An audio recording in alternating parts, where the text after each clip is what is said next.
Morning, everyone. Oh, here's the wrong name. By now Oh. you should know that I'm not Dario. You should, but maybe you're new into the stream, then you don't know who you are. That's true. That's true. Welcome to AoS World's Day 2, Round 3. It's still shiny, very shiny and very sunny in Austria. Yeah. I think some people want to go hiking, but instead we will sit here and play some epic miniature battles. Yeah. Playing some war dollies, as the as the Americans say sometimes, I think. Yeah. Just in terms from the menu perspective, the timetable for today is that we have round 3 from 9 to 1 o'clock. Then we have lunch again, and in the afternoon we have again round number 4. So this means we will have today again two big matches, and we will start with Australia versus USA. And our guys are still on the road. They're still in the hall, and here you can see that Tom is making pictures of the Australia team. Everybody taking great team pictures, of course. It's part of the whole thing, I guess. And it's really nice that they even have a cool backdrop for taking nice pictures.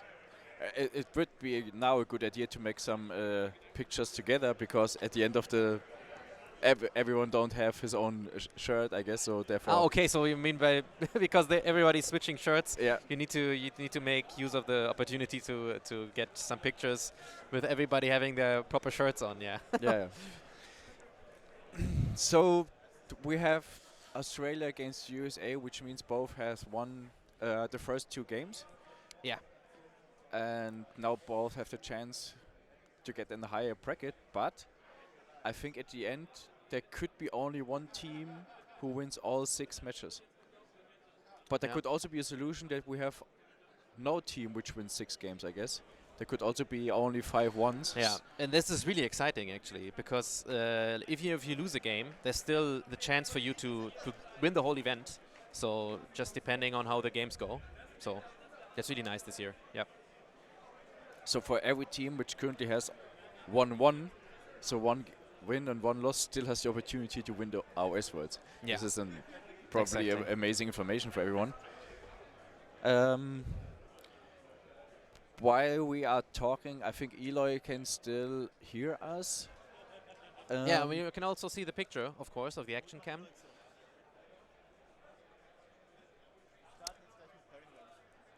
Okay. So we just got to hear that the pairing is starting soon. Yeah, so Eloy, you can come back slowly. Yeah. I think there's kind of pressure now for both teams On playing both sides. of for both sure, sides. yeah. Yeah, Australia USA is probably one of the interesting from the language perspective. Very interesting because both can speak very fluently English. So therefore, Yeah. it would be amazing to have the sound of the players together, because it could be very nice to follow the conversations during the table. Yeah, and of course everybody playing here is able to speak really good in English, so they can communicate. But it's even better if it's the native language, of course. So it's easier for everybody to understand. Sure. Look at the faces; they are happy still. Still, everybody in a good mood before the start of the game and before the start of the pairing, of course. Wow. Oh, and we have a nice pairing mat as well. We have a nice pairing mat. Florian, our camera guy, is doing a great job.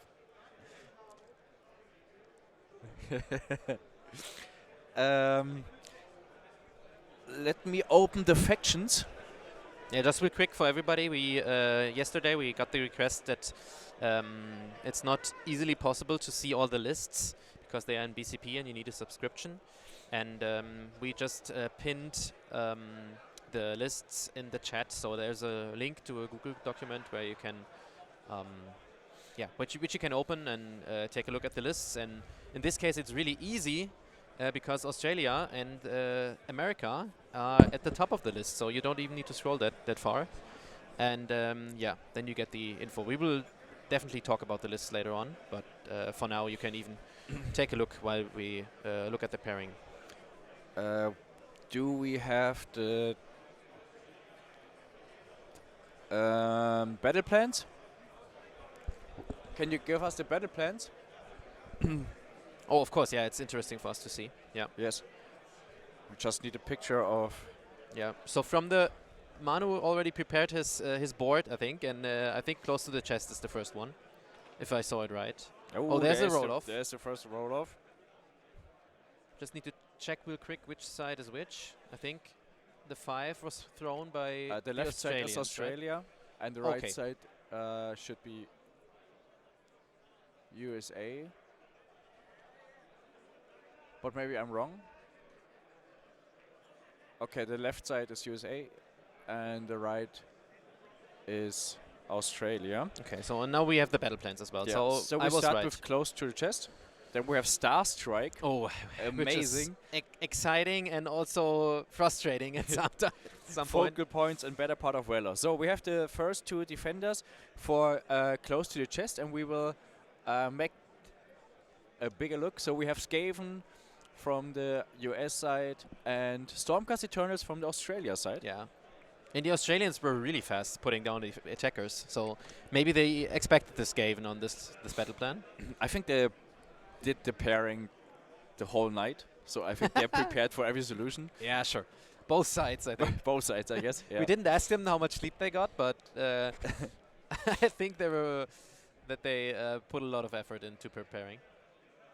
Okay, so this looks like a Matt, and I think the captain who's not playing is Sean at the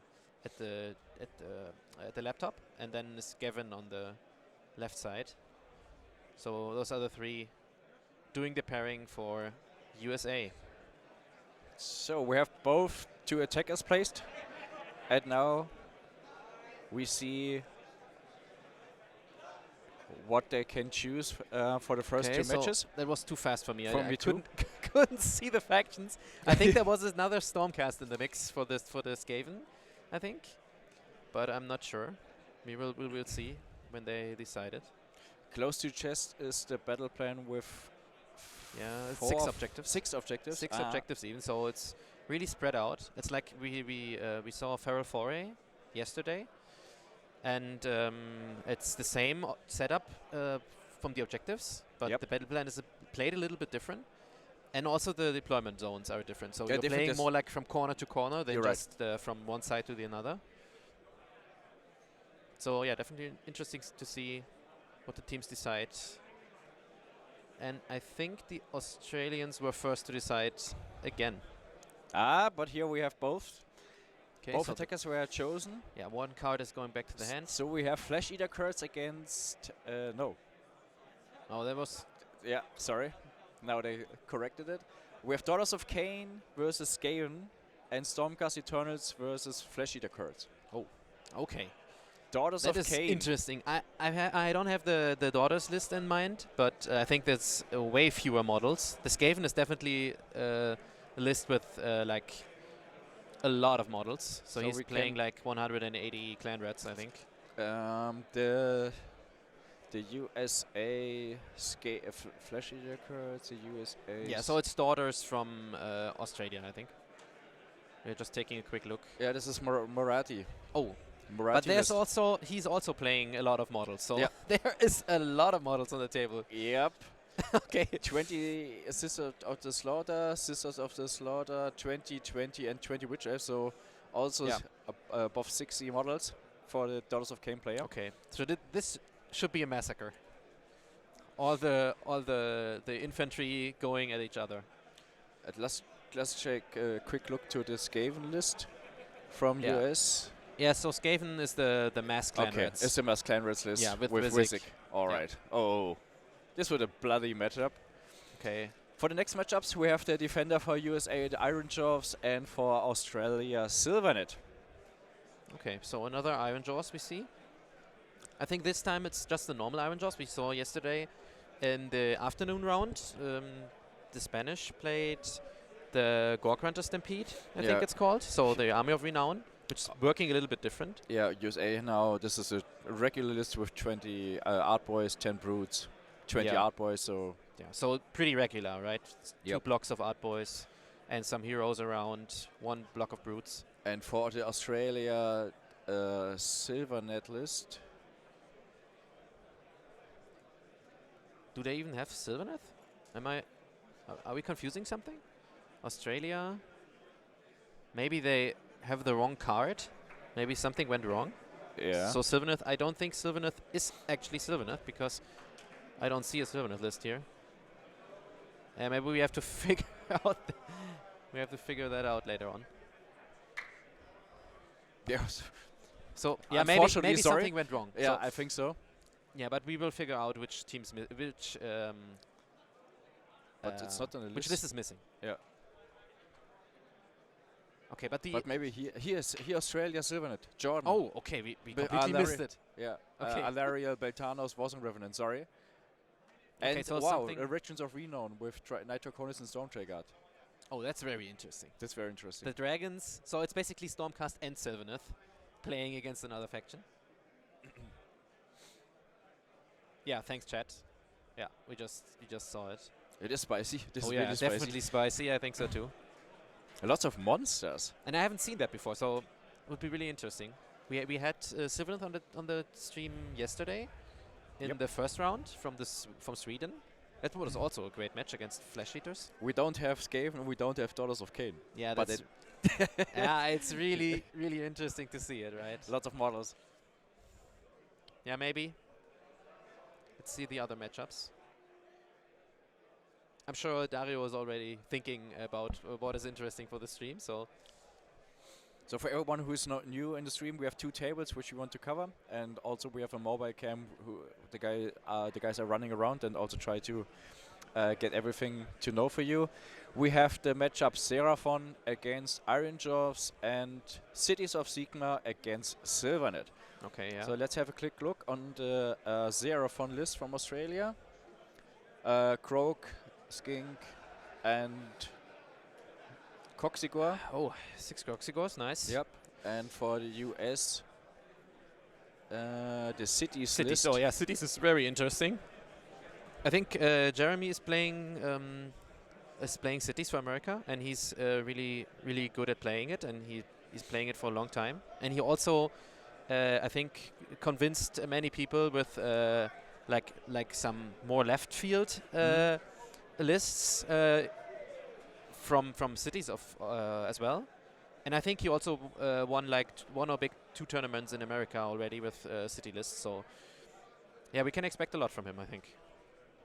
It's a very interesting list. Yeah. We have Gain von Dance, then the Dark Elves Regiment, Callus and Tall, and also a Human Regiment, Yeah, and and an Assassin single regiment. It's a Yeah. very interesting list. Yeah, and of course a lot of drops, like cities are always. Yeah. 1 LVO with the list, yeah, right. Yeah, yeah. Yeah, I wasn't sure which tournament it was, but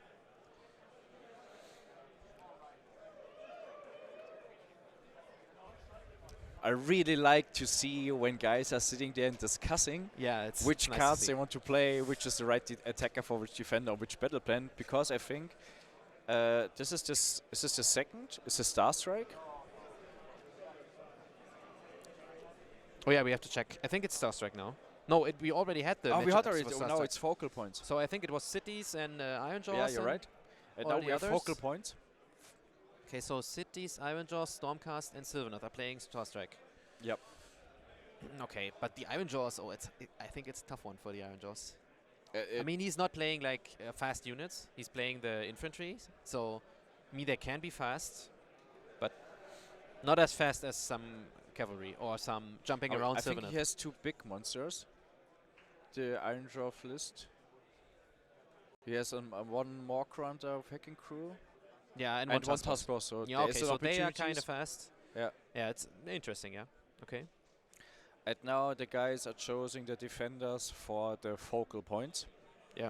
And as Zak Tosnas is saying in the chat, and we mentioned it yesterday as well, that the 4 last matchups are the biggest mind game. Yep. Because you already know, okay, they only have these 4 left. They put 1 defender down, so there are only 3 left. And then it's getting into your head even more. Yeah. It's very interesting because sometimes you know, okay, this have to be a defender, but you do not want to place as attacker, therefore. But you know maybe in terms of what they want to use now as defender, Yeah. That's therefore exactly it. Yeah. especially the last 2 matches are done automatically. So you have Yeah. one choice, and then you place 2 attackers, and then that's Yeah, it. and that's why it's such a big choice now. Yeah.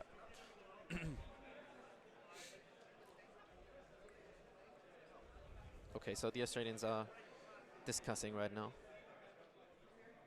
Not sure if America already put down their cards.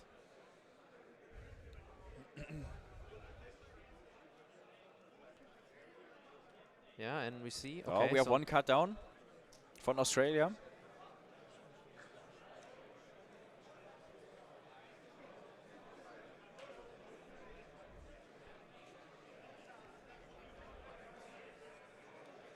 yeah, I really like it. I like the last part of it. The Yeah. last was and we most see they are interesting. taking a lot of time, so that even yeah confirms our point.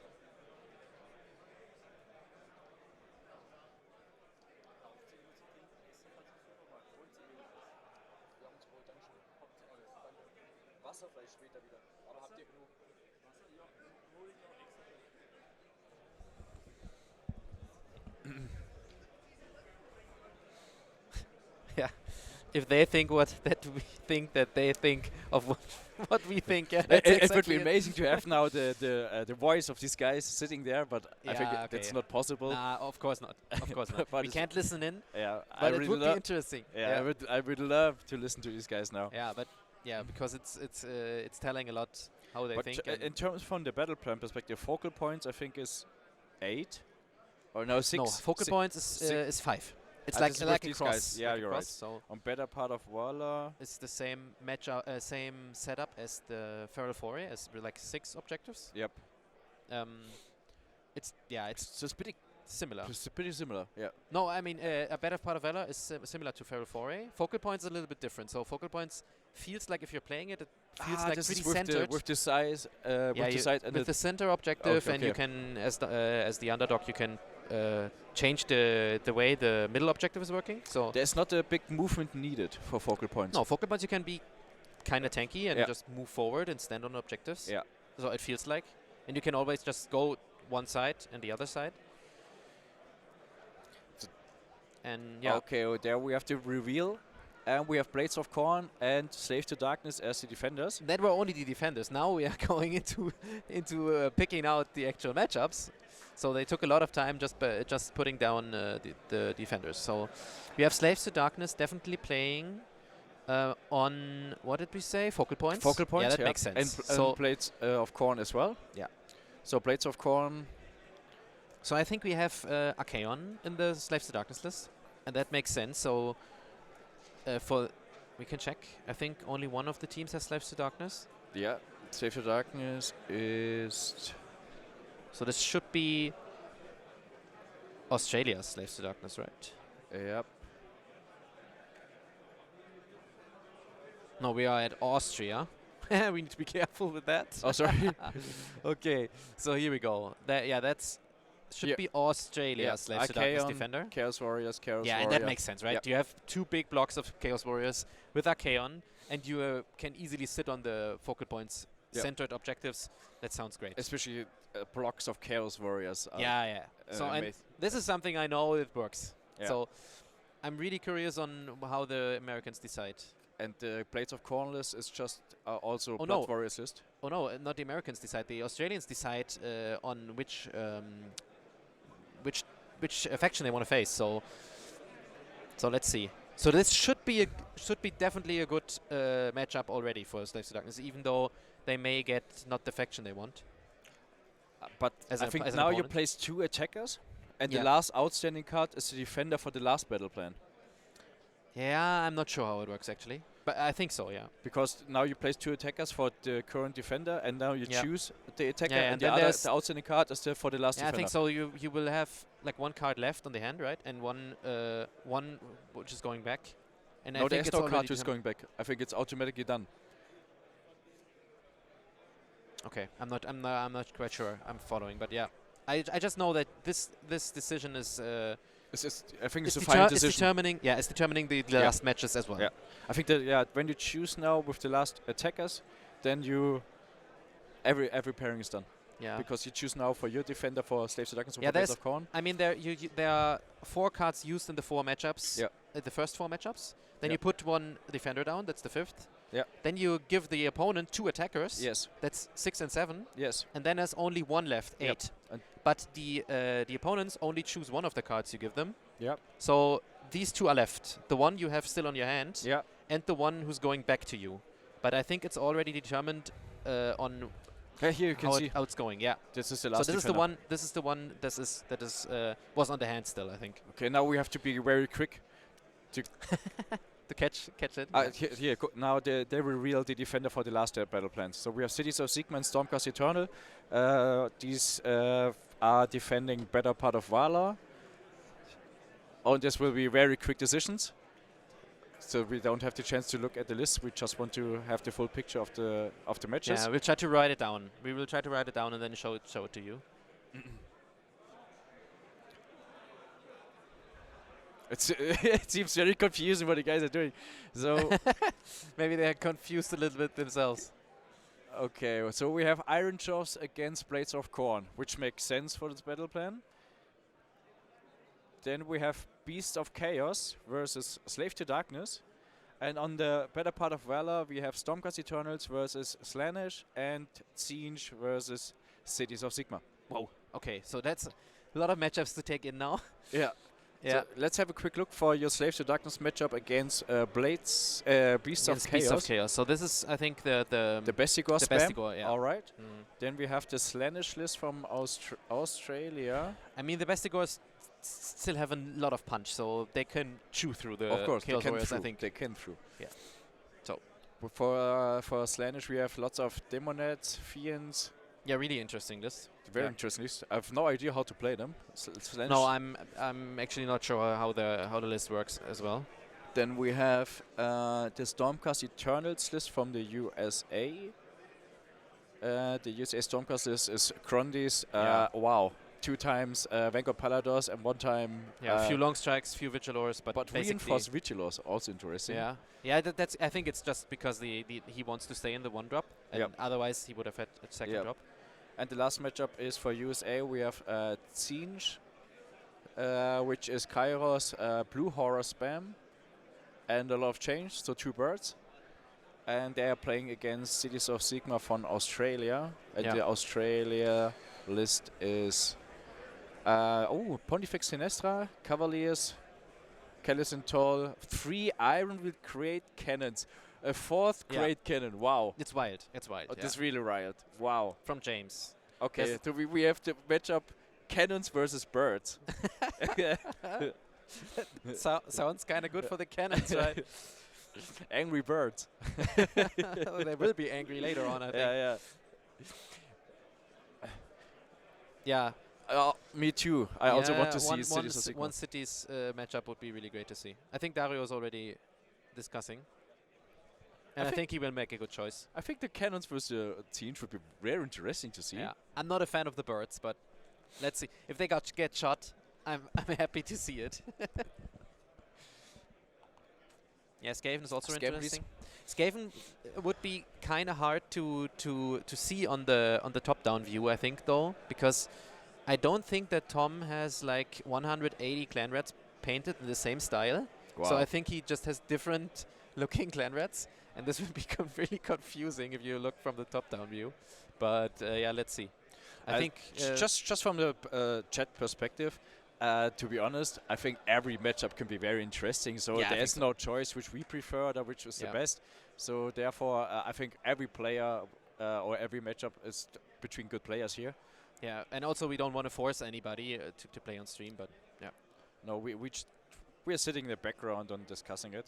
Yeah, I don't know if somebody of our team is listening right now, but maybe they Okay, can we put have the down first information. We have on one stream, we have of better part of Valor, Siege okay. versus Nice. City, so the birds against the cannons.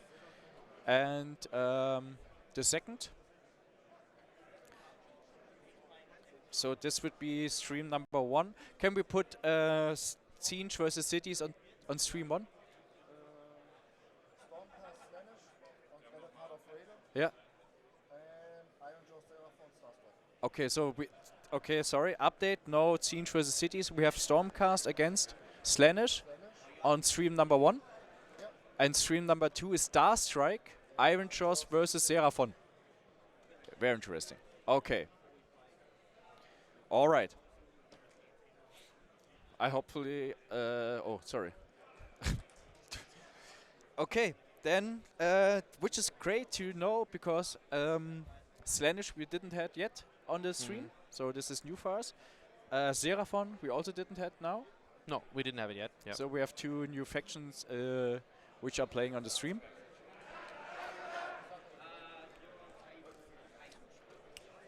Okay, and of course, as in the last rounds, the teams are getting ready now, doing their crowd shout, or I don't know what's the right term for it. This is something what we wanted to capture on the when the team are celebrating or make them ready. Yeah. So these kinds of shouts would be interesting to hear for everyone. But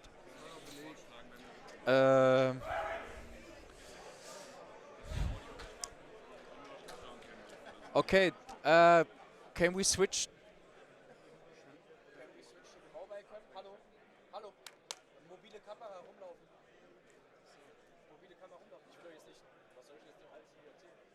Okay, so the teams are getting ready, doing last preparations, maybe talking about their matchups a little bit. Just real quick, few minutes.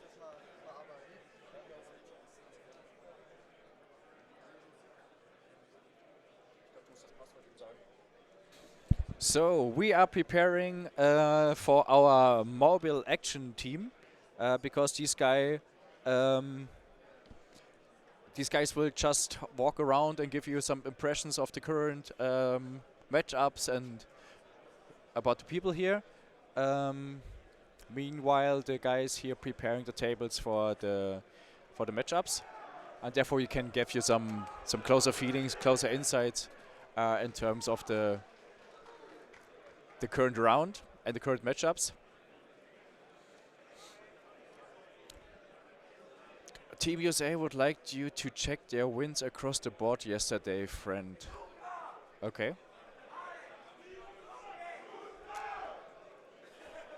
So, I have to do a spotlight here. Yeah, we will just show you a little bit of the room again. Yes. So one quick chat. Eloy, can you hear us? Yes. Nice. Hi, my friend. Welcome again to our action camp. We see you walking around close. Okay, so here we see the Swedish players, Yeah. which were on We stream can yesterday. see on the right side we see Team Australia leaving for the huddle outside. You have to mute So I one of guess- your microphones.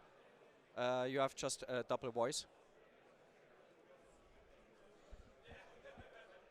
Perfect. Thank Better you. now. Yeah, Yeah, thank you nice. very much. Just getting into the groove in the morning. Always some difficulties, but I don't. We can see them outside very quick. So they'll be discussing matchups, I think. Oh. So you see The them Australian even getting went ready for the matchup. the Australians even went outside. So it's just some safety measures, I think. Yeah. So the USA team is standing pretty close to us. Yeah. In a circle, but the Australians went outside. Maybe Yeah. they want to keep some sunlight in the morning. Take a deep breath and get some air, and then go into the matches. Yeah, then behind me you'll see France and Denmark on the second stream. So definitely contender matchup for the win probably. Like the final. France against Denmark both have placings. 2 wins already. It's also very interesting to see. Yeah. We have Iron Jaws on the stream, Ice-T. Yeah, and I think these are also the teams at the top of the table right now. I mean, we only played 2 rounds, but still we saw America almost getting the maximum of points.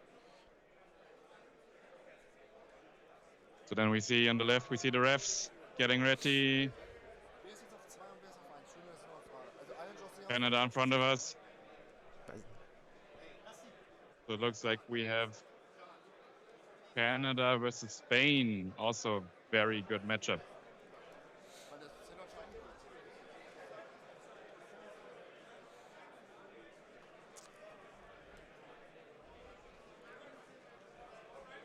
I love I this don't insight. recognize all the shirts. Me too. I think the dark ones here with the blue should be North Ireland. I think this is Colin.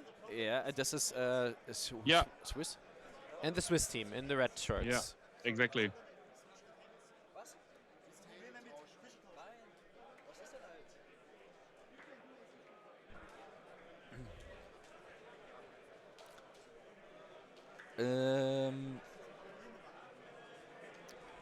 Austria.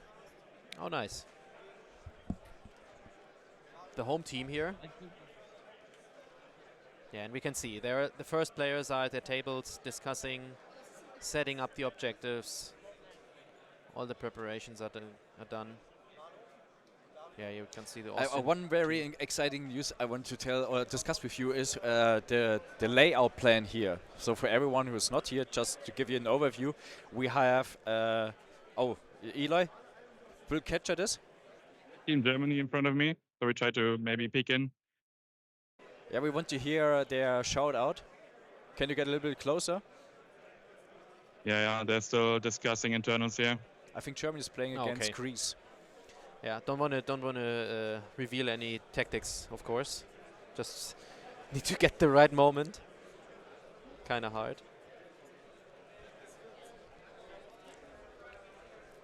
Oh, there's Tom with the hammer, and he's walking through the. Oh, the and he even has an axe. So yeah, he's both. He's getting dangerous. Dual wield. He's getting more dangerous even there each day. I'm sorry. Yeah. I'm curious on which weapon he will have tomorrow. A pistol. A pistol. It's not very Age of Sigma like though. That could be. I mean the pistol. Yeah, why not? Sure. Like the handgunners. Yeah. Like a crossbow. Yeah. Crossbow would be nice. Oh, crossbow would be nice. Yeah. Crossbow would be nice. What is your favorite weapon in the game? A crossbow? Yeah, I think it's a crossbow. I know. You love crossbows. I don't know why. I don't like bows, but I like the crossbows. You love dwarves and love crossbows. Yeah, that's true. That's true. Yeah. I know you pretty well. Yeah, and since Slaves to Darkness has no shooting at all, there are no ranged weapons to be loved, I think. There's no ranged weapon profile, missile weapon? Yeah, there is a Okay. I mean, but you can't really count the Marauder Horsemen or the Dark Oath Fell Riders. The Councilman are shooting. That's absolutely true. Yeah, okay. This is a good weapon. But I didn't say that there are no missile weapons, but there are no missile weapons that you really like, I think. Throwing some spears is not the best thing. Shooting someone with a crossbow is way more satisfying. It is. Not that I can speak from experience, of course. I'm pretty sure. Everybody remembering the Game of Thrones scene? Can you get a bit closer between the lines? So we saw Finland, here's Italy. Walk in a little bit closer to the guys.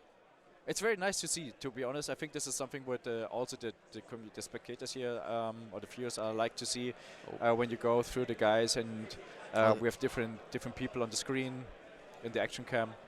Yeah. You can see England. England with blue shirts today. Blue shirts. So they change every day their clothes. They change every day, and they, as we mentioned yesterday, they don't have red. They don't have white. White. Yeah. Yet, at least. Maybe tomorrow. Maybe we tomorrow don't know what to expect. Yeah. Yellow. Yellow for England. I don't know. I don't know. I don't think so. That's definitely reserved for the Australia guys. Oh, yeah. This is Portugal, I guess. Oh, this is Matthew with the Welsh dragon on him. Yo, the dragons. But there you also see Portugal now in front of us. Yeah, thank you.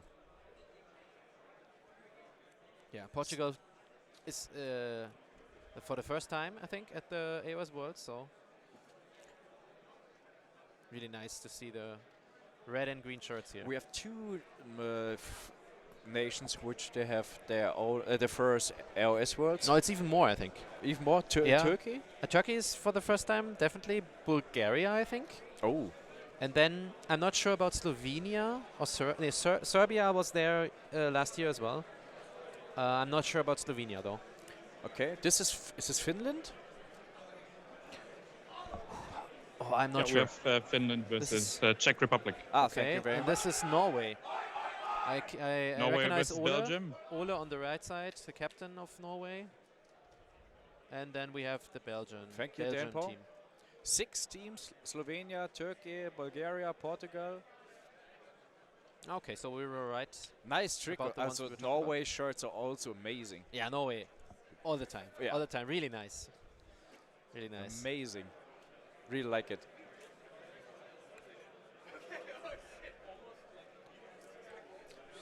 So these were the warm-up players from Russia, I think we just saw. Yep.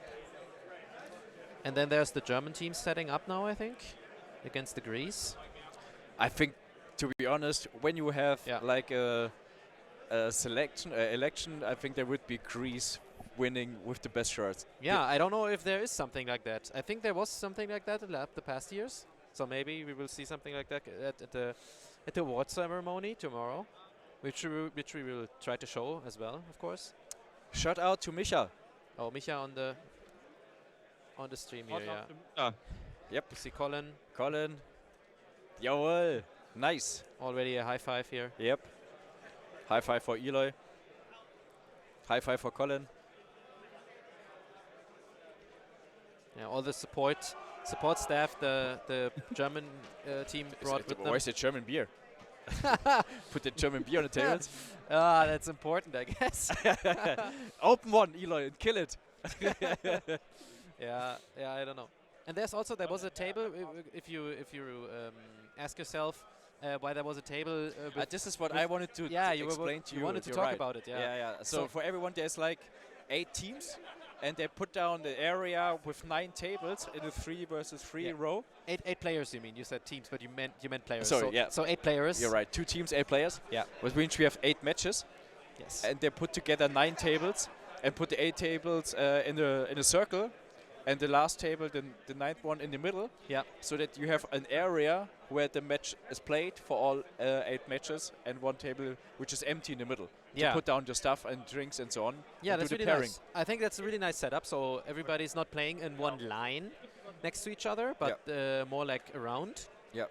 It's a different approach. I also like the version where you are playing in a line and maybe even most of the players are standing on the same side. It's also a nice feeling. But I think this way is also interesting. Oh, maybe now we get to hear From England? from England, from UK, not from England, from England. Can you be a little bit closer with your microphone? We want only want to hear the scream. Yeah, but it's easy. It's hard. It's hard. It's very It's hard. hard for him because we don't want to reveal any strats and we Yeah. don't want to disturb them and annoy them, of course, with the microphone. And I think it could be loud enough if you stay there, Eloy. Now, they are getting ready. Richie is shaking himself. Oh, no scream. Oh, no, it's coming. Okay.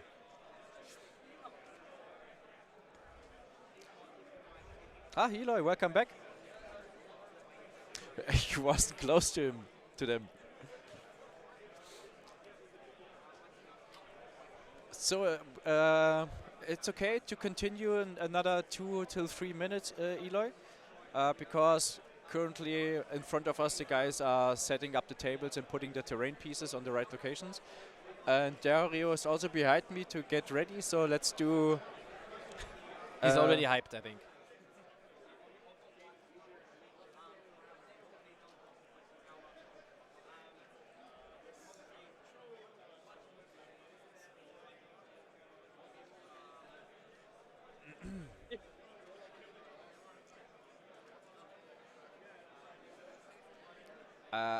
This is Spain. Yeah. Spain has also now... Playing against Canada.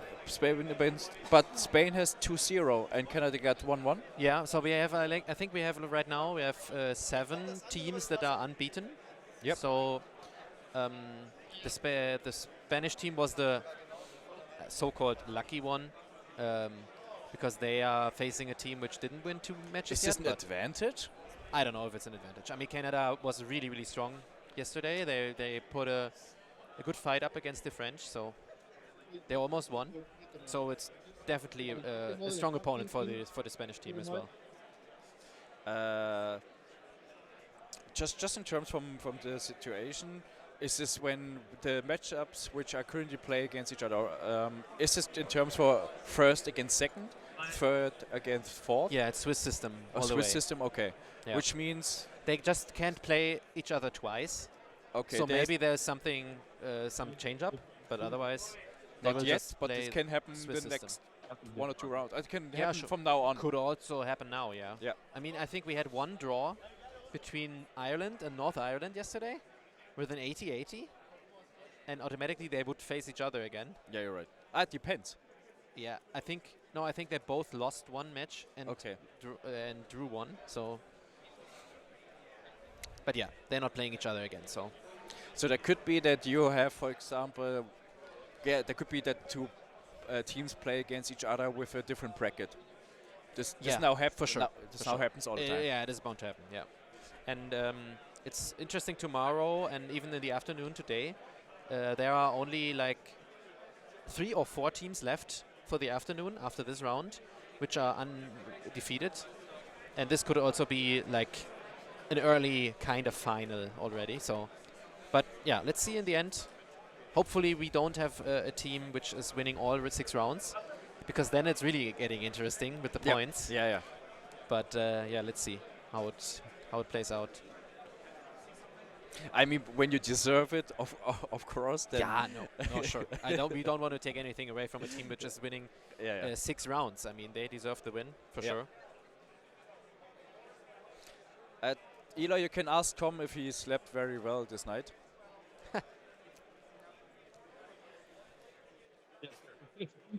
Oh, this is a random question. Yeah, just this is not a people to look at it.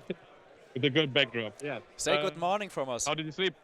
Very well. Well, good morning first, huh? How are you doing? How did you sleep? Very well, very well. Yeah, I had a good night's sleep. I'm I was super hyped for this round, to be honest, because this is the round that has the most spicy matchups. So yeah, we have England, Poland playing, US, Australia, France, Denmark, Scotland, Russia over there. So yeah, it's Germany, Greece. There's some spicy ones in this round that I'm very anxious to see how they will turn out. But I was able to sleep. Very good. All right. Enjoy the round. Thank you. Talk to you later. See ya. Good luck. Thank you, Eli, for the quick insights with Tom. For the quick catch-up. Spicy matches. Yeah, I think we can agree with that. Yeah, we can.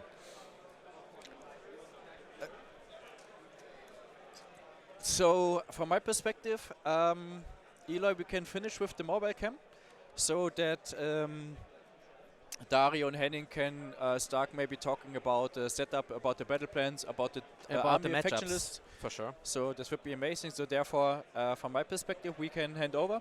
Yeah. Dario, you can come Maybe here. we can make sure that we write down the matchups as well, so we can talk about them. Yes. You can now prepare for the round, and I just put you guys on the stream, and I will hand Yeah. over. Maybe we'll do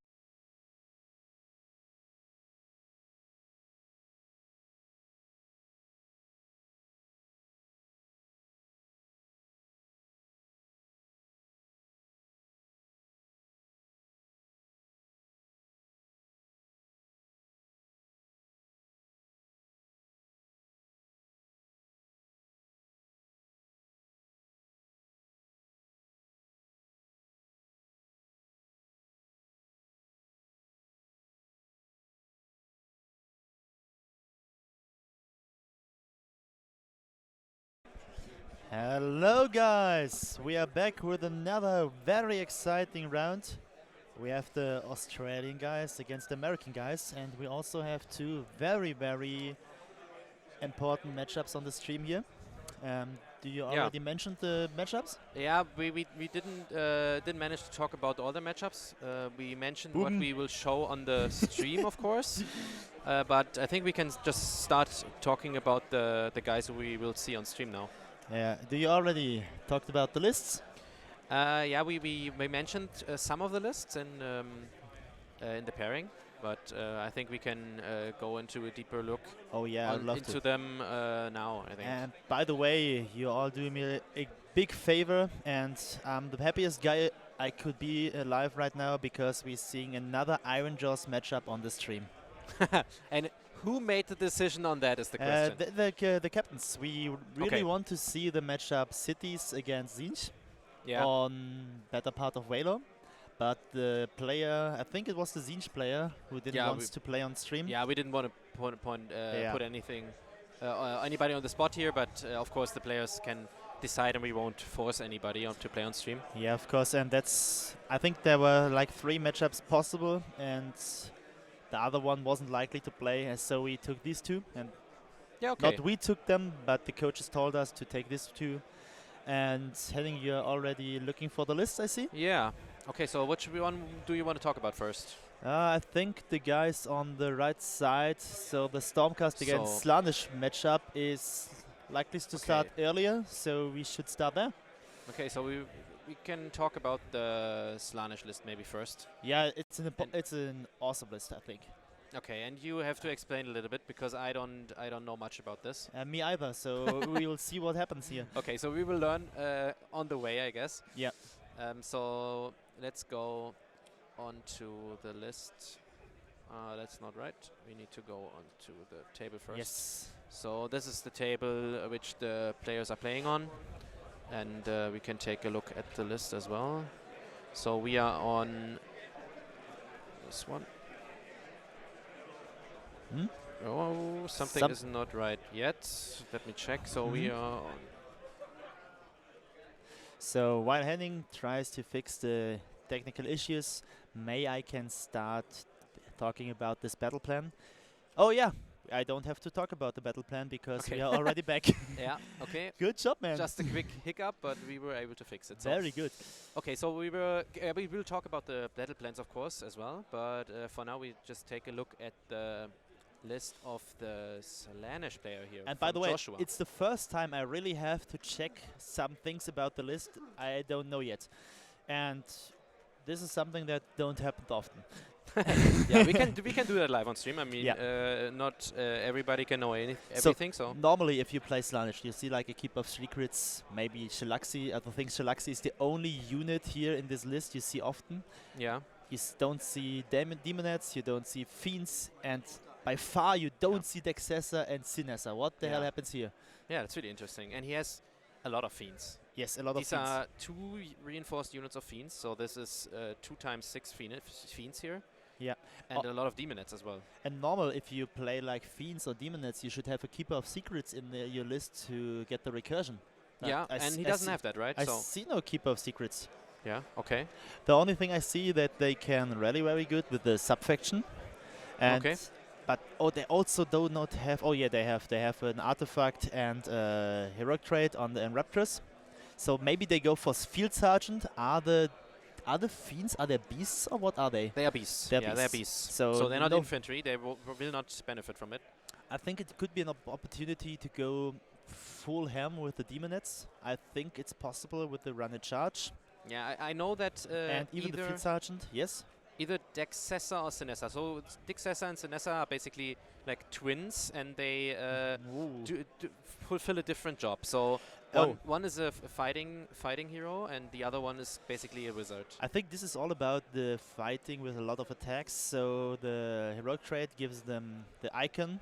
The artifact gives them +1 attack for a unit once per battle Oh, okay. in 12 inches. So this can hurt a lot. +1 attack, you said? +1 attack of the +1 character. attack. Oh, so I'm pretty sure that the fighty one of the twins, I think this is Dexessa, Yeah, let's Which- check. only costs 200 points, Mhm. is also giving another attack. So Yeah, I will check for this if this. I think it's 2 D3 units or something, like as a Yeah. rampage. Yeah. If this unit charges, pick up to D3 other units +1 attack, and this unit can run and charge and retreat and charge. Okay, so it's definitely the goal to stack some attacks, I think.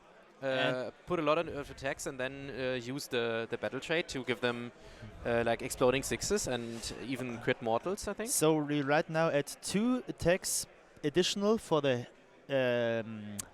Demonettes. So right now Yeah. they're on 4 attacks each on the, Yeah. the 80 attacks crit models. That sounds good, right? Yeah, and for the Fiends Fiends could this work too? Yeah, I'm not sure if the Fiends, there's some difficulty Oh, they're companions. because they are companions. Yeah, so they then only it's have a companion weapon.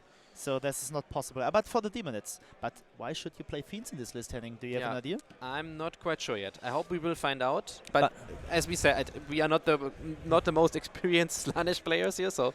But just for you to know, these are the 2-1 brackets, the highest bracket right now, with the maybe 2 of the top 5 teams here. Yeah, So they are expected to be in the top 10, of course, and maybe even at the top 3. So I hope they will surprise us. yeah. Okay, so let's take a look at the other list he's facing. So we have High damage and fight last from the Fiends. Oh yeah, the fight last from the Fiends. I need to check how this works.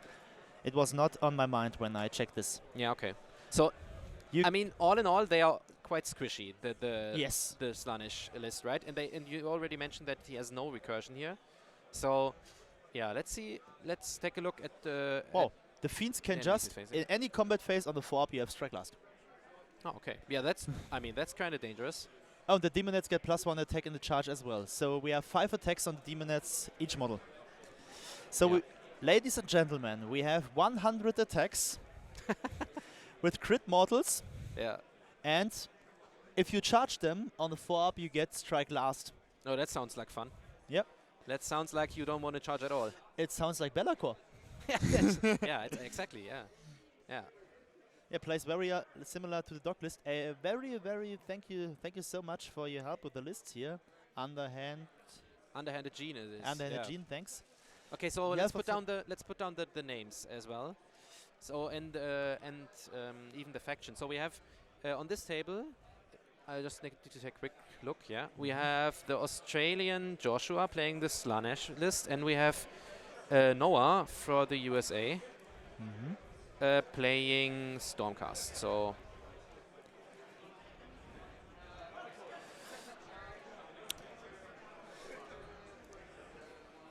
Perfect. we'll put that into place. We'll fix the points here, which we didn't do yet. While in the you're fixing morning. the points, I can start about the American list if you want to put them on stream. Yeah, I don't think we can do it at the same time, but you can already start to talk about it if you want.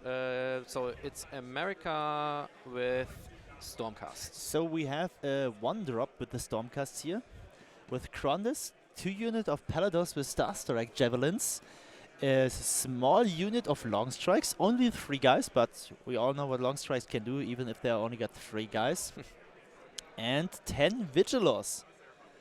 And that sounds like not much shooting damage, but if 10 Vigilors shooting at 2 or maybe 3 units from the opponent, then you have against 3 units +1 to hit. And the long strikes can do damage, but also the Paladors with Star Strike Javelins. In the shooting phase, in the charge phase, and then hitting in the combat phase, that's a lot of damage. Just make it short SLN or something like this. Yeah, I think we can do it Yeah, like this. it's fine, it's fine. Should look fine, right? But there's... I don't think we have to put it on stream right now. The Yeah, list, I mean, because you it's already talked about it, yeah, right? it's not that complicated, the list. It's only the 1-drop. Yeah, it's only interesting. Cello and I mentioned it at the pairing that he has like a 10 unit of Vigilors, but I thought it's just because he wants to stay in the 1-drop. Yeah, of course he wants to stay Yeah, in but he 1-drop. can't yet. Doesn't have enough points to take another unit or another 3 of Raptors, so he just takes the Vigilors, I guess. The Okay. Canadian are playing the Spanish team. They get paired up because they're the best 1-1 bracket, and the Yeah. Spanish is the Exactly. worst 2-0 bracket. Okay, so let's Let's go over to the other guys. also have to fix the points here, Yes. and I can show. Yeah. We can take a look at who's playing. So I think Zach is the one playing for USA, right? It's Zach Kennedy. Zach is yeah. the playing Yeah, one I playing for recognize USA, him as well. and Matthew is playing for Australia. Okay, so I will show Zach's list. So maybe you can start with that while I'm Yes. fixing the points. Okay, so this is the Iron Jaws list, right? Yes, it's the Iron Jaws list. Oh, nice. And We are back to Iron baby, Jaws. we have Iron Jaws, not the Grunter Stampede. We have the original Iron Jaws here, and you can't imagine how happy am I right now to see this on stream. I think it's the only Iron Jaws list so not the Granta Stampede, the only Iron Jaws, pure Iron Jaws list on this whole tournament, and we get it on stream. And this list is, I think, on Star Strike, a list that can match the damage from the Seraphon. We have here a Task Boss on Morgrunter, of course, with a Trophy Skull for the control score 15. We have Art Boy Big Boss, of course, as the Field Marshal, with the Eye of for the Fight, so 4-inch redeploy, very important against something like Seraphon.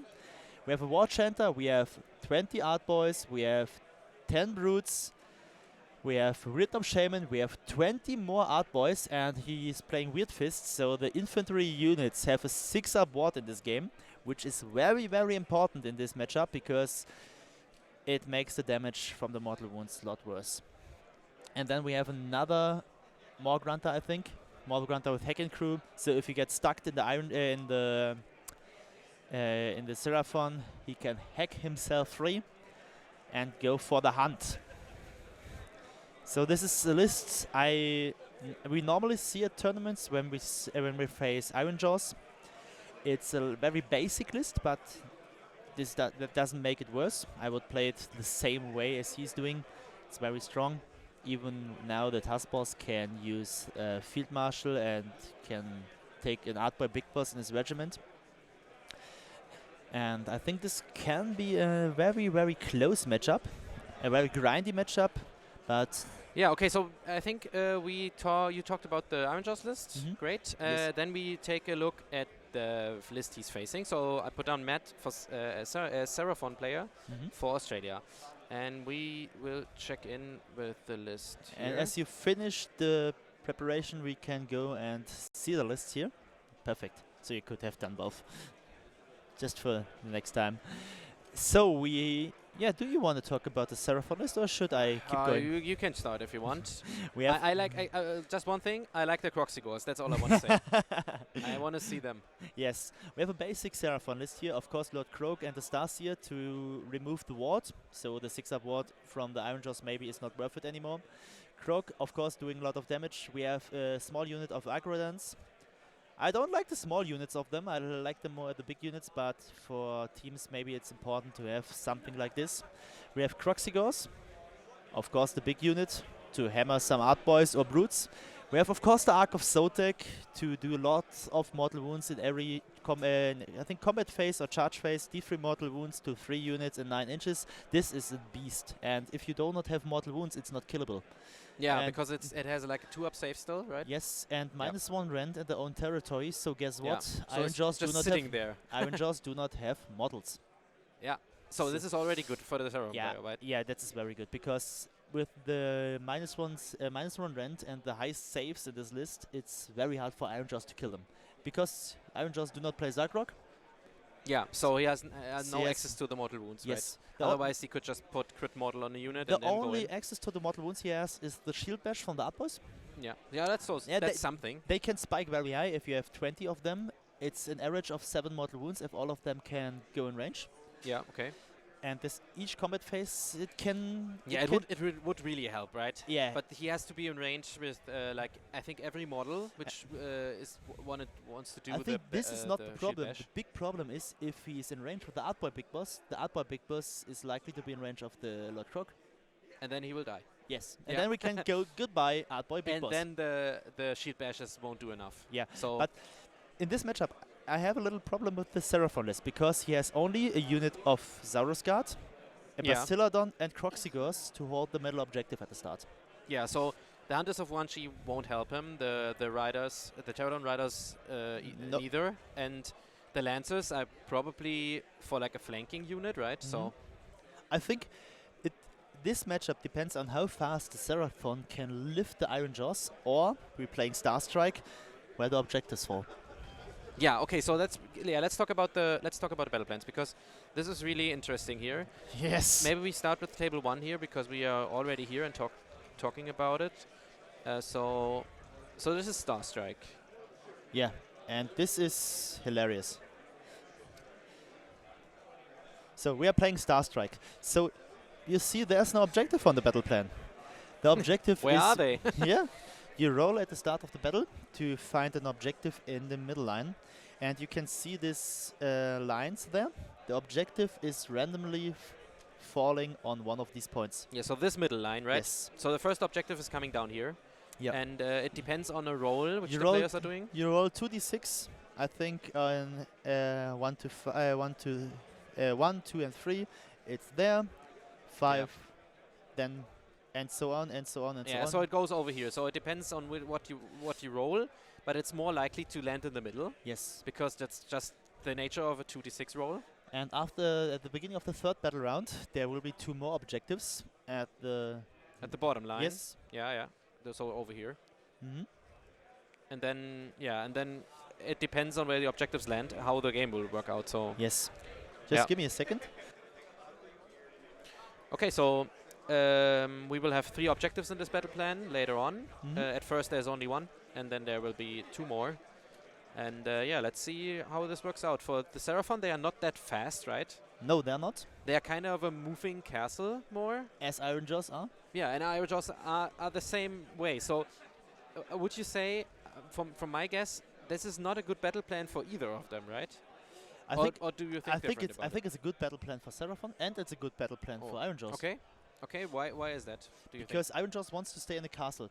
This army is so hard to lift, and with only 1 objective in play, it's Yeah, okay. perfect for Iron Jaws. think? Okay, And so it doesn't matter that you're not that fast because there's only 1 objective you have to move to first. yes, And then there's basically 2, because holding 2 is enough. You don't need to yes. need to get all the 3 And the objectives. same for Seraphon. They want to stay and holding objectives in their own territory, and Yeah. you can hold 2 of 3 or maybe 1 of 1 to be wholly in your territory. Yeah, okay. So this will be a funny matchup. Okay, so now Just for you to know, we're switching to the other game in a second, but Yeah. the Iron Jaws player, of course. because he's a free drop, he has to start, and he's going for Seize the Center. Okay. So the first objective is already down, I think. Yep, So it seemed to have perfectly landed in the middle. in the middle. So this is kind of good for the Iron Jaws player It's perfect for the Iron Jaws because player. he set up right in the middle here. If this one would be on the flanks, Iron Jaws would have a big problem here. So like over here or Yes. over here, as we just talked about it. So Mhm. like here. That would not be good. So good start for my friends, the Iron Jaws. So this is the start. This is the start in this game. Yep. Maybe we take a look at the other table. Yes, of What is course. happening there?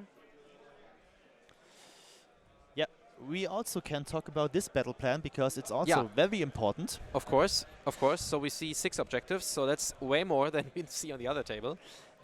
But each of these players can put 1 objective as the main objective for the opponent to score. So the Yeah, we will show Stormcast player- that on the battle plan as yeah, well. much better, much better. Just real quick so the viewers can see it.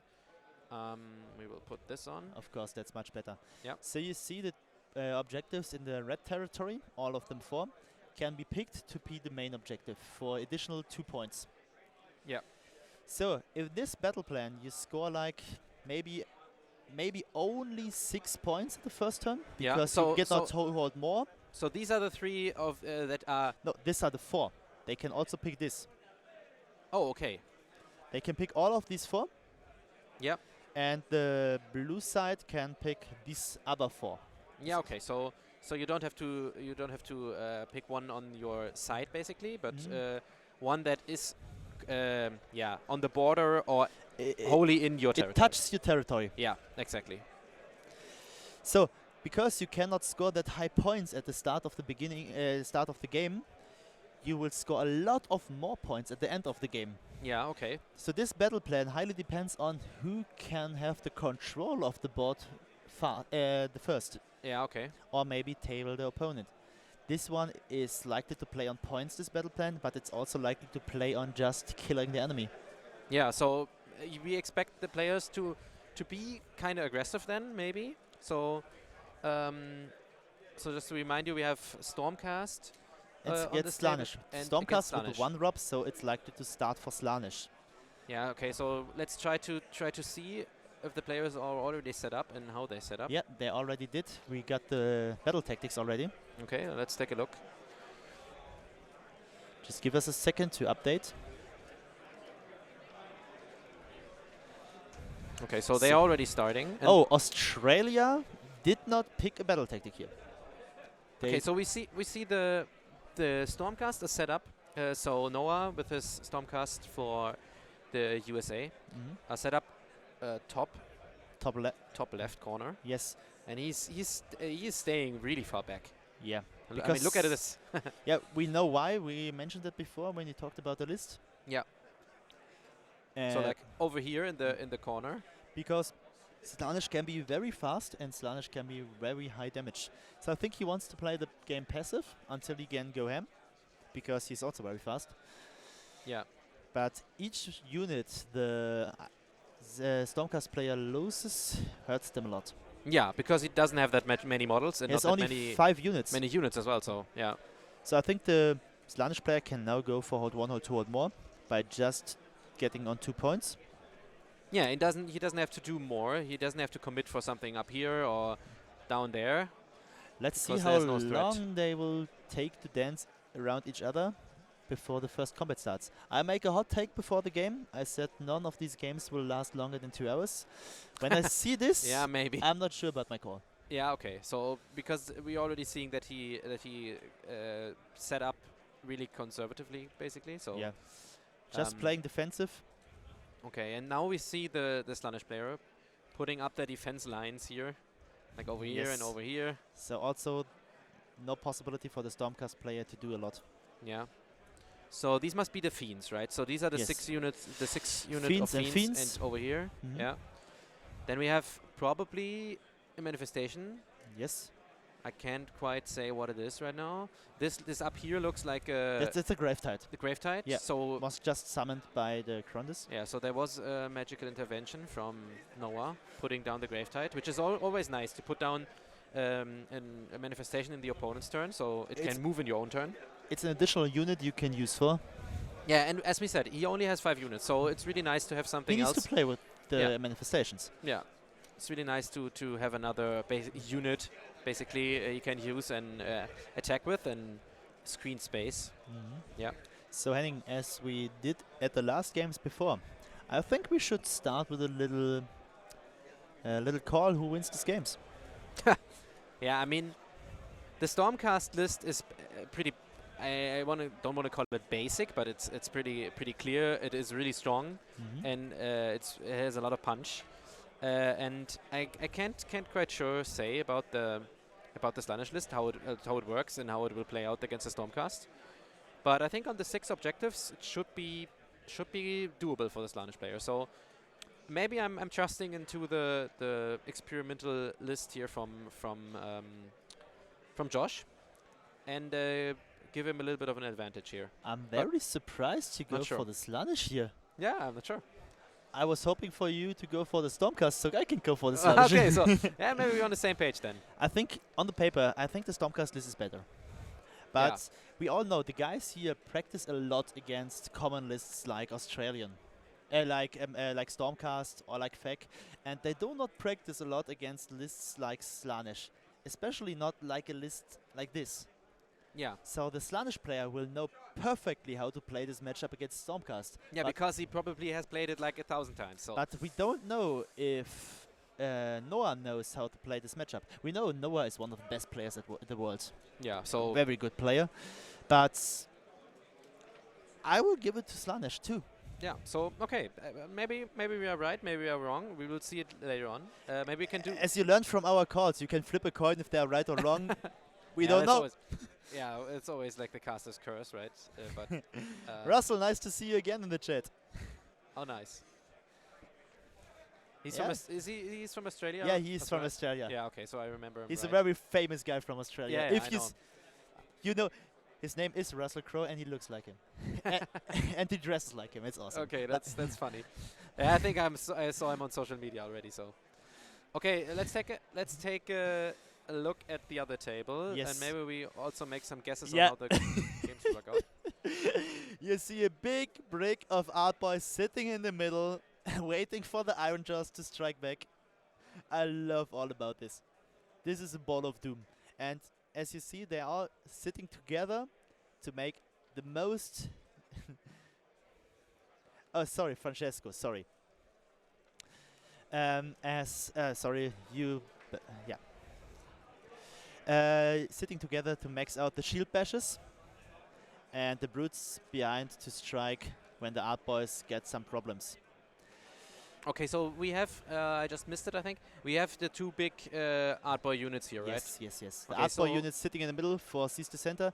I don't know where the art boy big boss is exactly. I think he's still sitting in the back. The Ridnop shaman is going into the The terrain. tower. Yeah, we see the little smoke bubble I here, think right? this little blue spot here is the art boy big boss. Okay, so this one, you mean? Yes, this is the art boy big boss. I Okay. think he needs to be outside of 18 from the sun for Croc. Otherwise he will Yeah. die. Yeah. So you need to stay out. So as the game progresses, probably the Seraphon player will move up a little bit, He has to. and then it's getting way more difficult for him to stay outside of the spell range, right? Just to mention, Seraphon has now to go for take the flanks. If the Iron Jaws players maybe set up their Hacking Crew and the Task Boss on the flanks, so to deny take the flanks for Seraphon, they will not be able to score any points at the first battle round. Yeah, really tough. Because they cannot play Seize the Center, they cannot play Take the Land if the Iron Jaws players setting up well. Yeah. But So you mean like moving the one pig over here, right? Yeah. And the other one we see on the other side. Yes. So over here. Yeah. He just has to cover the lands for Take the Land for the Seraphon because he has Deep Strike. Okay, so otherwise he would just put down the Hunters of Banshee unit down here, for example, and Yes. take the objective, But take the terrain. But because you have a redeploy of 4 inches and always the Mighty Destroyer move, you can immediately react on the battle tactic the opponent is picking.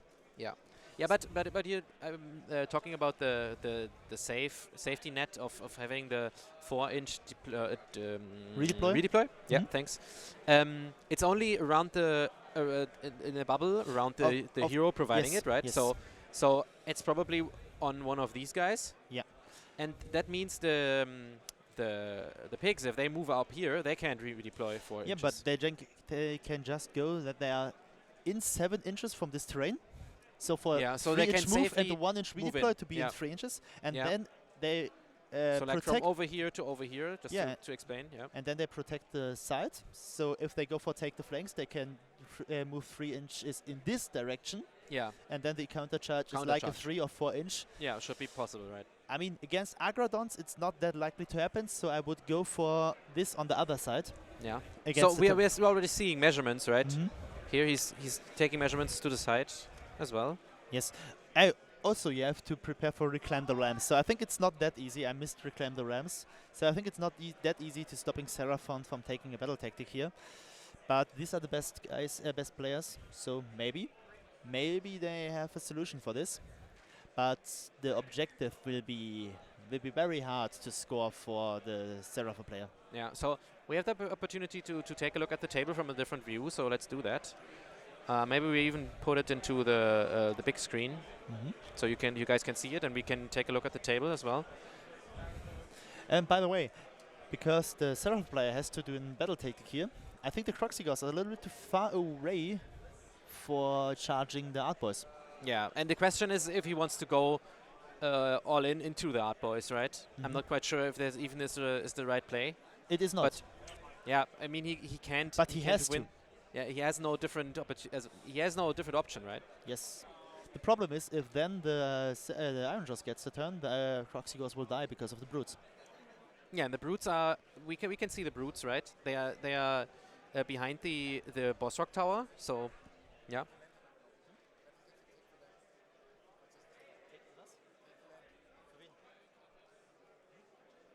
So we just hear the other table is already finished the first round, and it's going to the American player. He's taking take the land. Yeah, and as we mentioned before, the Seraphon player on this battle plan will take the flanks. Okay, so the Avengers turn is over, and as you expected, he's Yes. taking the flanks. But the one pick we see down here is not in range to block it. No, it's too far away for a counter charge, I think. Yeah, and on the other side, it's possible. I mean, But you it shouldn't don't. be too far. But you will not kill 3 Agrodons. Yeah, okay. So as you said, Yeah. you would do it on the other side, Mhm. and he didn't do that. So Yeah, let's see. Let's see how it plays out. I think it would be very easy to go a little bit more to the flanks with the pig on the bottom, and then it would be able to stop him. Yeah.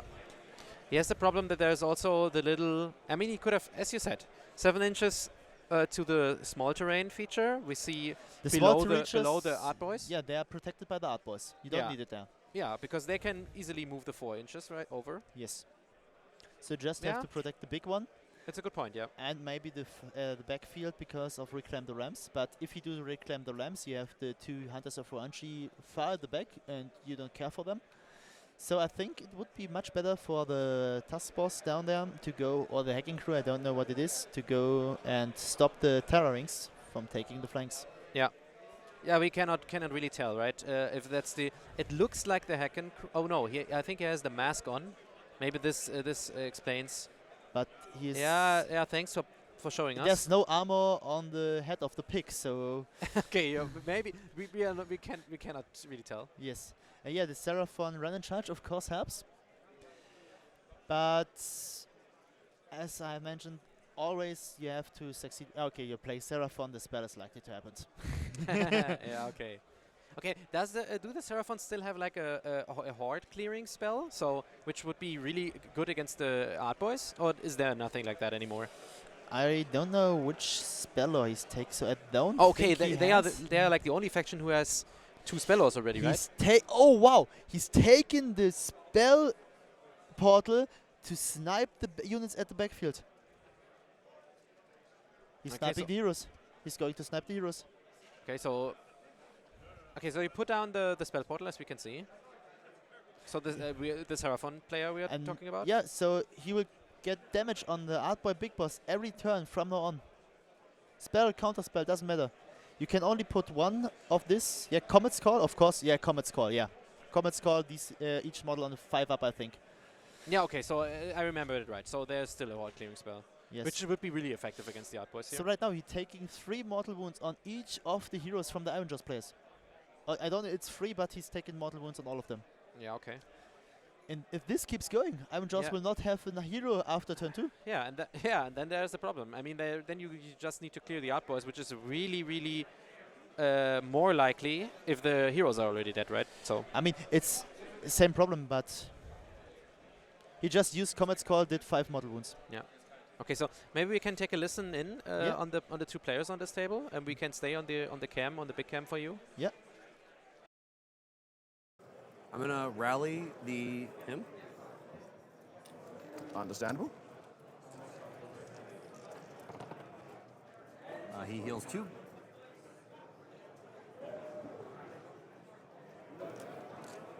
And then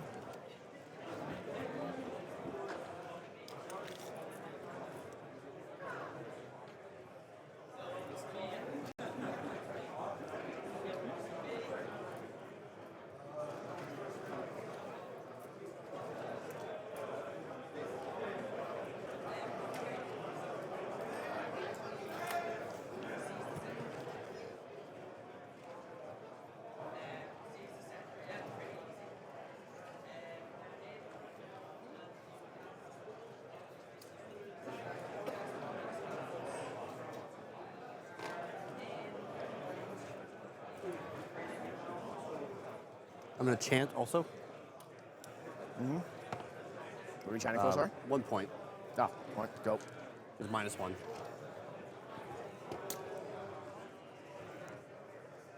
And then that's it. That's it. Beautiful. On a mighty. Okay, so maybe we take a look at the other table right now. Because there's a lot more action to happen. Yeah, so maybe we can go over the cam on the other table.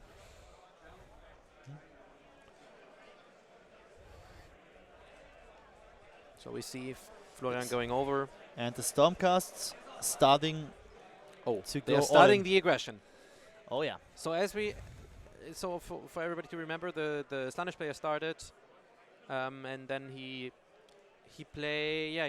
got in an easy points in the first round, right? Yes. Easy 4 points, I think. We just can't. We cannot. Oh, he didn't choose a battle tactic though. Yeah, we, right? can, So we he cannot wasn't check able right now because we're seeing the action cam, so we cannot check our document. Yeah, but Yeah, let's see how it works out. So he committed the 1 unit of Paladors, as we see.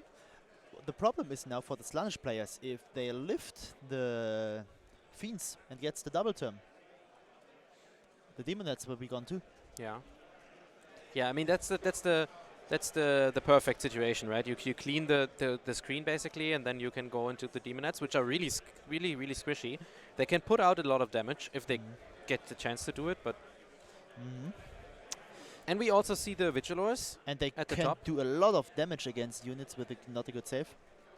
I mean, that's 21 shots, freeze, 1 rend, 1 damage 1. Yeah, you're talking about the Vigilors now? Yeah. Yeah, sure.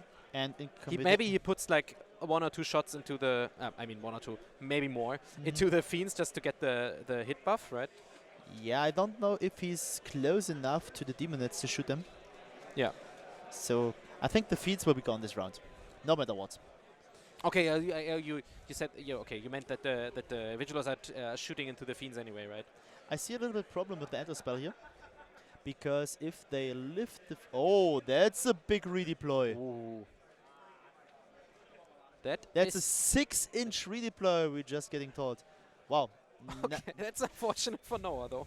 And now if he shoots, He needs to be careful, right? Because if he shoots another one down, on the first line down, he has an even further charge. but I think it's still a 6-inch charge right now because of the 1 feet at the Yeah, he doesn't have the space with the manifestation. It's in his way, right? But a short question for you, Henning. Would you shoot now?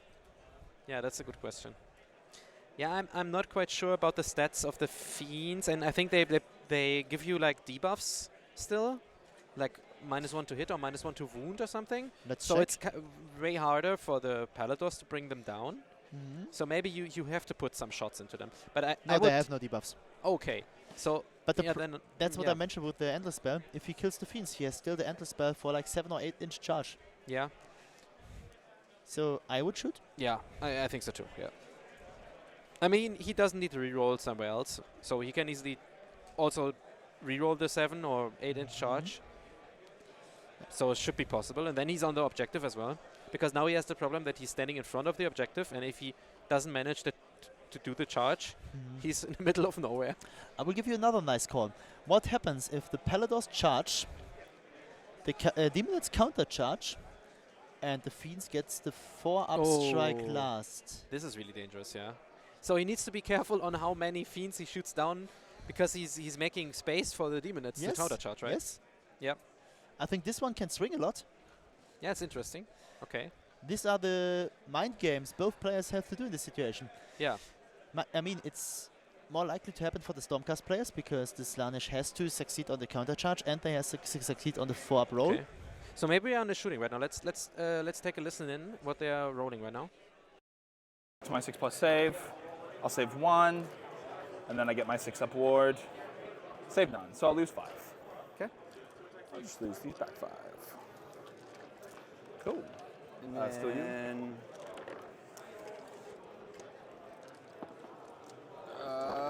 Looks like 2. 2 into the Fiends. 6s. Make none. And then my ward. Make 9. So I'll take 2.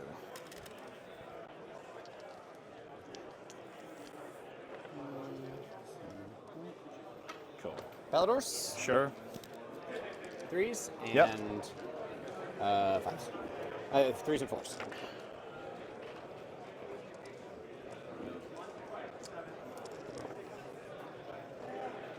Four? 4. Those are just damage 1. I always do them in this order. Yep, no worries. Is it any rend? Rend 1. Okay. Make 1. Make 2. So 1 fiend will die. And then the 2 damage ones on Yep. 2s Nice. and 3s. Looks like 6. 6, nice. Rend 1, 2 damage each. Yep. So 6s. Uh-oh. That was...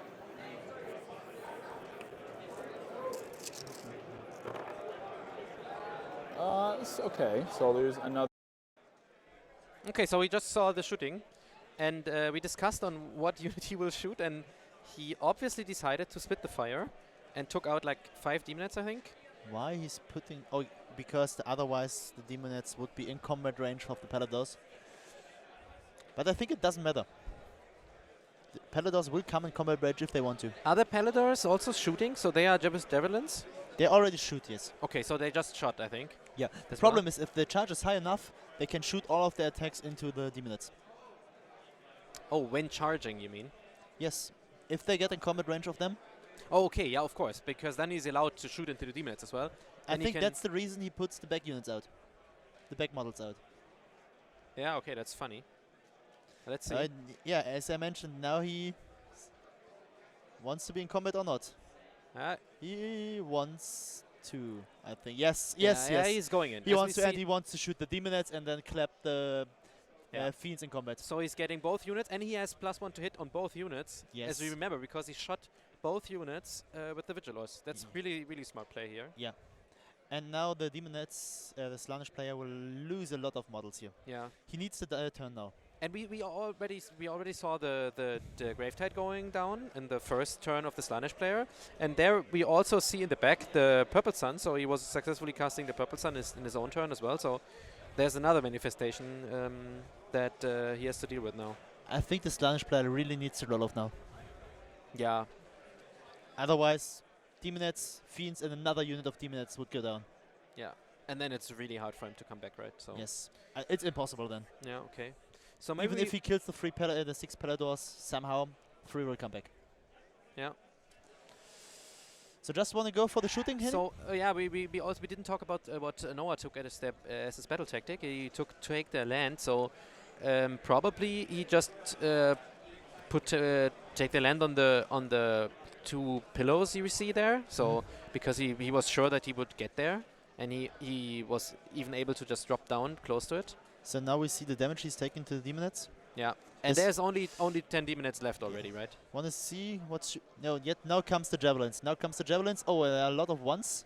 That's only 4 more demonettes dying. I think he was expecting more. Yeah, and now he's checking If he can... if he can put them out of combat. So not out of combat, but out of 6 inches. So, So he can't pile Strongest in player cannot pile in. and hit them, right? Because a rally on models with 1 life is very good. Yeah. So you talked about the Slaanesh player getting some bonus to rally. Do you Yes. know how it works? So Yeah, +3. +3. So +3 So dice. it's likely to come 4 or 5 models back. Okay, so for 1 rally, so maybe he can do it twice, and then he's almost back to full. Yes. You need to kill this whole sounds unit. good. Yeah, sounds good. Additional rally rolls is very good on units with 1 life. Yeah, and it's even more important because the Slaanesh player, as we talked about, has no recursion if he didn't miss anything, because there's no Keeper of Secrets in his list. Okay, so maybe we take a look at the other table. So Yeah, let's they're switch only over. able to shoot the unit they're in combat with.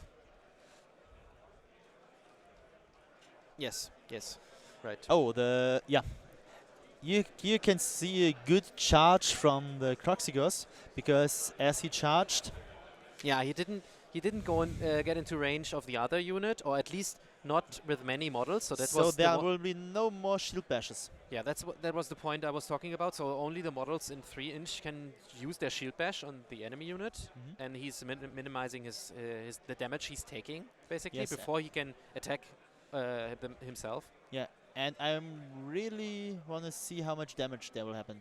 Yeah, and yeah, okay. So looks like this is the combat phase now. Yep. So maybe we Want to take go for the players? Yeah, let's hear what the players are saying. Way first.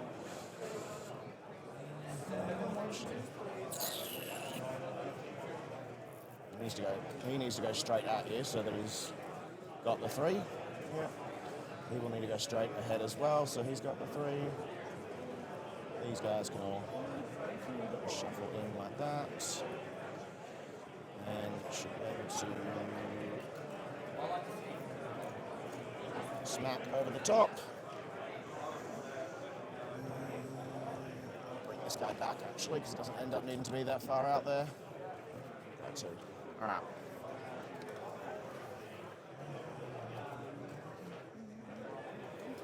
Cool.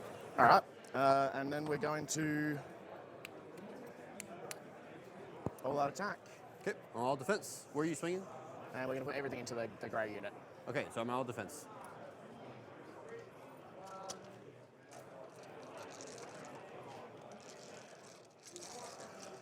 So, We are looking at 3s and 2s here. 3s, 2s, rend 2, damage 3, because there's a lot of boys in there. Okay. Good start, boys. And 6. Just 6. Pretty impressive. Okay, so rend 2, damage Rend 3. 2. So it's gonna be 4 ups. So I take 2, they're damage 3 each. 3 each, so that's 6 damage. And then 6 ups. So I lose 3 hard boys. Cool. And then we'll go with the big weapons. 6, 8. So this will be 2s and 2s on the big weapons. Yep. So they'll drop 1. And we're on 2s. We'll drop another, but that'll be 6 again, rend 2. Okay, so once again, 4 ups. So I fail 3. 3, so that'll be 12 damage because they're 4 each. Yep. There's 12. And then 6 ups.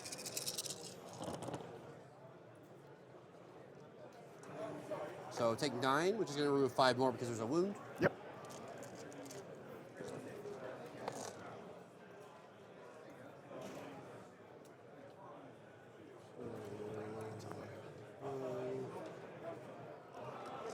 So just for you to know, I just checked Nathan Thompson's game, and I'm sorry to say it's not looking good for the Iron Jolt there.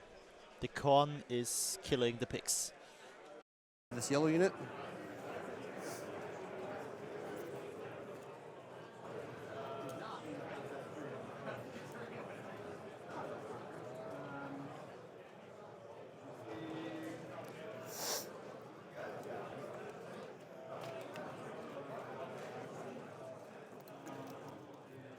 How many can you get in? It's going to be less than that because it's going to have to come in a weird The angle. pile in, yeah.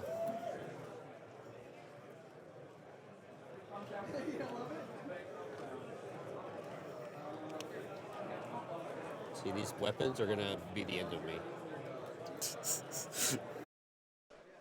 Okay, so the combat phase I think is interesting here. Maybe we can swap back to the top-down view now. So we will leave the player audio on for the combat phase, and we look via the top-down. Thanks to Florian for showing us the view. And just for the one who asks in the chat, we do not have any information from the Germans right now.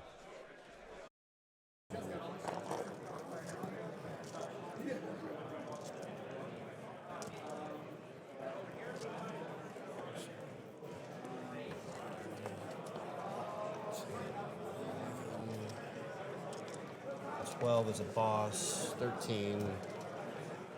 14. Just bump this. Centered. I wish that these were mouse pads. They do slide a bit. There's be 4s and 3s, rend 2. So 6 up saves. Yep.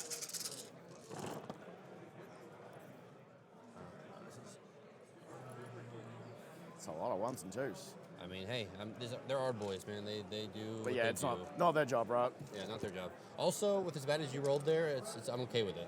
Like, I'll take the trade. It's having a bit of Their a job is living. bit of a pillow fight in there. Yeah.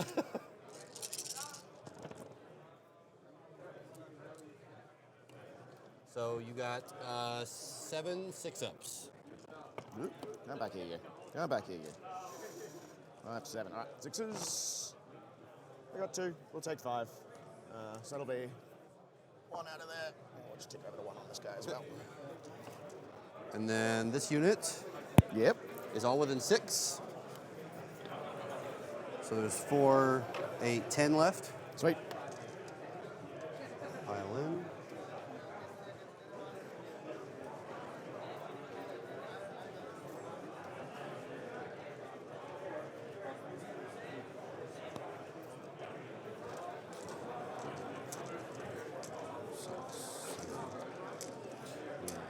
The 2 attacks each, right? Yep. Yeah, cool. 4s and 3s.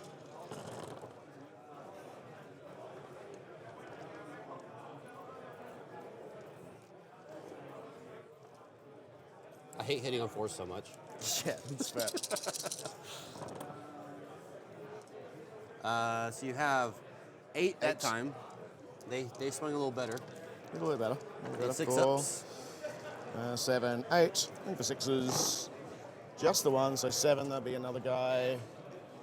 And we'll tick over to 2.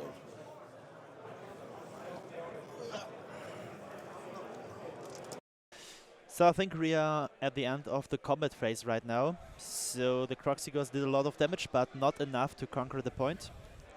And because of that, we are going to the next table. So as we heard from our table boss, the Hedonites of Slanesh taking slay the entourage of the unit Paladors at the bottom left. And as you can see, they killed the fiends, but not the demonettes. I don't know if this is enough damage from the Paladors, because now they will die.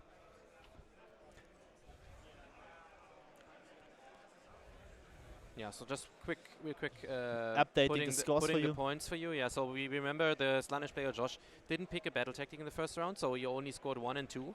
He didn't have more, right? Yeah, I also think that the Stormcast player is not happy that he wiped all of the fiends, because there's no power through now. Oh yeah. Okay.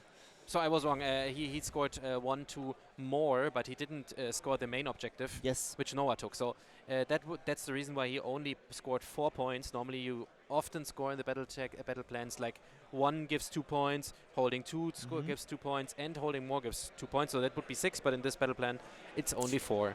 And now we know. I don't know if you mentioned that. Yeah, he took Slay the Entourage. You said that.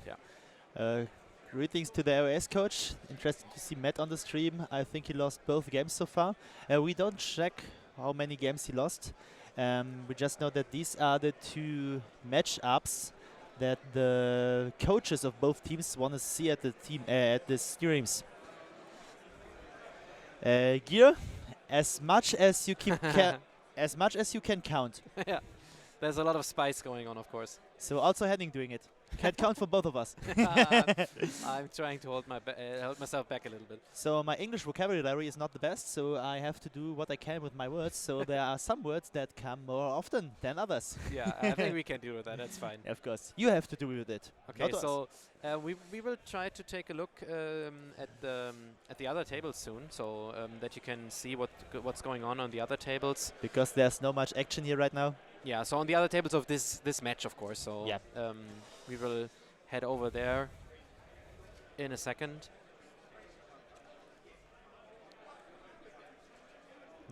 Yeah, so let's take a look at the other tables here. So we have a big Archaon. I remember this guy. Oh, look at him. Thanks, man. Great. With a big Chaos Gate. So behind Henning, him. I Nice. have the second game Iron Jaws on the stream, but you have the third game covering Archaon. Yeah, but he's not on the stream, so I'm a little bit sad. We had 3 opportunities and I didn't get it, but it's fine. It's fine. And by the way, we have the information that there's a timeout at the Seraphon against Iron Jaws matchup. Yeah. I think that the Seraphon player, the Australian player, wins the roll-off and now wants to know if he's going for the double or not. Okay, so on this table, as we are looking right now, the slaves took over a lot of the table for now. That's quite common because the Beasts of Chaos are starting an ambush, right? So there's a question in chat. Do we already know when the Team Germany game is streamed? Yeah. So far not. We are waiting for a good game for them. Yeah. And because they lost the last rounds, it's hard for us to schedule them in our our plan. I mean, we want to have them on stream, of course, but we just had to take this matchup here in the morning because Australia USA is just such a prestige matchup as well. So we had to take Australian, we have to take America, we have to take Germany and maybe Austria if they have a good matchup. And Let's of course the final table. So we have 5 matchups we should cover and only 4 spots left. Yeah, we can't do it all. We can't do it all. That's for sure. But maybe in the afternoon, let's see how the Germans do in this round. Yeah, if they get a spicy matchup in the next round, maybe. So maybe if they win, they would be in the 2-1 bracket, and that means they will get a great opponent as well. And I mean, every team is a great opponent, of course. But this will also be more hype to have them on the stream. So Gear, this is for you. When they get a spicy matchup, we will see them on stream. Of course, of course. Okay, so we see here the Beats of Chaos players' turn is obviously going on.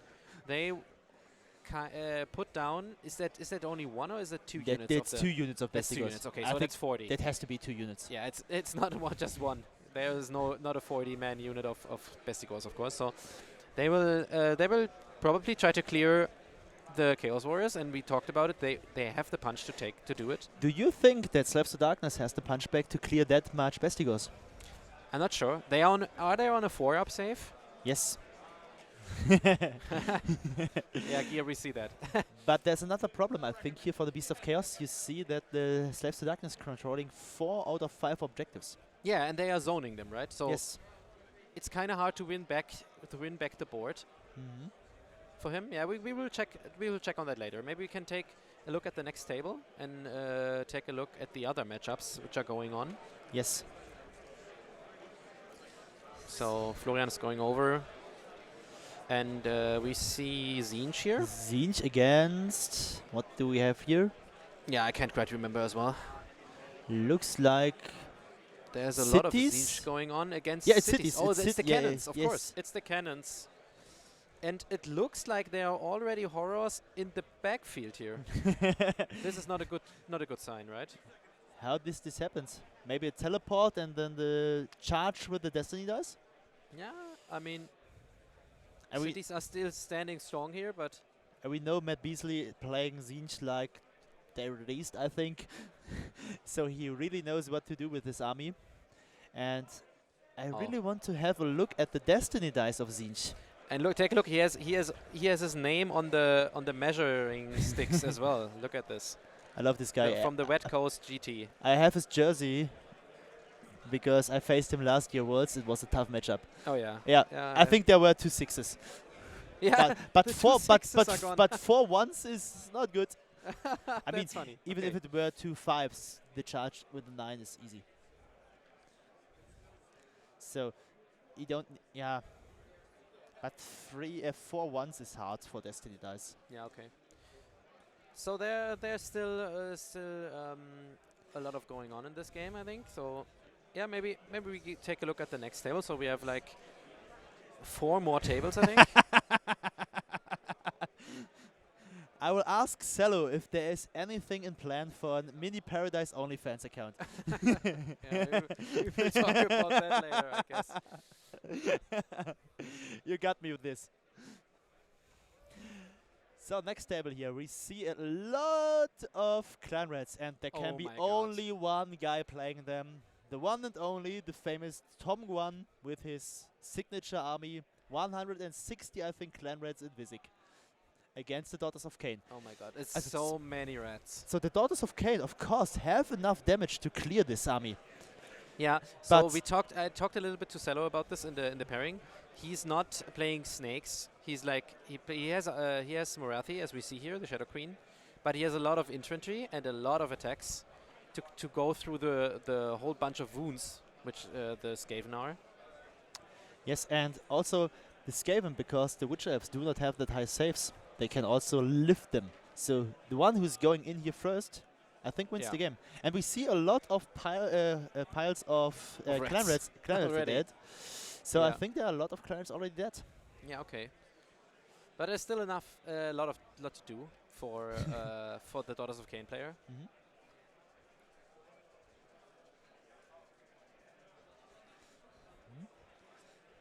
So I think we will see the outcome of this fight, and we will move on to the next. Yeah, Mhm. let's do that.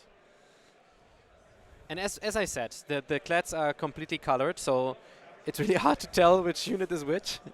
I think Tom Guan can, because he plays it like often. Yeah, maybe he has some And markings on the units as well to Speaking differentiate of it. horde armies, Oh god, what are we looking at here? a lot of ghouls.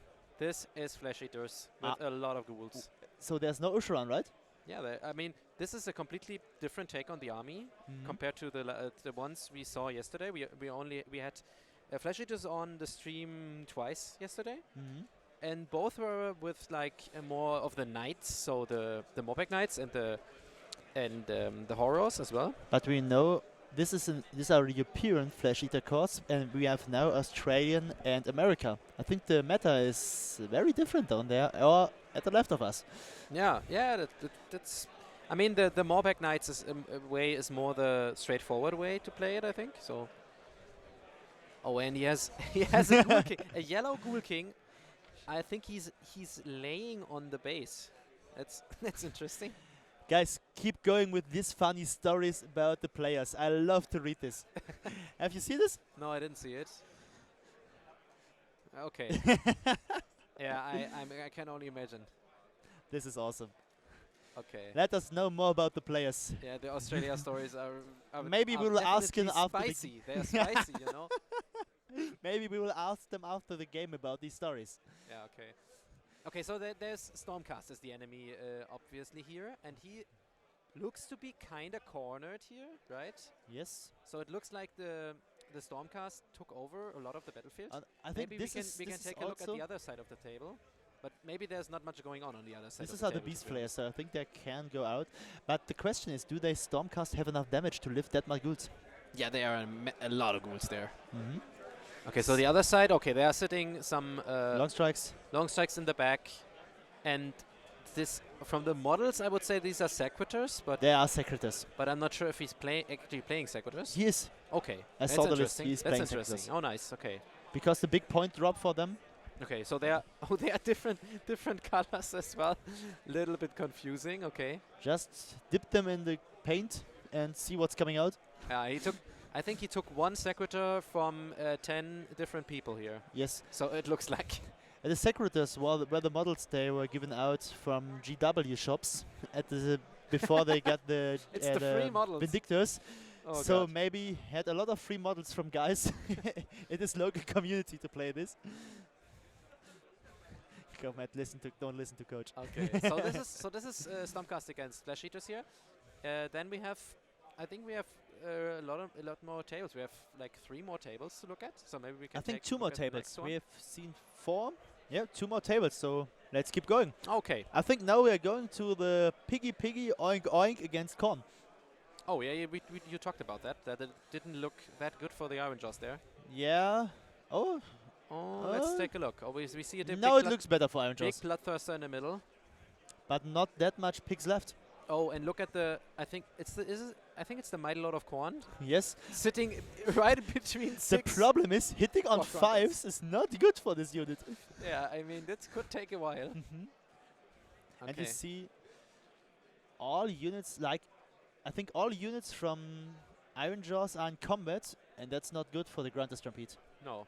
So that was the matchup we saw yesterday on stream as well. So Corn into Iron Jaws, and we already talked about it. That it can be fine for the Iron Jaws if they manage to charge enough. But if they don't manage to charge enough, they are just stuck and will slowly die, right? And if I saw it right, I thought Iron Jaws and Blades of Corn had the first turn and going full hem. Okay. Yeah. Yeah. We didn't see the start, but from the table, It could looks like. yeah. Okay. So, but right now we don't see the score. We don't know what's turn. Oh, it's the Corn player's turn. Oh, this is hard. If now it's the Corn player's turn, we will not see many picks after this turn. Okay. So the Bloodthirster. seems to be Bloodthirster going will in. go into the 6. The big pick on top will die, and the 4 picks at the bottom will die. Yeah, the four picks we see down here, they are stuck in combat with some Blood Warriors, and the Blood Warriors will deal with them, I guess. I think this will be a big win for America. Yeah, it doesn't look too good for the Iron Jaws, as you said. Okay, so then we have one left, right? Yeah, we have 1 game left, and then we go back to the streaming teams.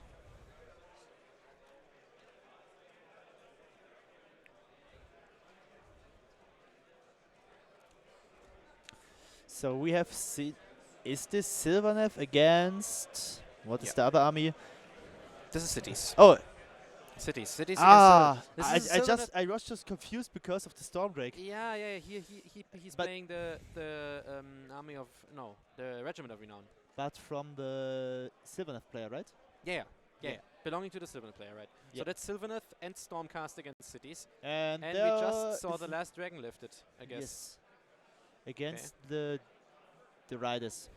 Yeah, they're Drake Spawn Knights. Drake so Spawn Knights, thanks. They are, looks like, to be older models even, but Yeah, the Warhammer Fantasy models. yeah, But we see Beltanos at the backfield. yeah. How? Oh, I know how. The 3-up. And jumping back. Yes. Starting at the front and ending at the back. And I think... There's Oh, there is another. There's another Drake. I think he has 2 Storm Drake Guard and the hero. Maybe Yeah. this is the hero left. No, it's a single model of Storm Drake Guard and the hero. Oh, okay. Okay, so there's only 2 dragons. Yes. I But didn't this, know about I it. think this Yeah. looks good for the Silvernev. But where's... Oh, the objective... I think they are playing Star Strike and the objective is at the top. Yeah. Okay, so the Sylvaneth player is the... Okay, yeah, Sylvaneth is Australia.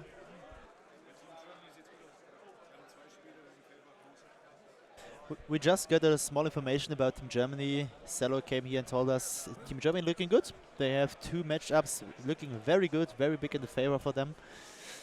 Okay, so maybe we go back to our tables You now from the should- top-down view. Yeah, you should make your Alariel. It's an awesome model, looking so cool, and has a lot of good actions in this game right now. But what I'm talking to, you're the coach, you know this. Okay, so thanks to Florian for showing us the tables. By the way, coach, do we see it again at Atlanta this year? I'm looking forward to see you again. So what happens here? Okay, so we are back at the table 1, and we are taking a look at the scores as well because we can update that. So just for me to know what's happening here. I think the Croxigors, I think they power through it. I think the Croxigor power through and that Iron Jaws has their second turn right now. So just 4 points here because of the battle tactic for the Seraphon, and the Iron Jaws are setting up for take the land. I think the land that will be taken is at the top right. So I don't know which else could be possible. So the Iron Jaws players is going for the movement phase, and the good for the Iron Jaws players, if he now moves outside the range of the spell portal, he can protect his heroes. Did we already clarify who had the turn? So the we had a timeout, if I remember right. Yeah. So You mean who has the decision to... yes. So I you think said that you thought that the Seraphon player had the decision if he wants to go for the double or not. I think that the Iron Jaws player can decide, because otherwise the Seraphon player should have taken the turn. Yeah. Okay. But was there a reason for the Iron Jaws player if he has the decision not to take the turn? Because then he would have given basically a free double turn with battle tactic to the Seraphon player. So we don't know if the timeout was because of taking a double turn or not. Maybe it was because of what battle tactic I will go. Yeah, sure. Oh, how he plays the game from then on. Yeah. Fighting around the world. So let's check for the other table, because I think here is not that much action. Yeah, so we updated it, so it's the turn of the Iron Jaws player now, so we are up to date here. And let's take a look at the other table. So what happens here? Oh wow! I think that the Slaanesh player didn't manage to take the Paladors out. Okay, so it's definitely the Slaanesh player's turn still, I think.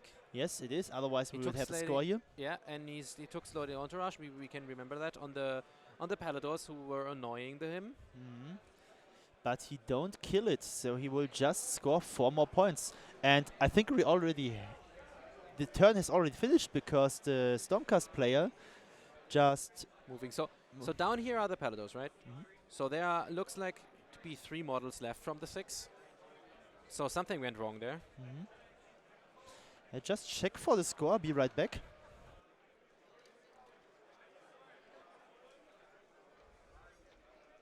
Or you can give it a quick listen in.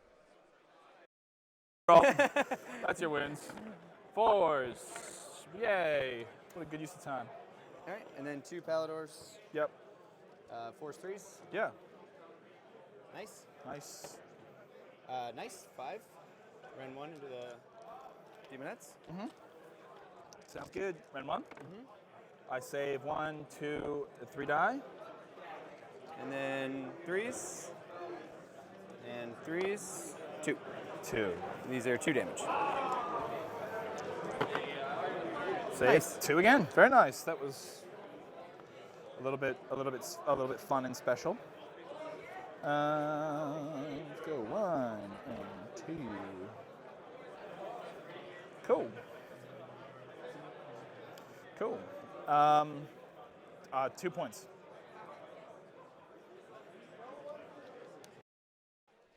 So as we heard, that Slanish only scores 2 points because the failed battle tactic. And by the way, I want to give a big shout out to all the Americans watching our stream right now. What is it for you? Like 3 o'clock in the morning, something like this? Yeah, it's definitely not the normal time to watch some Warhammer. And we are so sorry to not putting you at the other streaming slot. Yeah. But we have to take this matchup here because the Australians have the same problem with the time. Yeah, it's hard to make it right for everybody. Wow. Oh wow, okay, that's 4 a.m., 2 a.m., 3 a.m. You're crazy. Yeah, it's nice to still have you here. I can promise you, if America making it to the top table, we will see them again, and then of course in favor for you time. I will promise you to give you another chance to see your guys playing without staying up that late. But I think it's Saturday for you tomorrow, so you can stay up a little bit late and still get enough of sleep. If you don't want to miss the next matchup. Yeah, of course. Okay, so we talked about the fact that Josh, in this case, only scored 2 points, and now we got the battle tactic for USA. So for Noah, and Noah is taking Slady Entourage as well. I think for the units of Demonets. Yeah, so there are not that many left, right? Yeah, you can shoot them. You could charge with the Endless Spell. Yeah, and he still has the Vigilos sitting in the back, so. And I think he has also still well. some units of long strikes. So I think the long strikes will be still in reserve. Yeah, we don't see them on the table yet, right? We don't see them right now. I don't think so.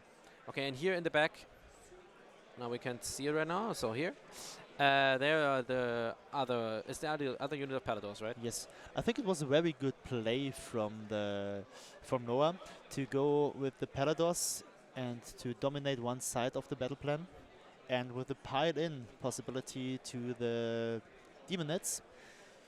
He nearly cleared one unit, and now in the combat he will clear the next unit, so there's no damage left for Slanish.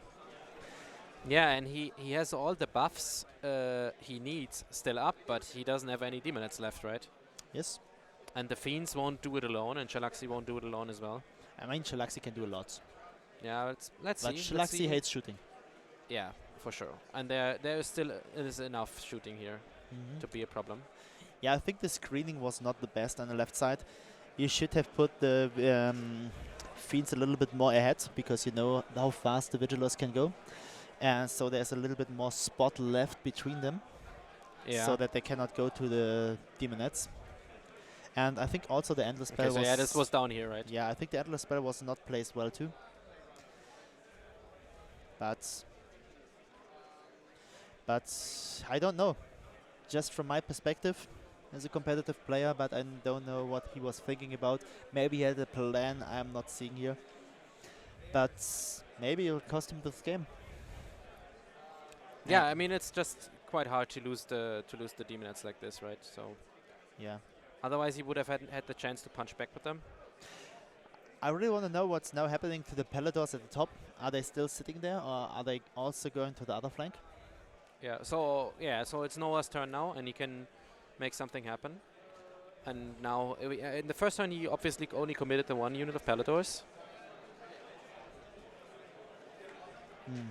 I think the one unit of Paladors will now be alive, and the Demonets will be dying, and then they maybe charge at the Enter spell just to remove them with the Gravetide together, or he charges into Shalaxi or Dexessa or Sinessa, again with the Enter spell.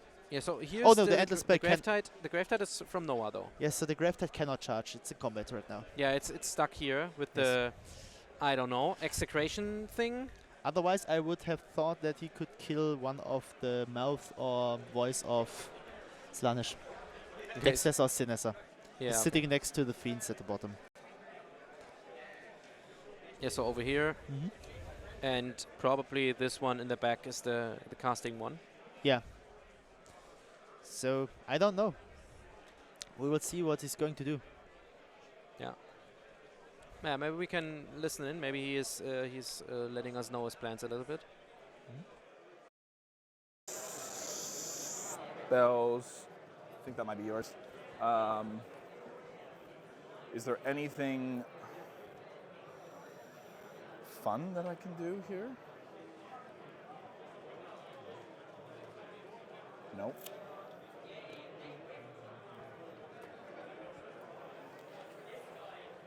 All right. So this moves 12. Mhm. Can't run anyone over, but it can just pop over here. So that's at 3. I guess it can run that over. Nothing happens.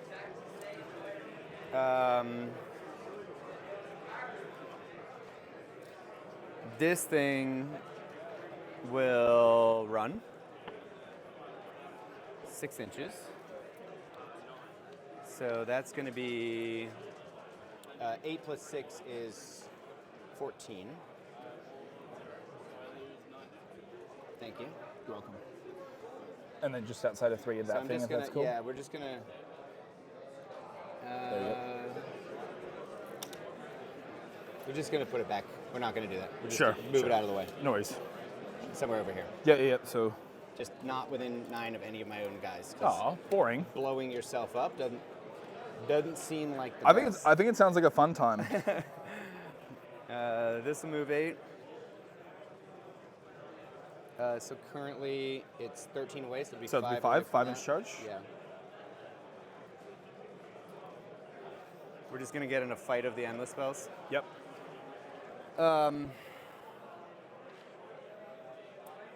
Old Crondo is just gonna shift this direction, A little shimmy. like that. And then let's do this.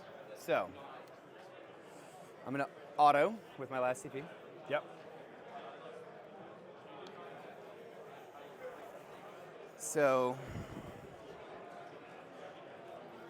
to get this dude to here, front of base there is a 7. Yeah, but you probably will need to rotate that base as well, Gotta right? change a little bit. Yep. So let's say it takes 8 inches to move, Sure. 8 inches. Yep. and then I move 12 after And then you've that. got 12 after that. So Yep. that guy has 12 inches after So that. we'll put Yeah. him there, and then we'll do the, because he has to wiggle through there, Yep. and then we'll do 12 this direction, Yep. is to here. Cool. Or, yep, like that. And then this dude, straight line to there, and then would be 13. So I'll just do the 12 and then one more forward, so he's just at the other 3. Sure. Yep. And then this dude, so 7's to there, so that's probably 8 to there. I'd say so. Yep. And then Then another 12, and he's going to come this way. Yep. So he's going to come like that, and then he has to rotate a little bit, so Yeah, he's so just it's going to be probably back a little bit. back a little bit. That's totally cool.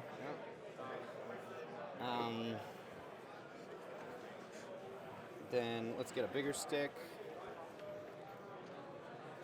So to get him in the pocket, it's going to be 9. Yeah. And then probably just a little bit more to get him A past. little bit of passed, Yeah. so let's do a 10 after that. Yep. So like right there, right behind them. Yep.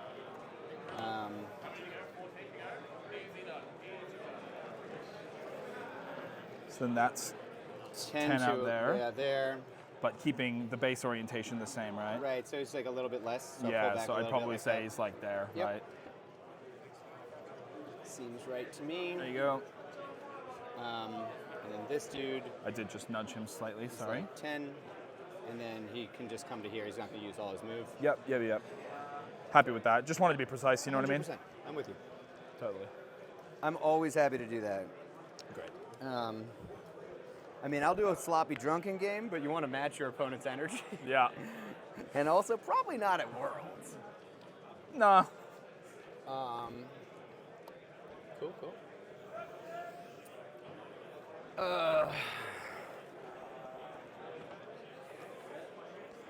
Let's waddle these bad boys.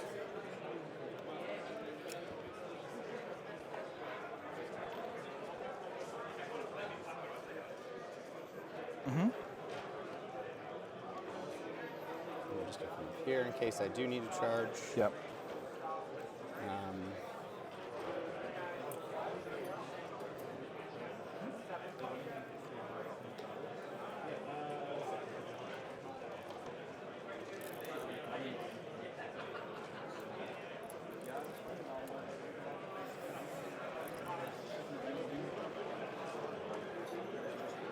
So I'm just put the long strikes here.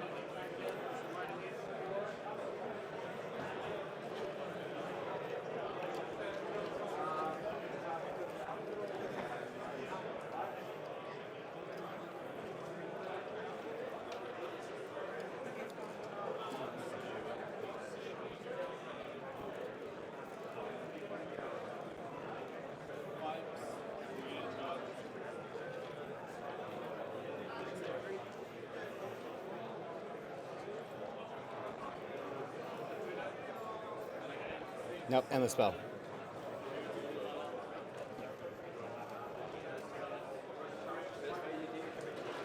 Oh, yeah. Here, I'll help you with a 9er. Yeah, I think it has to be back Yep. here. And then you got that. I'm not 100% sure if I've gotten this 18, but let's check it.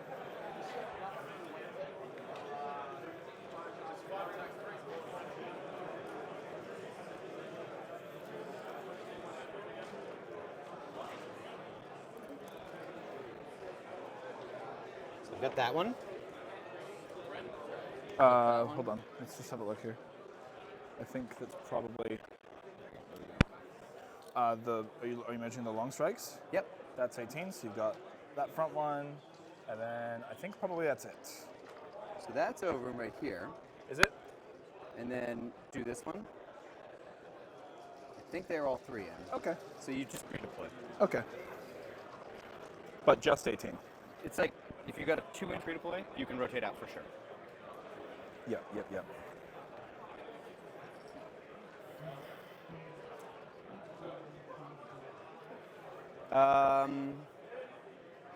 That is all my movement. Over to you. 6 attacks. You got 2 CP, right? Yeah. Yeah.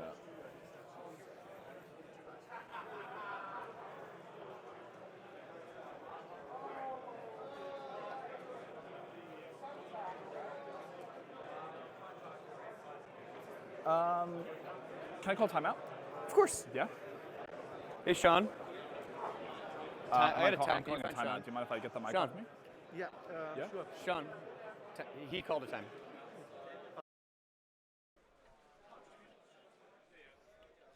So there are some issues with the sound. So yeah, oh no, there's no issues there. I think there's a timeout or something like this. I think that's a hard decision now. What's going on with this game, because it don't looks very good for the Slaanesh player, and Noah tries to put the last nail into the coffin with his second unit of Paladors here. We're also going to charge. Maybe after this turn, one of the big units die, and then he has a very big problem there. So because of the timeout, Henning, want to check the other table? Yeah, we are going to the other table. Just we muted the players, of course, real quick, just to give them their privacy and talking to their coach, of course. So what do we see here? We saw that the Iron Jaws players going for the take the land, and of course they succeeded. So again, 10 points for Iron Jaws. Only one Raptodon Agrodon left against, I think that's the Tusk boss on the right side. And there are a lot of art boys in the middle, but maybe not that long anymore. So also the Xeraphon players going for take the land. because there are a lot of lands in the backfield he could conquer with the deep strike of the Hunters of Wanshi. Yeah, that's what we mentioned already, right? That he can just drop the unit down here, whatever. Here's a little bit, Yes, it is. little bit scary, but he Yes, can just go down it is here. Star Strike. And So yeah, they are playing Star Strike. So another nice situation here. I think that's the Mighty Destroyer move from the Art Boys. I don't think it's enough to go into combat range. Okay, we can also say that the Iron Jaws player is still holding back his unit of brutes, right? It's Yes. still down here. Yes. So he didn't commit with this unit yet. And he also has a few Art Boys from the other unit left, it seems. Yes. So the Croxigors went in, didn't kill enough from our perspective, and they still have a lot of he still has a lot of models left from them. Because now the Iron Jaws players is moving, that means that the Seraphon casting hero phase is already done. And I think, so we see no unit in the tower. I think that the Iron Jaws player bring his units to save. It was a very good play for him to remove his heroes a little bit, to put them a little bit back, so they cannot be targeted from the... Yeah. So probably this little green smoke here should be the Vietnam Shaman. And the blue one should be the Art Boy Big Boss, and the one next to him on the right is the War Chanter, I think. So here. Yeah. So these are the three heroes, and he put them far back so that crow can't reach them, right? Yes. So from my perspective, it looks right now good because Iron Jaws is controlling the flanks. Iron Jaws is controlling the flanks, and Seraphon struggling to get the middle objective. The problem is, will they have enough damage with only 4 Croxigors to do enough damage to conquer the point? But if they will score again only 4 points this round... Yeah. So Croxigors are these? Yes, these 4 guys. Okay, yeah. I think they have, with the Bastiladon also. If the Bastiladon also commits, they have enough damage, and also +5 control score is very strong. Yeah. So there's one over here. Yes. Going in, yeah. But if not... And what I think will be a problem if on this battle plan the objectives, the one who's coming down at the 3rd round, will fall, like, for example, at the top right and at the bottom left. Yeah. So the objectives are coming down at the 3rd turn. Yes. Am I right? So, okay. So this will be determining a lot in this match, of course. Okay, so she's measuring to the big pig on the right. It can be a problem for the Iron Jaws players. It depends on how the objectives lands. Because right now the Iron Jaws players holding the flanks.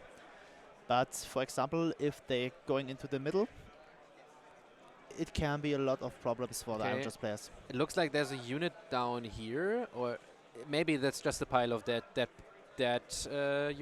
models. No, that's an endless spell, but not summoned. That's okay. That's a swamp. Yeah, okay. So this is not in play right now? No, absolutely not. Okay. And we saw the Hunters of Wanshi drop down. Yeah, for take the flanks. Over here. Take the land. Take the land as we expected. And now he's moving. So he already dropped them down. Could have obviously done that later on, but he wanted to do that anyway. Yeah, he just taking his opportunity to take the land, but because I think another battle tactic would be out. Maybe I would go for do not waver here, going in with the Bastiladon, but then he would overcommit for the middle and leaving the flanks to the Iron Jaws players. Yeah, that's why he's moving over there, right? So yep. He could have easily gotten that probably in the middle. I really want to know how much damage the Taskboss or Morgrunter on the right side has taken, because now he will suffer D3 mortal wounds from the Bastiladon, and then in the combat phase maybe some more from the Agradon. But the problem is, if he starts with the Agradon, there will be 1 or maybe 2 more dead Croxigors. And if you start with the Croxigors, the Agradon will die. Yeah, but I think he has to start with the Croxigors, right? He can't go in with them and then just let them die. Oh, he's going back with the Agradons. Oh, so he's Croxigors. He's just not going. Oh, he wants to go for the Zaros Guard. What is he doing? Okay, so yes, we didn't mention that, but he has a unit of Zaros Guard, a 10-man unit back here, protecting Croak for now, and now they are moving in. It looks like. Wow. So from my perspective, he wants to play more aggressive. He want to put Croak in a better spot here. But now if Iron Jaws manage to get a high redeploy here, Yeah, he has a pretty far charge, right? yeah, I think right now it's I would say a 4 or 5. See you then, Daniel. Bye. He has like a 4 or 5 inch charge, I think, and if there will be a 3, 4, 5 on the dice for the redeploy. It's getting really hard for the Source Guard to get in, yeah. It's true. But I also think the problem is if he gets this high redeploy, the Source Guard are outside of their own territory. That's not good for them. Nope. They don't want to be there. Nope. They just want to sit comfy on their own side. I would go with Croxigos and Saros Guard full ham in this. Yeah, I mean, the Source Guard can maybe grind the Iron Jaws Art Boys in the middle down, but they can't take the objective as well, right? Yeah. Right now I'm thinking he's playing for the falling objectives in turn 3. Yeah, so he's moving around a little bit. He's putting the Basiladon, as we mentioned, over there, and trying to spread out a bit. If this board state looks a little bit same like this in turn 3, Iron Jaws will win this game. But if the Seraphon players maybe gets the double, scores a tactic and gets good objectives coming down, this game will totally shift. Yeah. It all depends on where the objectives will land. Okay, so maybe we take a look at the other table meanwhile, and then we come back to this table maybe with the roll-off into turn 3, and or maybe for the combat phase. Or for the combat phase. That's also interesting because there's still the objective to fight around, yeah. So we see the shooting killed nearly all of the demonettes. And I think we are right now at the next time of the shooting, because we see a lot of dice rolled. Yeah, we can also listen in. Maybe the players will let us know. It's on a 6-up, so no saves, so just wards. Make 1, so take 2. Okay. And then it was 2 dudes. But it's not the boss. He's behind. So it's just 2 shots there.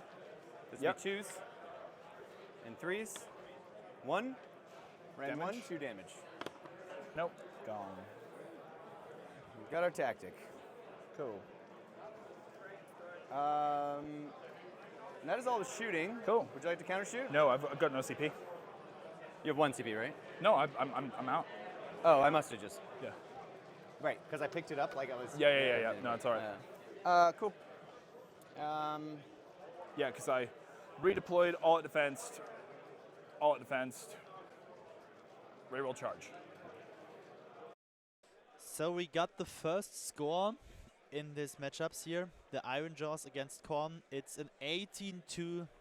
I repeat, 18-2 for Korn against Iron Jaws. So the Americans leading right now with 18 points.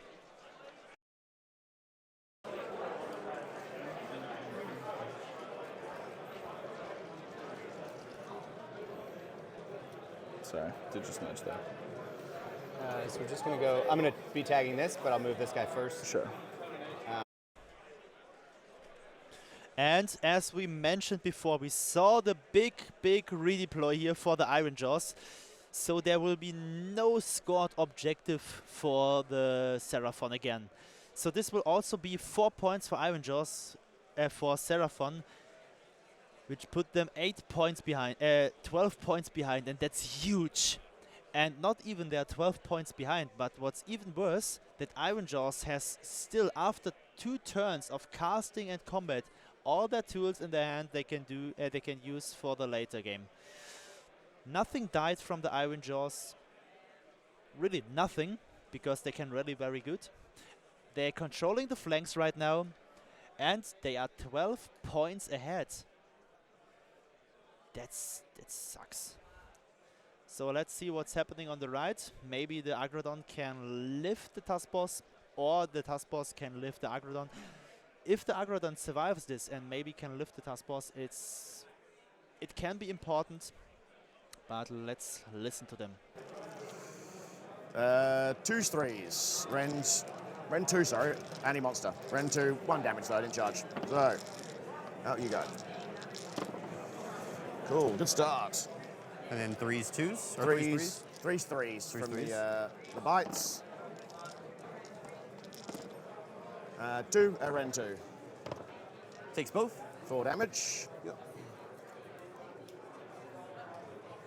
12 taken. He's got 2 left because he's the boss. Yeah. And then he'll swing back. The tusks, he's got 3 left because he is bracketed. So it's going to be 4s to hit. 2s to wound. 2 5-ups. And then you fail either, he's dead. Good hard one. He's dead. There he goes.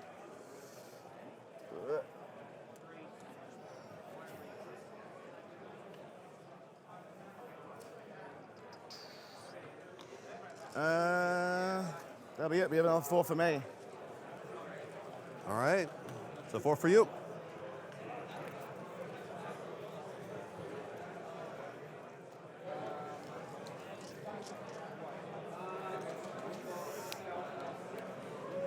Roll for turn, right? Yep. That's a 1 for me. A 5. When do we see when this comes down? I believe it's it's over to you, but I believe it's over At the start of the first after battle picked. round, at the start of the third battle round, after determining the active player, Yeah. the active player must set up 1 objective. I'm going to go active. So you're taking turn? Yeah, I'm going to take turn. So then I'm just going to roll the thing. So for your side, 1's on this side, 12's on that side. A 9. 9. So we're down So it's here going to be somewhere. on that line right here. All right.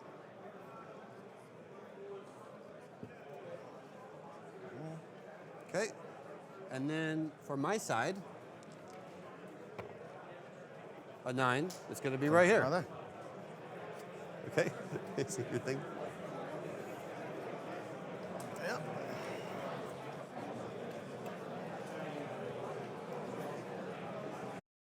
So we just saw the combat on the right was good for the Iron Jaws player because he survived and the Agradon not. But also the objectives looking good for the Iron Jaws because now the Battlereports has to face the Morgrant Gorger to protect the backfield.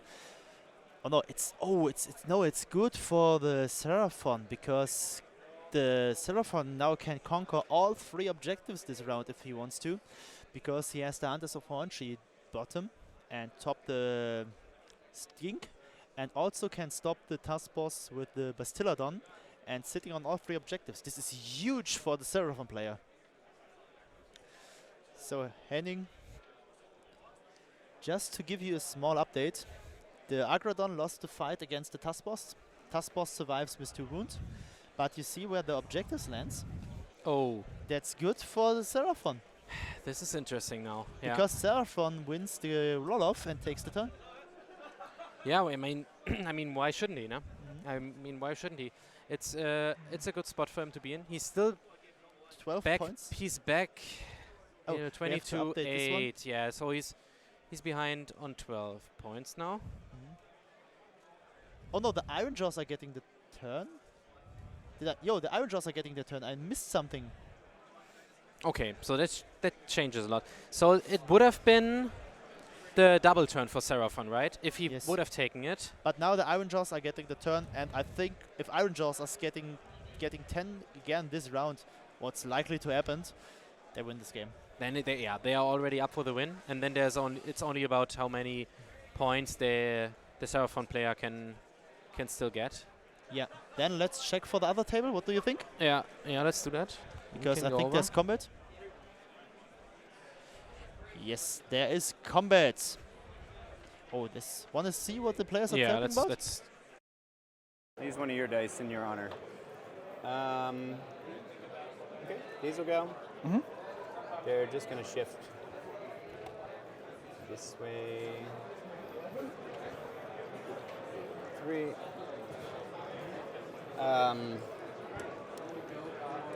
This is exactly 21, right? Yes. That's why I refuse to trade the dice. So, 3s, 3s.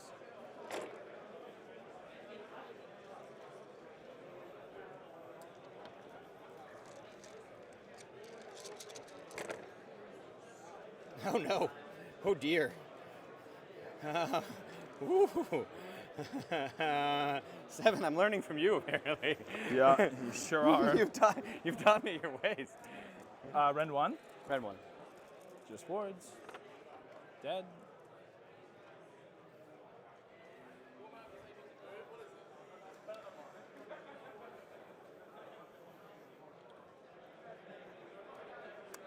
Your activation. So no more fights. No, you have 1. I do have 1. You're right. I'll do 2d6 attacks. I'm done with you, Australia Dice. Get out of here. Yeah, get on these. Get on these. Get on these. 4s. All right, there's 1, 2. Just one wound. No rend. Go, sir. Haha. 6 up. No. Aha. Okay. Take a damage. So just to be where we're supposed to be, this will come over there. Sure. And then 2d6, 7. Yep.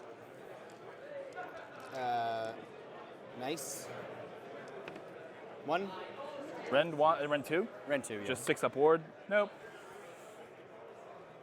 Now you. Then the Paladors. Yeah. How many are left on 4. 4? So let's figure out how many we can get over there.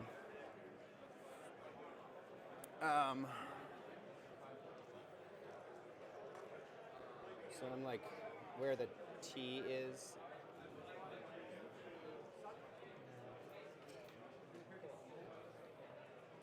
I think it's just 2 that I can get on her.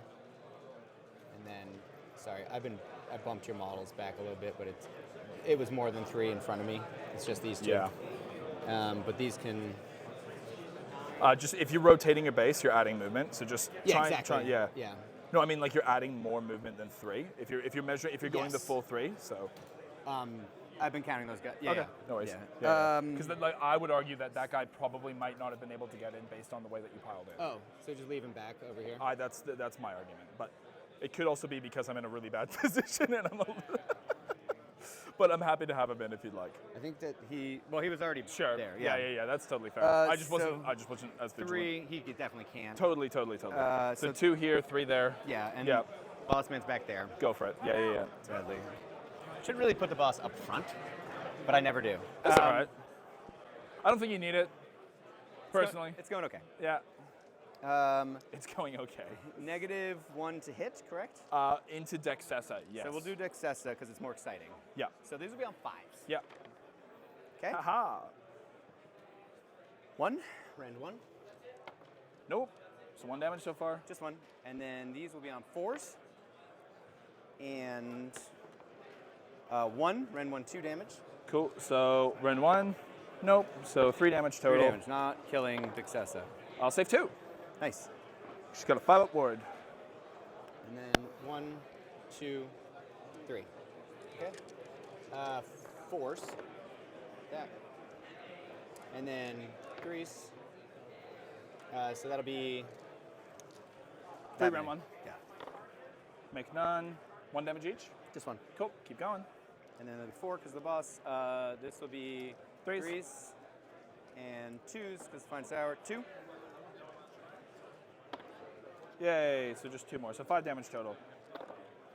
So I'll save. So you kill 1 and leave 1 on 2. Oops. Okay.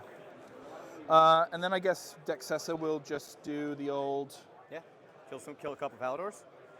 The old kill the Paladors move. pile of Rooney. Cool.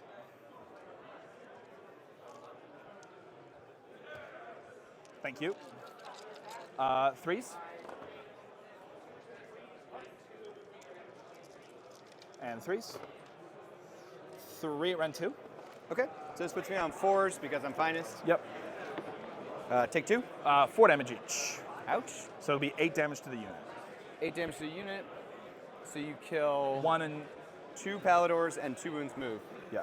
No, it's like 2 each, so it's 4 damage. Oh, 4 damage Yeah, total. so- I thought you meant 4. No, because you got the 4 wound marker there, so 4 plus 4. Okay, yeah, I got you're good. Yeah. I was like, she's really No. fucking good. Maybe I should No, have actually, Jimon, it's 16 damage per hit. 16 I'm really damage sorry, per but hit, obviously. it's so funny when So When four, you're up seven. 10 points, I'm actually Suddenly, damaged as 16. soon as you're up 10 points, my damage goes way up. Yeah. Also, everything's ones and ones. Yeah, ones, yep. All right.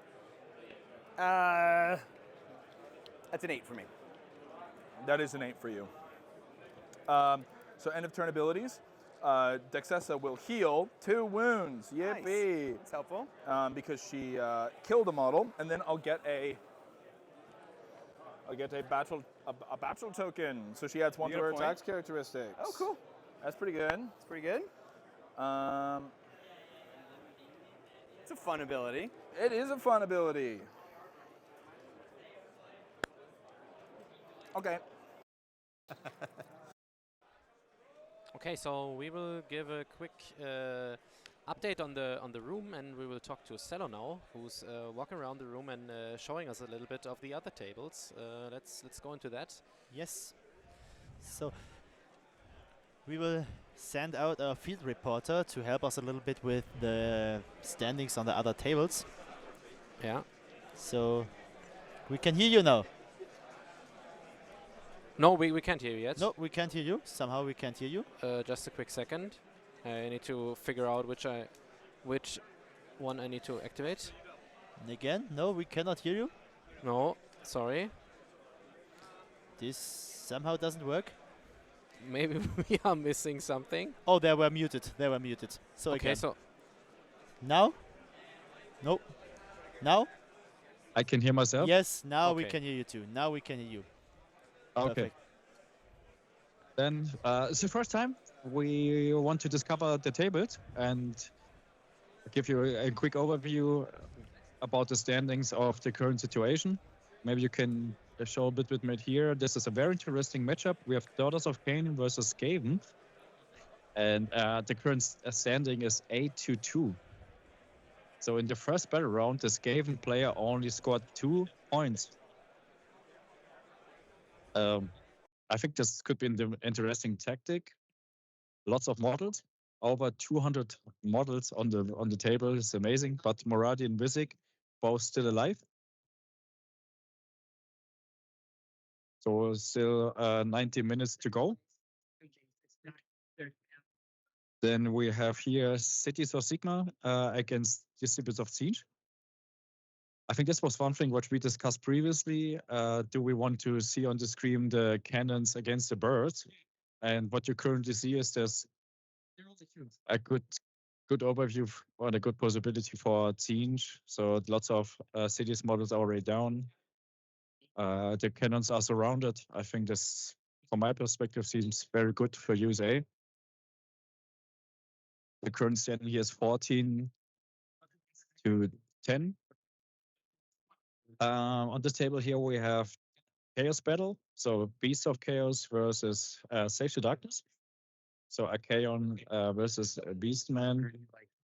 And he is currently 17-7. So 17 Slaves to Darkness leading against 7 points Beast of Chaos. yeah, so I that's think what. there are lots of Bestigors on the table. Yeah, so that was the table, But I think, maybe where the Beast of Chaos. Beast of need Chaos to- has also scored yet, so could be more points for Beast of Chaos. But many models alive, Archaon alive, Bestigors alive. Flesh Eater cards against Stormcast Eternals. So what we can here see so far is lots of Flesh Eater cards models, lots of ghouls, and a very good opportunity against Stormcast is to put your heroes on the obscuring terrain for terrain pieces where you can't see the guys. So which means you can save them. Stormcast Spieler can't shoot in them, and then put lots of models on the board, get the objectives, and get the models back if their unit dies. It's a good strategy, and it's not very easy for the Stormcast player. So we have the first final result. So this game has already ended, and it was 33-16, which means this is 18-2. And this for Blades of Corn. And this was a very aggressive game. So both players were fighting pretty fast in turnaround. And Blades of Corn did it way soon. So 18-2 is a very 18 points is 80 points is very huge value in the first matchup. This is very interesting. We have here Silvernet against Cities, and this is Star Strike. Which is better plan? Star Strike. So Silvernet is leading with 16-10. But the Cities list is very good. We will see how it goes. And this was a quick matchup. So we will speak later and back to the studio and to the conference.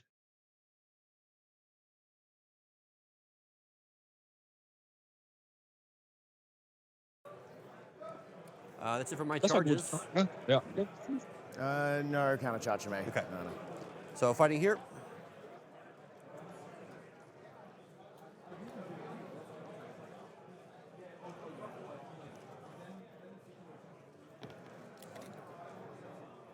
So good to go here. I'll just make sure I'm within 15 of him. Out. Go.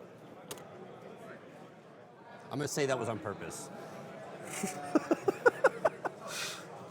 Make sure I'm out of 3 here after this pile in.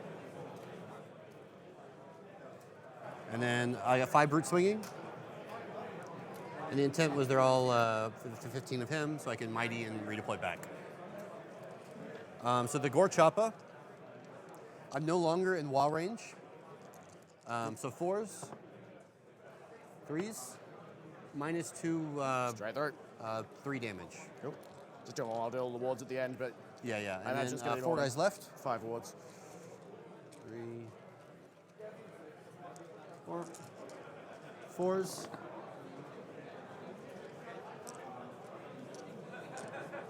And 3s.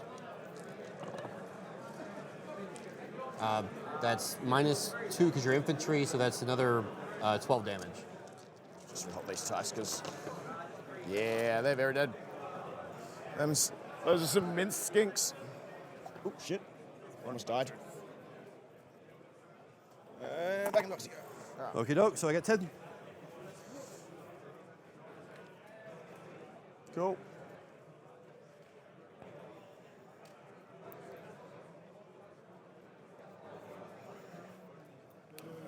So, we've got 16 guys in here. I do have 16. Beautiful.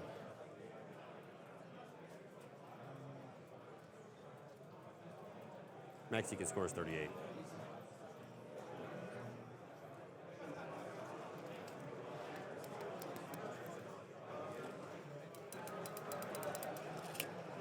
Take that one.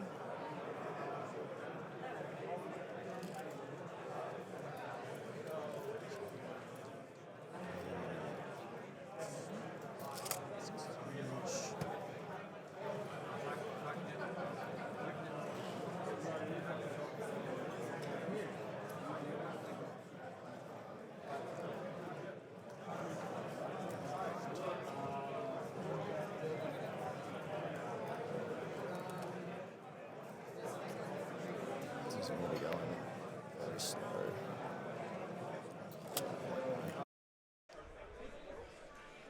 Okay, so the players are now in the 3rd turn. And it's the Seraphon's turn, so we can update the score as well here. Yes. And Zach was able to score 10 points again. So he's leading by 22 points right now. Yeah, so his battle tactic was take the flanks. He managed to do that with the big picks. And now the Seraphon player has to get the middle objective back if you want to somehow be in the game. But the problem is the Iron Jaws players threatening the top right objective, controlling the bottom objective, so the Iron Jaws player as a Seraphon player will never get this again. That's a hard one here. Is he going for Do Not Waver now? What do you think? Or Attack on Two Fronts? That's the He's other going one. for attack on 2 fronts, yeah. That's the other one possible. So what can he do now? He has to commit Croak on this point. He has to play more aggressive because the brutes are too far away. They cannot get him. He has to put the Croxigors on the point, and he has to put the Saurosguard on the point. Otherwise, he will not be able to lift the Iron Jaws. Yeah, I mean he still has the problem with the one pick up here, right? But if the Bastiladon goes on his own point, there's It's no problem. fine, right? There's no problem anymore. Yeah, so it doesn't matter if it's charges They or have the not. same control score, and the Hacking Crew or the Task Boss, whatever it is, has no damage to kill the Bastiladon in his own territory. Yeah, He's standing on a 0 save with an auto defense. The should be fine. if he don't roll that much once, it's perfectly fine. Yeah, and even if he rolls some ones, it's. I mean the Bastiladon has like 12 wounds, right? Yeah, so 12 wounds. He should not roll 2 ones at the 5 damage attack, otherwise everything is fine. Yeah, that would be really unlucky. But we don't know how many wounds left even on the. And on the we task. know it's 2 if you don't rally. Okay, it's only 2 left. 2 wounds left. Yes. Okay. If he rallies, it's more, but it was 2 after the Agrodon thought. Okay, so yeah, and then it moved up here, and did the battle tactic. Mm-hmm. Yeah, so the Seraphon player should be fine and doesn't need to I worry have a about short the question for you. Morganta. Is it 6 inches from the Iron Jaws Art Boys in the middle to the... Oh, yeah, I know why you're asking. If this is 6 inches, they will not get the middle objective. Yeah, because they will just move forward in the enemy's hero phase with And the he Mighty could Destroyer move. rally and then Mighty Destroyer. So it's even more to cover the point. Yeah, rally Mighty Destroyer, they will definitely come into combat range of the Saurosguard, so they will not be able to move. So the Croxigors has to go around the Endless Spell and will not be able to get on this point. Yeah, and that means he will miss his battle tactic as He well. will miss his battle tactics and will always score 3 points. Yeah, and down this objective is nowhere near him, so he can't score this one. Yeah. He's obviously taking this one, as we said. So, So he has one, but he that needs means the middle one. Bastiladon has to go back. So if the Mighty Destroyer works here, it's a hard one. Yeah, and then even if he, I mean, he's down like enough points, so he could easily take a double and still do a battle tactic. But yeah, it's still a tough one. If the rally brings back like 2 models this game, Yeah. if he somehow with the rally can tag the Croxigors, this game is totally over. Yeah, Wow. maybe we can listen in and see. Yeah, of course, that's good. See in which phase they are. I want to see the Mighty Destroyer yeah, with the players' if commentary. it's already going on. So, Croak's just going to do his spell. Drain to them just for the D3 models. He will make it with a 7. And we'll do just 1 more model to the Art Boys. And he'll just go for a 3rd time. Yep. Again, just Makes the Art sense. Boys. Yep, and does 2 mortal wounds this time. Gonna smack that terrain because I think he's in range. Yep. So we'll try and hit him for some mortal wounds. We will fail. Okay.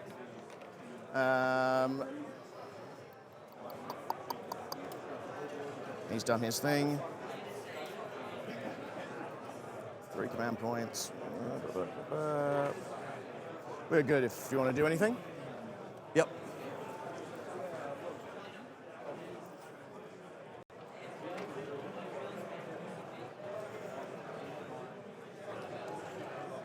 A mighty here.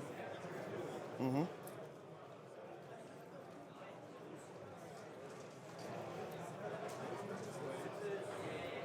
And then I'll rally him. Yep.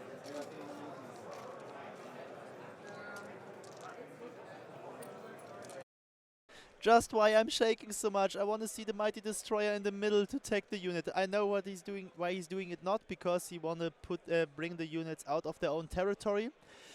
But they hasn't to because now they can just move onto the point, grab this point, and staying in their own territory. And otherwise, they would deny him like 7 points. So it depends a little bit on how many Art Boys are still on the objective, and if he needs to charge, so if the Seraphon player needs to charge his units to get into combat, I think so. So he could block the left side, so the Croxigors would not be able to get on the point, and he could block the middle by taking the Saurosguard into combat. because the more grunt are on the back. It doesn't matter if he survive or not. Oh man, that's a missed opportunity from my perspective. Oh man. Yeah, I mean, maybe there's something behind it which we don't see, but At least he could measure it to tell me he saw what I saw. yeah. That would be great for me, but I mean, there is nothing blocking them, right? I mean, they could have just moved forward, yeah. maybe it's more than 6 inches. That's the only thing I can imagine, but then he should have rallied them. Yeah. Now he'll lose the middle objective and never will see it again. So, wanna go for Cello now? Yeah, so we are currently trying to Get the player who's winning his round for yeah, an interview. so we have Michael from Team USA who already played his match and won, and we will go over to Cello now, and he's talking to him. Hi guys, can you hear me? Yeah, we can Okay. hear you. You can Yeah, start. I'm here. What's your name? Michael, right? Michael Rush. Okay, you finished your first game against Australia. Yep. And the final result was an 18-2 for you guys. So tell me, what you expected from the game against Corn versus Iron Jaws? Yeah.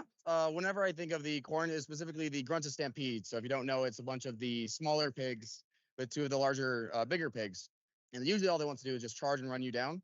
So their biggest abilities are involving mortal wounds on the charge and getting those momentum scores up. So when they charge, they also get momentum to get extra damage on their teeth. So going to that matchup with Corn, when you're able to move into combat to prevent them from charging, you're able to actually reduce the amount of damage they're doing between charges and extra damage on the tusks. So going into the matchup, I thought it was pretty decent for us. I was on a decent map for myself. And I got lucky because on my first turn when I went in, I was able to kill 3 pigs in front of his army that was screening out his bigger pigs.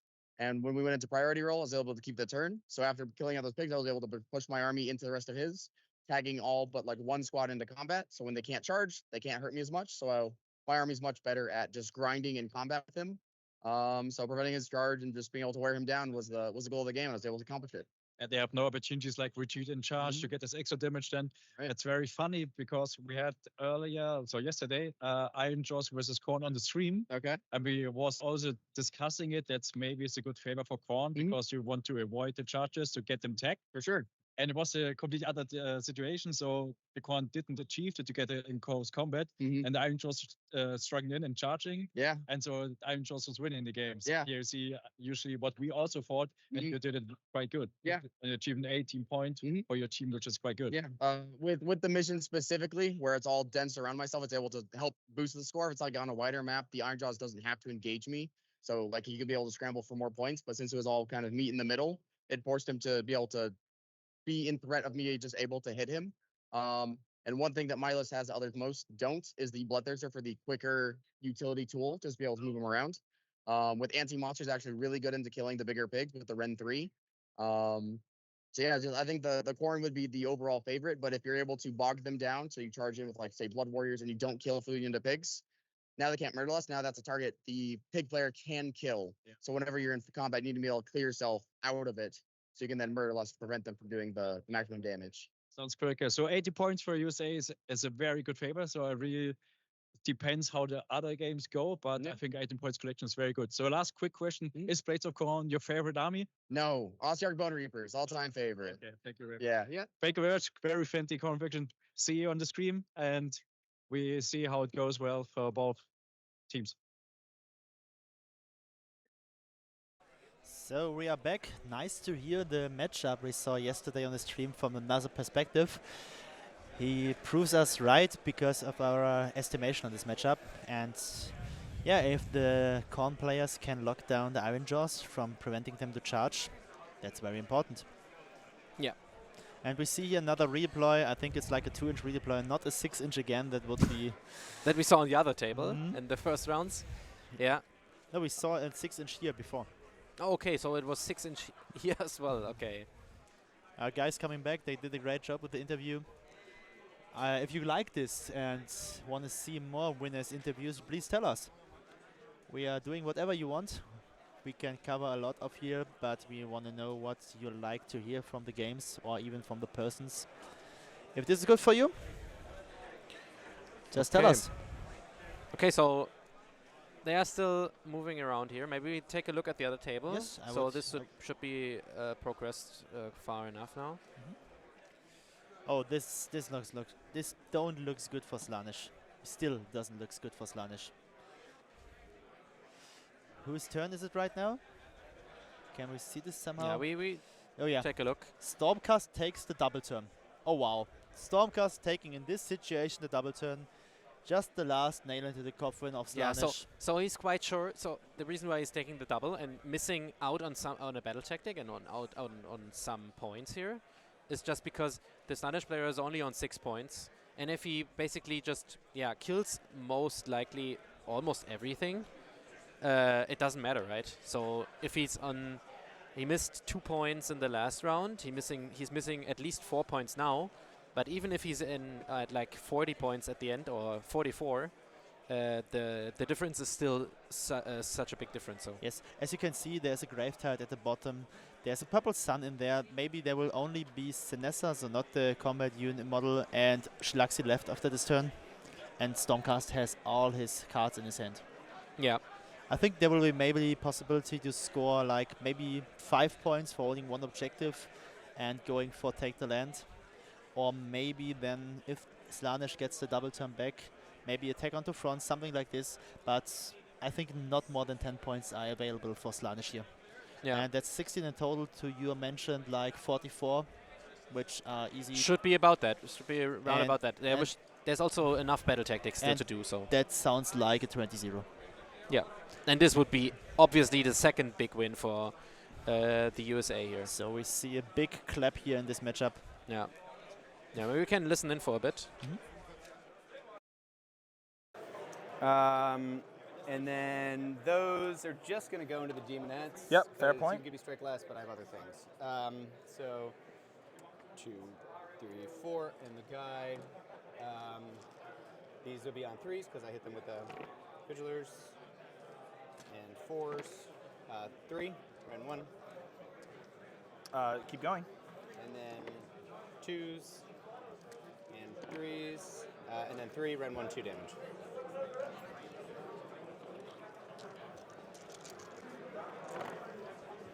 I'll make 3, so I've got 6 casualties. So I'll take 1, 2, 3, 4, 5, 6. Okay. And I have no more charges, so you can go ahead and roll your strike last. and Actually, stuff. sorry, I'm gonna take the back 6. I'm sorry. Take 1, 2, 3, 4.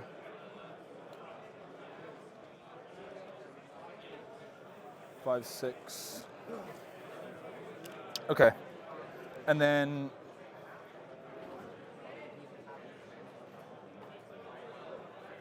okay, that's it. That's it. You can do your. Combat?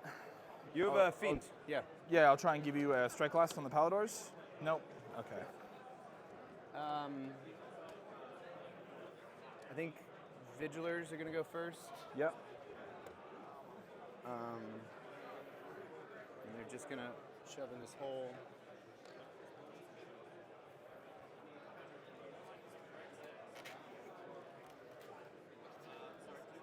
Yeah, I'll defend Sinessa. Do I? Yep, they can fight in 3 ranks. So this will be 4s. Well, I did some damage. No, I didn't do any damage. So this will be 4s, 2s. 21 dice. Yeah, let me just think, sorry. Yep, no worries. Thank you. Again, we got tons of time.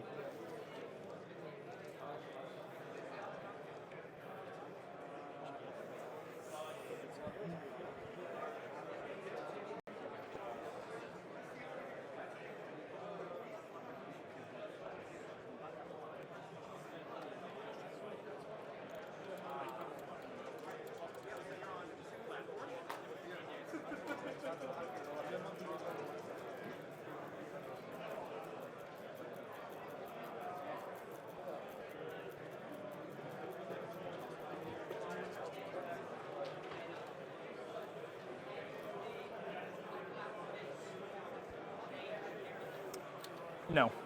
Nope. Okay. Force. Yep.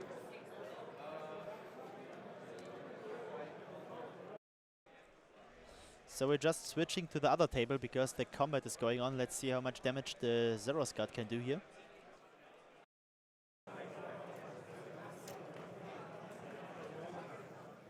Let's start with Geminids. Okay, I'll all out defense. Can't, Geminids. Geminid, stop you. Oh. Yeah, I'm so used to just calling it on my arm voice. I know. Yeah. You just get those reflexive things. Yeah. All right, 3s and 3s. Okay, well, Alrighty. Okie dokie. we'll take those. Okay. All right. Missed all late. I'll attack over over to there, you. though. All out attack over there. Yep. We'll all out defense. Yep.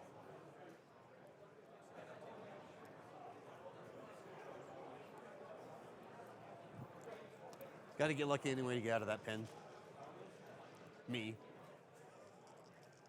So tusks. This will be 3s and 3s, or 3s and 2s. Yep. Not bad. Not bad. 4 2-ups. Don't fail any. 4 2-ups. Oh Jesus. Okay. Having one of those tournaments. Yep. I'm sorry, dude. No, that's all right. Sorry.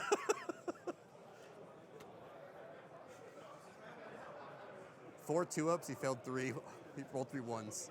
15 damage. I just rolled 3 1s on 4 dice on the tusks. On 2-ups.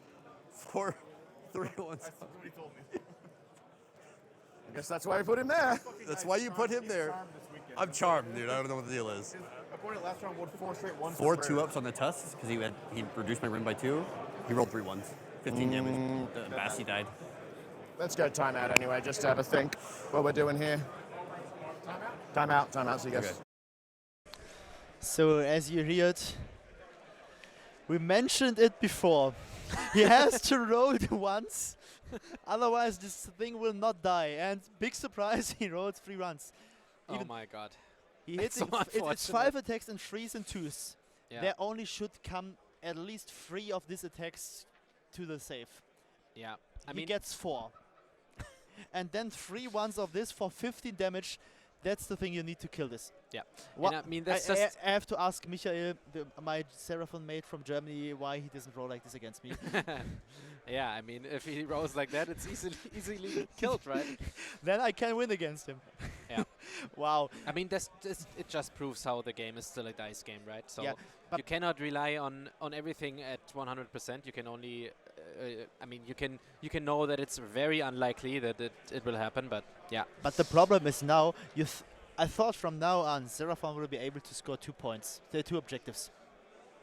And these 3 runs just said, fuck you, you don't. Yeah, and now he has a problem, right? She had a problem before, now the boat is already under the water. Yeah. I mean, he has a problem. He also has a problem up in the corner, because we expected the Bastiladon just to deal with this. In Germany we call it, das Yeah. Kind ist in den Brunnen gefallen.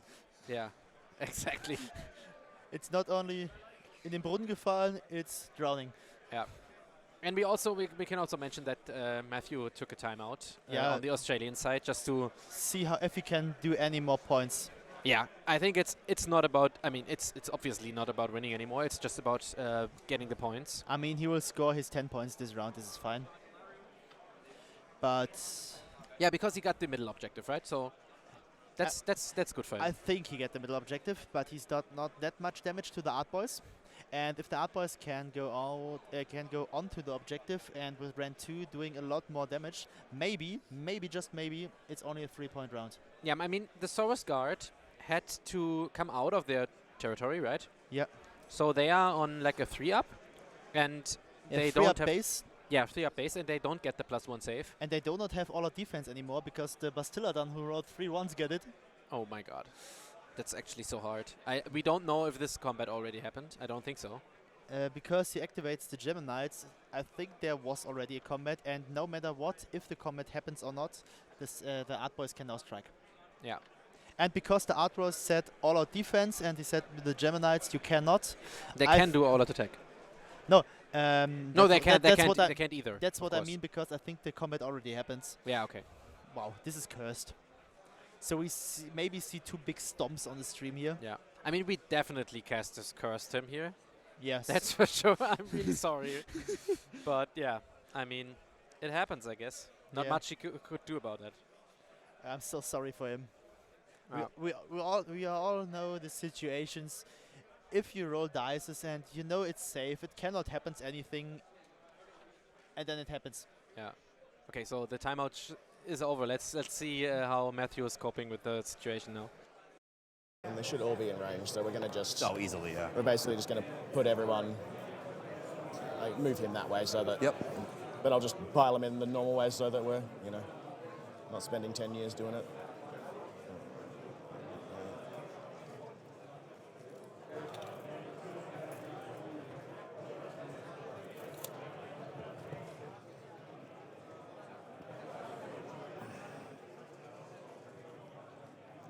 Get in.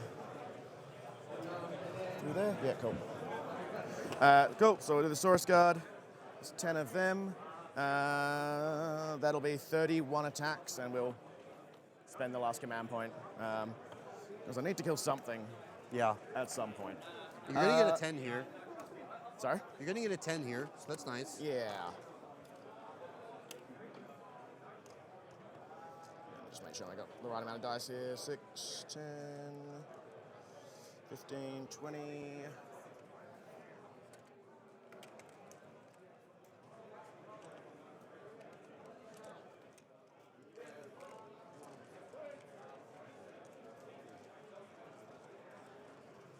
And cool.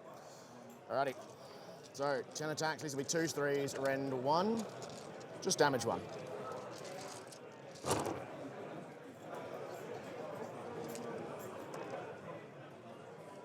That's this. Oh, that's over here.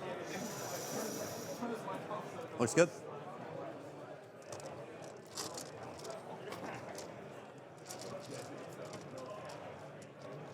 And 3s. Yep, it's fairly straight down the middle, I think. 4. I'm just going to roll your dice, make it 8, faster, 12, if that's all right.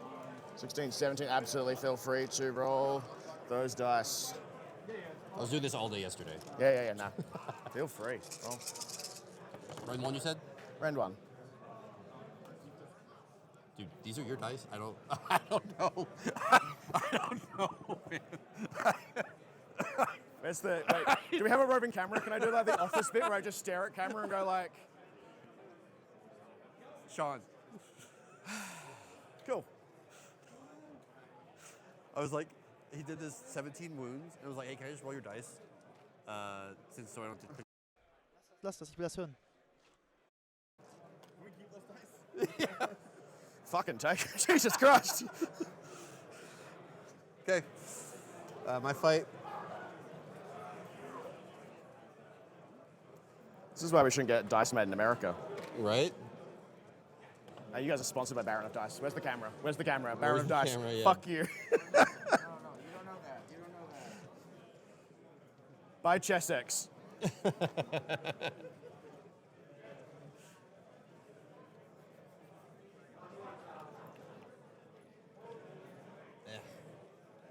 Try not to bump this thing.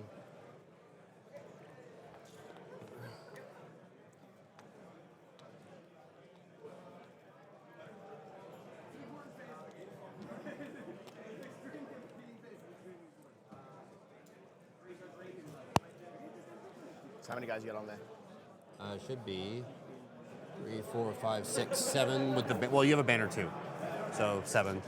So they're going to all swing here. Yep.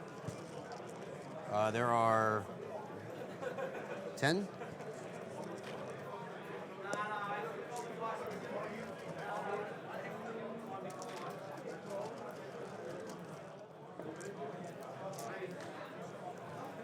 Be 4s and 3s.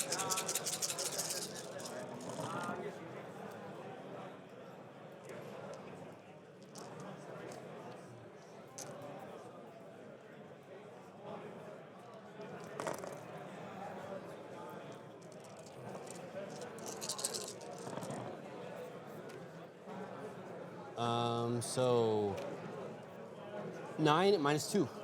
9 and minus 2.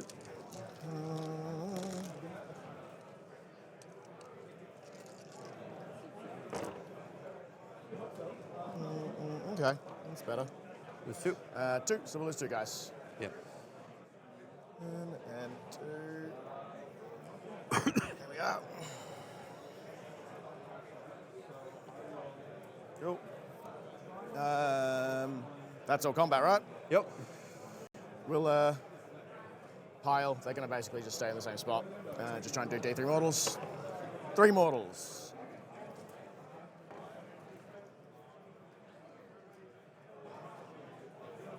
It went bad. All right. So you do get your 10. Yes. Closer than you'd like, probably, but. So we see an unfortunately turn for Seraphon, but it's still 10 points because he holds the middle objective, he holds the top right objective, and achieving his battle tactic for attack on 2 fronts. But yeah, it's nothing that helps him a lot. Let's see who gets the roll-off here. I think Seraphon wins the roll-off. So Seraphon can maybe take the double turn, but we are just checking the other table. He wasn't there for a long time. So we just heard that there was a score of 6 for the double turn of USA. For 24 points in the lead, and Slanic is going now for attack on 2 fronts. And let's see what's happening here.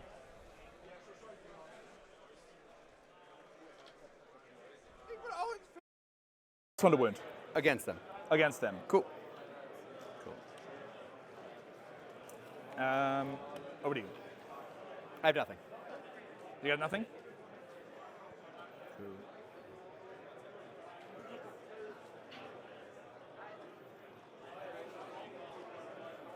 Control 5. 5, but you can reduce mine by 5 too. Yep, or I can increase mine by 5. Shalaxi will run. So 16.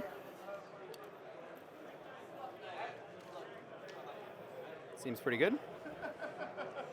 And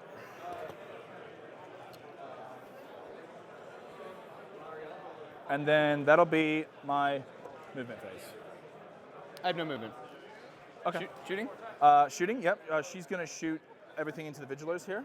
Okay. So this will be 3s and 2s. Great. 1, red 1. Go, sir.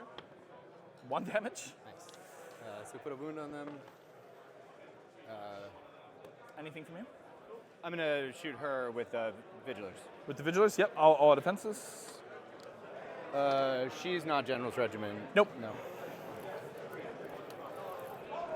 Try to get most if I think I just pushed her back, but I think it's all of them.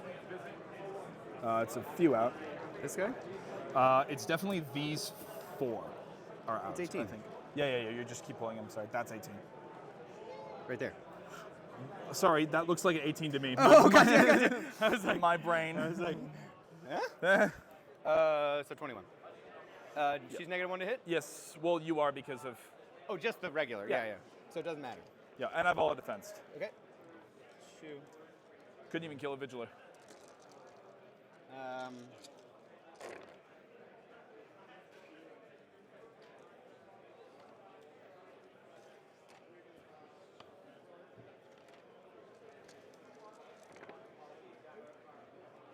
Looks like just 6. Ren 1. Back to 5s. Make 2. Nice. And then my 5-up ward. Make 3. Take a damage. Okay.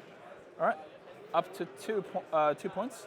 We'll go to charge phase. Okay. We'll move right past charge phase. Nice. We'll go to combat phase. Okay, guys, just real quick, we have an update on the German results, or on the standings at least. So thanks to Manu, who's running around the hall and trying to pick everything up. And they are already 2 games finished. It was on Star Strike, the first one. Micha, who you just maybe saw behind us, was celebrating and got the win with his Seraphon against the Iron Jaws? Iron Jaws, it must be, IJ, yeah. With a 13 to 7. And there was also a win on focal points by Pascal's Ogres with his monster trucks against Nurgle, 14 to 7. he ran him over, obviously, apparently, and took an 18-2. So that's already 31 points to Germany. And then we have a few more standings.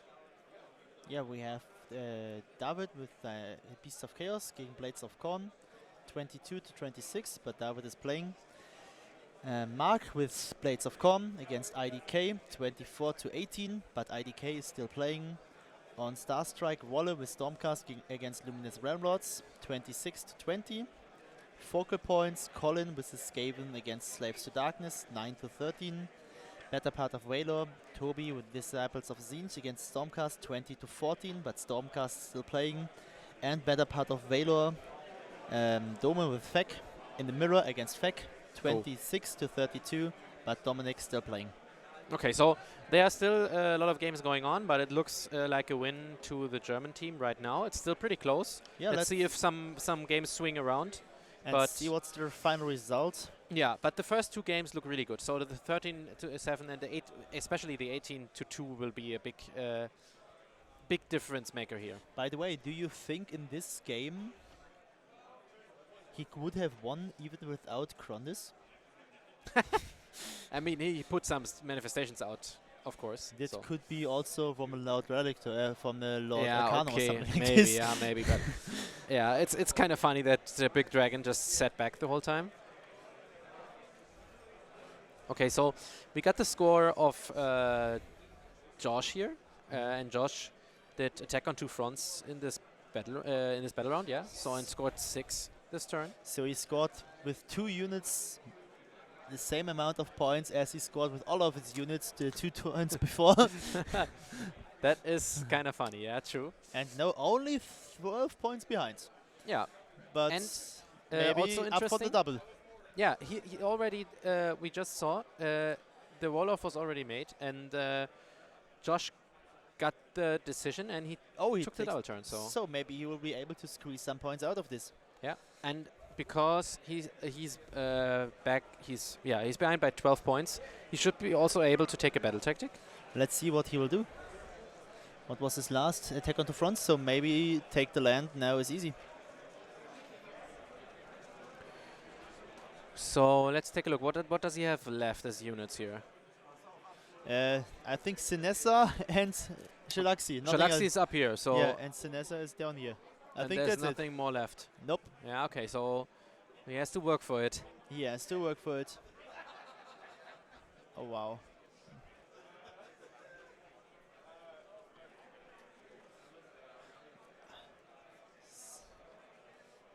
What's happening on the other side here? No, I think not that much. Just rallying the big pig. So I think he's now measuring if he has some opportunities to get on the point of the other side.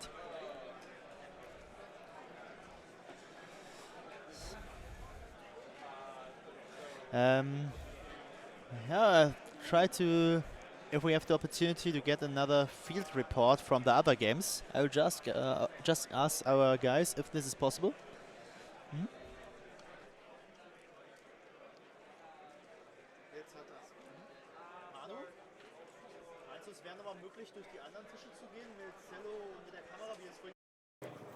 Oh, no, sorry, Mighty. Oh, yeah.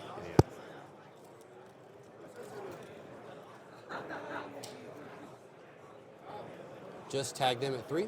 Tagging the Croxies? Yep. Very fair.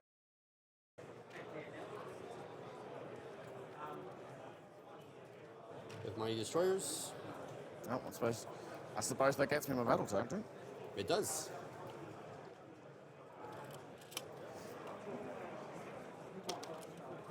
I'd rather than be over there and make any distance this way. Yeah. It's fine for another Just turn. also do it in such a way that they can't pile over. Yeah. Not a problem. Cool.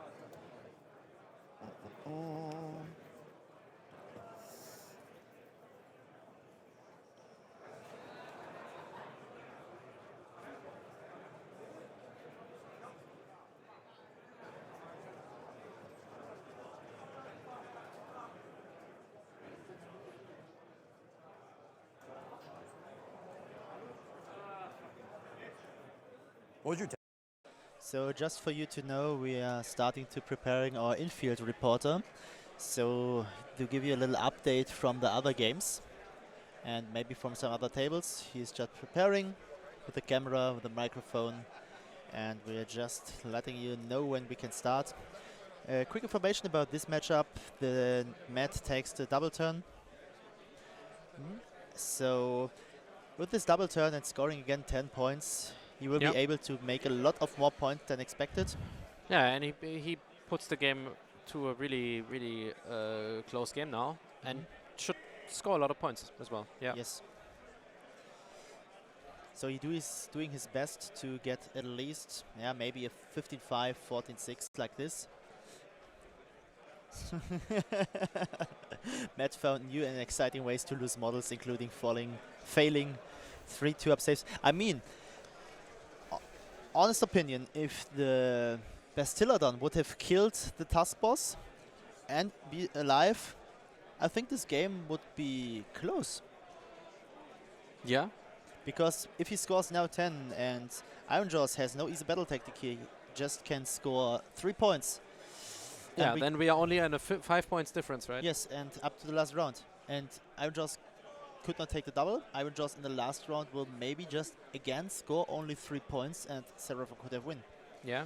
I think I mean, battle tactics are kind of hard for him now, right? Yes, they are.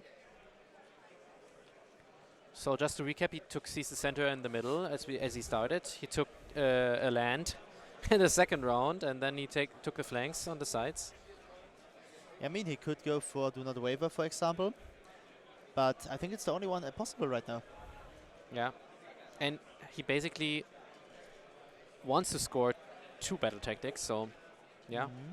But maybe that is a reason to just go for the double in the end, because he doesn't have another battle tactic for the last round anyway. Yeah, but the problem is now that the task boss on the top right can easily take the objective from the Seraphim, and then the Seraphim will not be able in the last turn to get it back. Yeah, because there's nothing that kills it in this short amount of time, right? Something needs to move over there. And so as bad as this matchup looks, the 3 ones that killed the Battlereports kills this matchup for Matt. yeah, otherwise he would have still had a big chance in this, right? Yeah, the double turn now makes it close, and double turn would be the turnover for the result. Yeah. Maybe, just maybe. Yeah, sure. If Iron Jaws had won the roll-off, yeah. Okay, so we will, as we said, we are ready to go now, and we'll take a look at the other tables, and I will turn on Cello here for a while, and we will take a look at the other tables. Hi guys. Welcome. For the second round, we go through the another 6 tables to give you a quick overview in terms of the current situation. Here again, we have our 200 plus models matchup. Skaven against Daughters of Cain. The current standing here is 12-8. And better on number 2.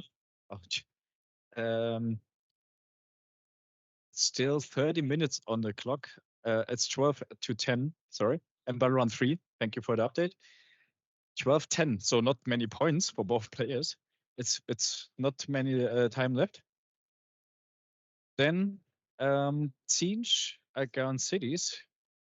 In the last situation where we discussed this matchup, there was a favor for Siege, but I think currently we have 20-24 in battle round 3 for Cities or Sigma, and the cannons are free.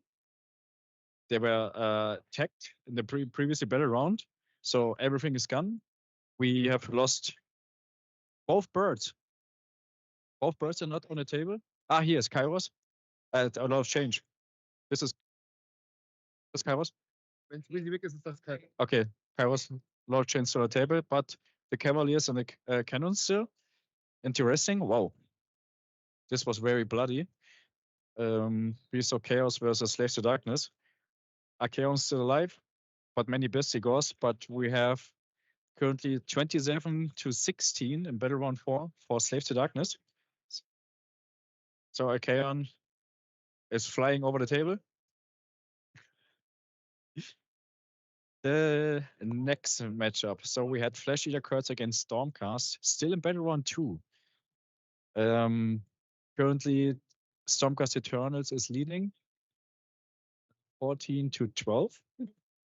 And we're now getting into battle round 3. So it's still very close. So the Longshark Raptors both are still on the map. It's both alive. And I think more and more Flesh Eater cards are already gone. So I think Stormcast getting more and more control of the battlefield. We talked about this already. And then Cities of Sigma against Silvernet. So Alaria is alive, Baltana is alive. We have the dragons are both gone. But I think I don't see that many Cities of Sigma models. So some small units, some heroes. I think the current standing is that Silvernet is leading in battle round 3, 22-14. So also currently USA on the winning bracket here. Thank you very much for the quick overview. Back to you guys to the studio, and thank you for the update. Thank you so much, Cello, for the quick overview. I think now the people at home at their screens can now understand how the round and not only these two matchups are going. We see that the several players trying to max out the points, trying to max out the damage on the Iron Jaws. Because now I think after this battle round, you see there are only 6 Iron Jaws left on the bottom from the upper units, so they will not be able to conquer the middle objective. The brutes are too far away to conquer the middle objective. And again, it's only the task boss who keeps the dream alive for Iron Jaws. Yeah, of course. That's so stupid. This is so stupid. Yeah, and he's going for Do Not Waver this turn. I don't know if we said that, so... Who's going for Do Not Waver? Croak. The Seraphon. The Seraphon, yes. Yeah, of course. It's an easy battle tactic here. You just have to charge 1 unit in. And it's easy. So I think both players will try to max out their points here. Just for the teams. For the big score. And the big question is, will there be an Australian guy, and who will be the Australian guy who gives the US team the first loss? Because right now they're on a winning streak from 16 games played and 16 wins. Yeah. And it's very impressive. And nearly kept both enemy teams. Yeah, and now which we saw here on the stream, Noah is about to win his match on the other table as well. So and Zach as well too.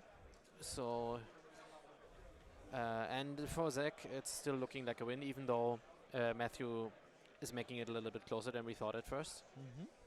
So now on this battle plan we see, what's the table? Take the land. On what objective? And what? I think maybe it's Dexesa or Sinesa with a higher control score, so the dragon cannot make a pylon move. Otherwise, this battle tactic is cursed. Do you know this, Henning? Yeah, I'm not sure. We need to check that. Because you see the dragon is also next to this terrain feature. We have Dexesa, Control 5 and Sinesa. Yeah, I mean, as we mentioned Control earlier, 5.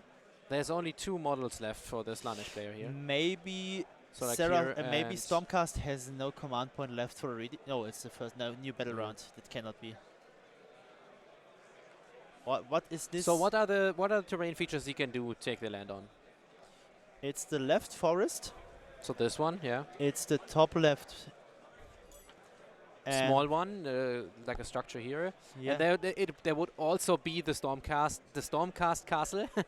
So like the Stormreach portal he placed over there. And maybe this on the top. So the small pillows. Yes. Which Noah is leaning over right and now. Of course the big one in the middle. This one and this one. Ah, Sinesa can add 5 control score to stuff. Thank you. That's what. Okay, so that's the reasoning behind it. Thanks, Stuart.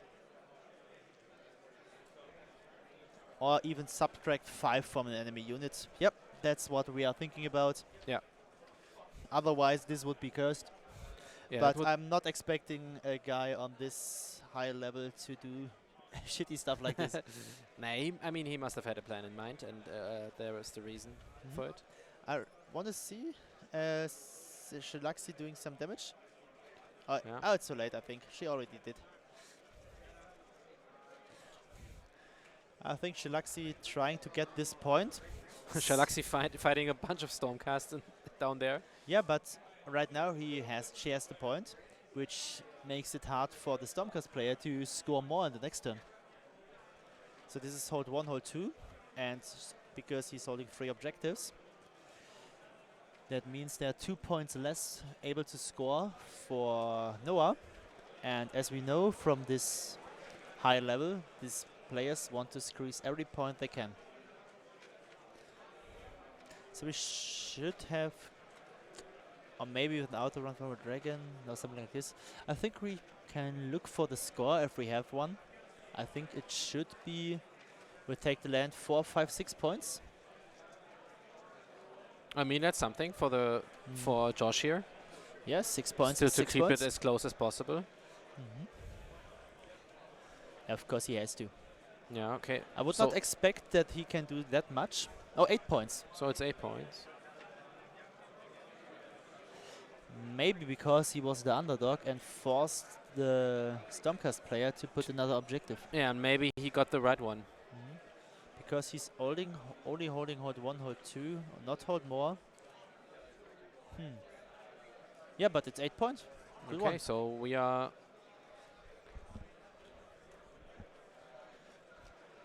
on 20-24 here, with going into Noah's turn, so he's the active player now. So both games are much closer than we thought. Yeah, I mean Noah can still score a lot of points here, so Yeah, of course he will score like 8 or maybe 10 this round. But that Slanesh has the opportunity to score 6 and 8 points in 2 turns. I didn't expect this one. yeah, and we just saw on the other table that Matt was able to score the full 10 points for his 4th round, so that's what we expected, right? So it's on 20. He's on 28 now. Yeah, and because of the Art Boys getting totally wiped in the center, it makes the battle tactic do not waver available for the Iron Jaws. But Yeah, because he's not in danger that that some art boys which are left are dying in the middle, right? and because you see the Geminites in the middle, they can easily go for do not waver with them, and for another do not waver with the big pig. The problem would be here if the big pig, if the little skink guy makes a 6-inch or like 5-inch redeploy and the big pig doesn't manage to get the charge. Yeah, so we are talking about this objective here. Then He's moving over. Then I would go for the pyramid with the task boss, but the problem would be then that you cannot hold this objective. Or maybe both is possible, I don't know, with this base size. I don't think so. You know what I mean? Yeah, I don't think so. But as you can see, I think the objective is a little bit purely placed. Yep, Russell, I know what you mean. But just give him this. I think it doesn't matter. With his 10-inch move, he can go wherever he wants. But Yeah, I agree with probably. you. I absolutely Yeah, agree it looked. with you. I wasn't quite sure if he was doing the Mighty Destroyer's move or if he was in his movement phase already. Looked like a bit long 3-inch. That's sure. That's true. Yeah, but sometimes it's a little bit confusing if you're looking from the top-down view. Oh, that's a rally in the middle. Yeah, so here for the guard who lost a few to the art boys earlier. So in this matchup, as we mentioned at the beginning, it depends on how fast the Seraphon can wipe the Iron Jaws and makes unable for them to score. And I think the Seraphon player throwing away this game by not going aggressive enough. Because he gives the Iron Jaws players 3 times in a row the opportunity to score full 10 points. To full 10 points, yeah. Yeah, maybe you're right, yeah. I know this matchup very well because one of my best mates living next to me plays for Team Germany Seraphon, and of course I play Iron Jaws. And on this low objective counts, in my opinion, it's unplayable for Iron Jaws. If you have like a lot of art boys, you can stall it for a little bit and make it close. Yeah, just because the Seraphon player has to chew through the sheer wounds of the art boys, right? So yes. But I think when Croxy goes Zaros Warrior, Zaros Guard, and even Croak is unkillable against only the Art Boys. Goes in for a lot of damage. They can lift like 40 Art Boys in 1.5 turn. Yeah. And I think that would be the play here.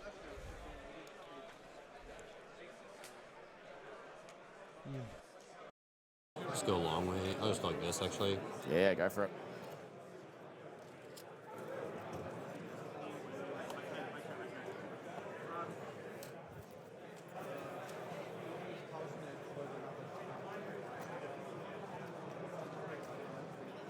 I have plenty of movement. I'm just going to come stand over here. Yep.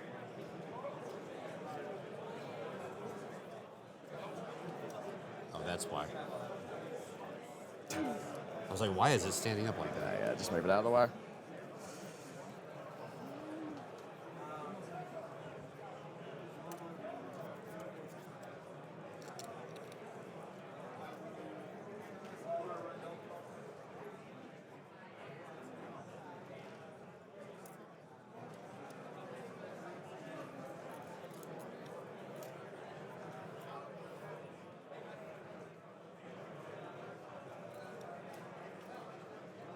Just reposition this while we're here. There. Yeah. Go.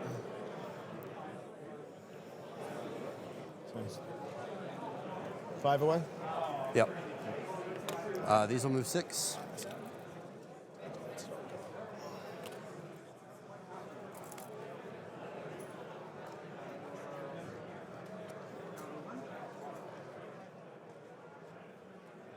Or he has to move first, actually. So he just run over here.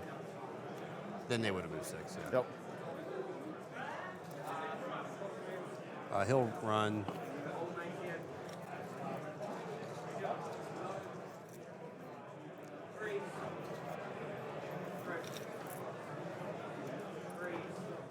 Okay.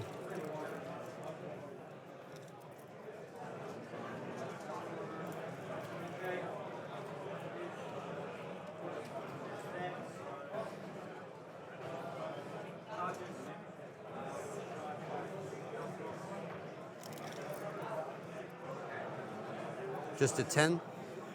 Sweet. Too easy. Actually, let's do it this side.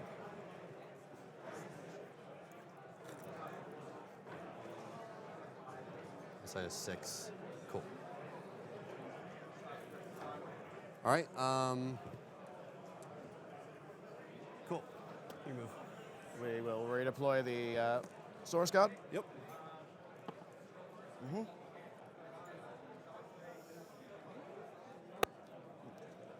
This way. This way. We're going to knock everything over. Classic.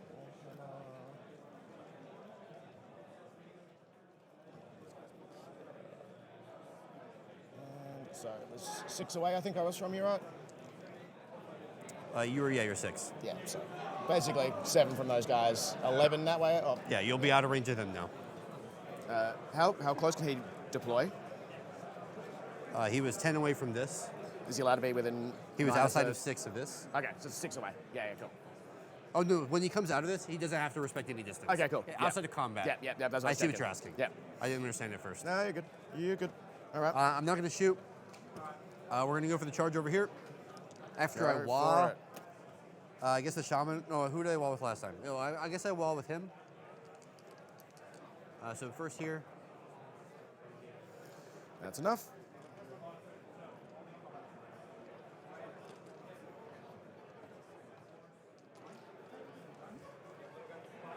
Then we'll go over there. Yeah. Need a 3. The 1d6, yeah. I'll re-roll it. Cool. Okay, he fails it. Then these will go. Automatic. Yeah.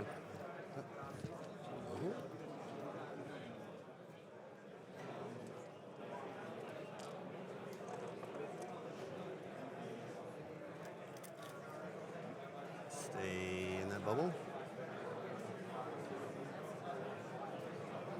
Cool. What's the damage on him look like? 2 attacks that are D3 damage.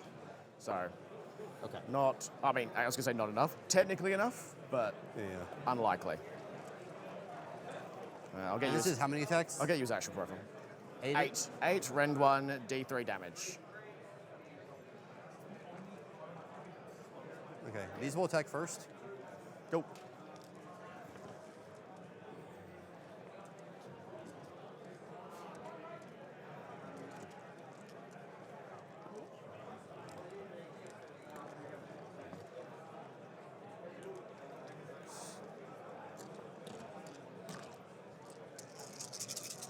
Fours.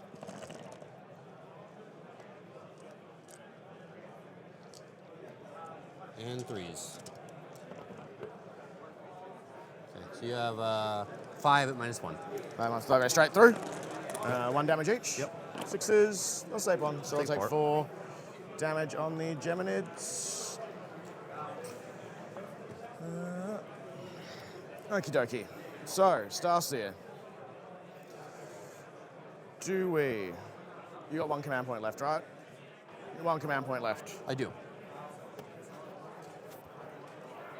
Do we? All out attack. Which is stupid as fuck, but also could kill you. Very unlikely. Pigs don't bracket, do they? Oh, you wouldn't even That take one enough. does. It At does, 10. but it's not enough damage anyway, right? He's at 8. If you do 2 damage, he'll bracket.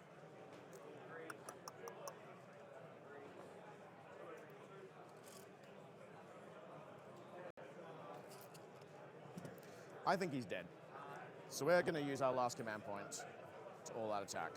I guess all of defense. So, 3s and 3s? Jesus. I think. I don't remember. Maybe I don't 3s and remember 4s. Wizard profiles? What is this? Yeah, 3s and 3s now. Okay. All right, Dream's alive.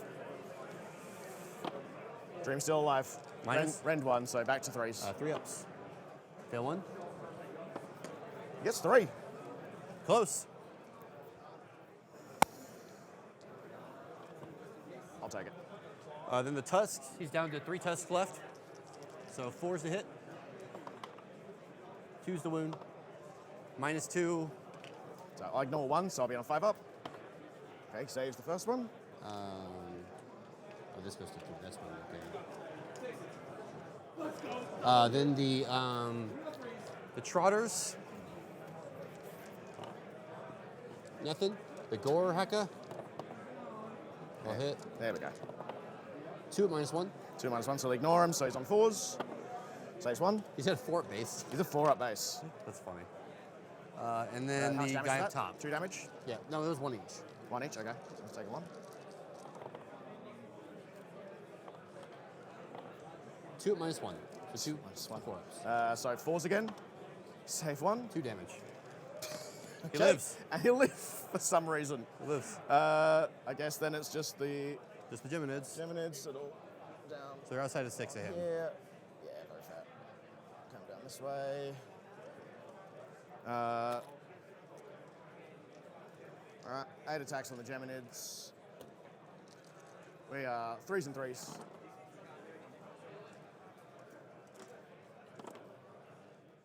Look, it's an improvement on last time. 2 at Ren 1. Fail 1. D3, 2.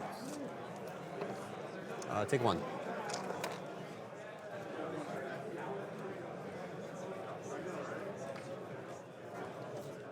So I score 10.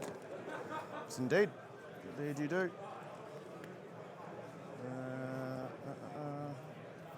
That's fine. It goes over to me now anyway.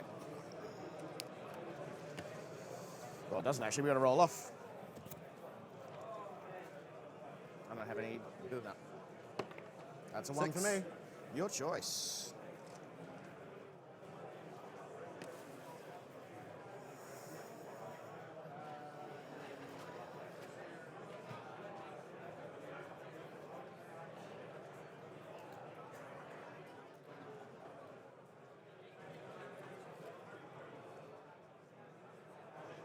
Really at 1 timeout, right? I only get 1 timeout. 8.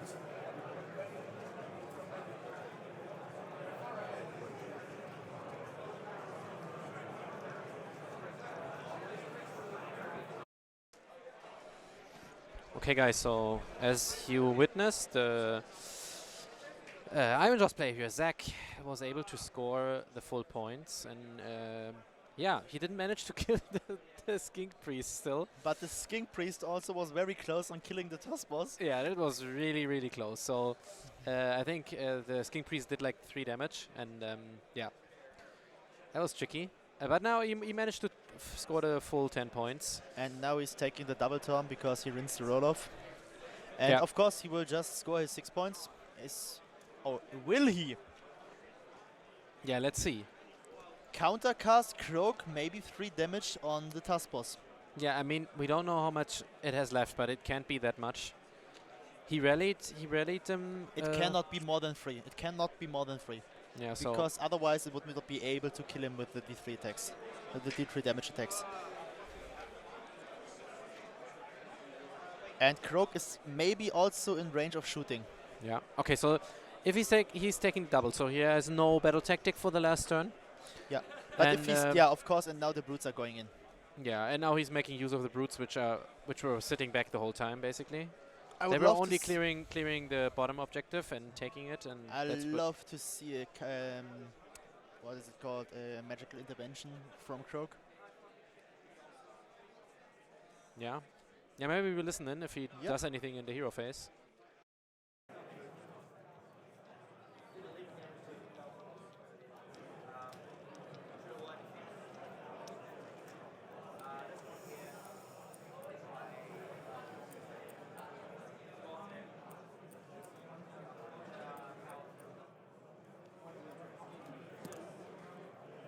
That's it. Yep, good. So you're a hero. Cool. What's the rend on the... It's Ren 2 on the Gore Hackers, Ren 1 anti-infantry on the other attacks. Rend 1 anti-infantry.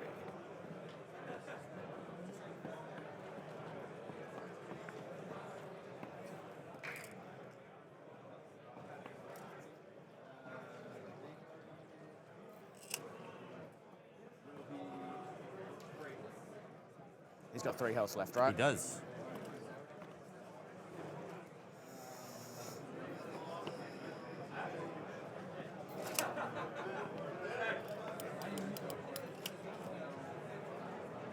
Yeah, all right. I think we'll have to cast Croak spell.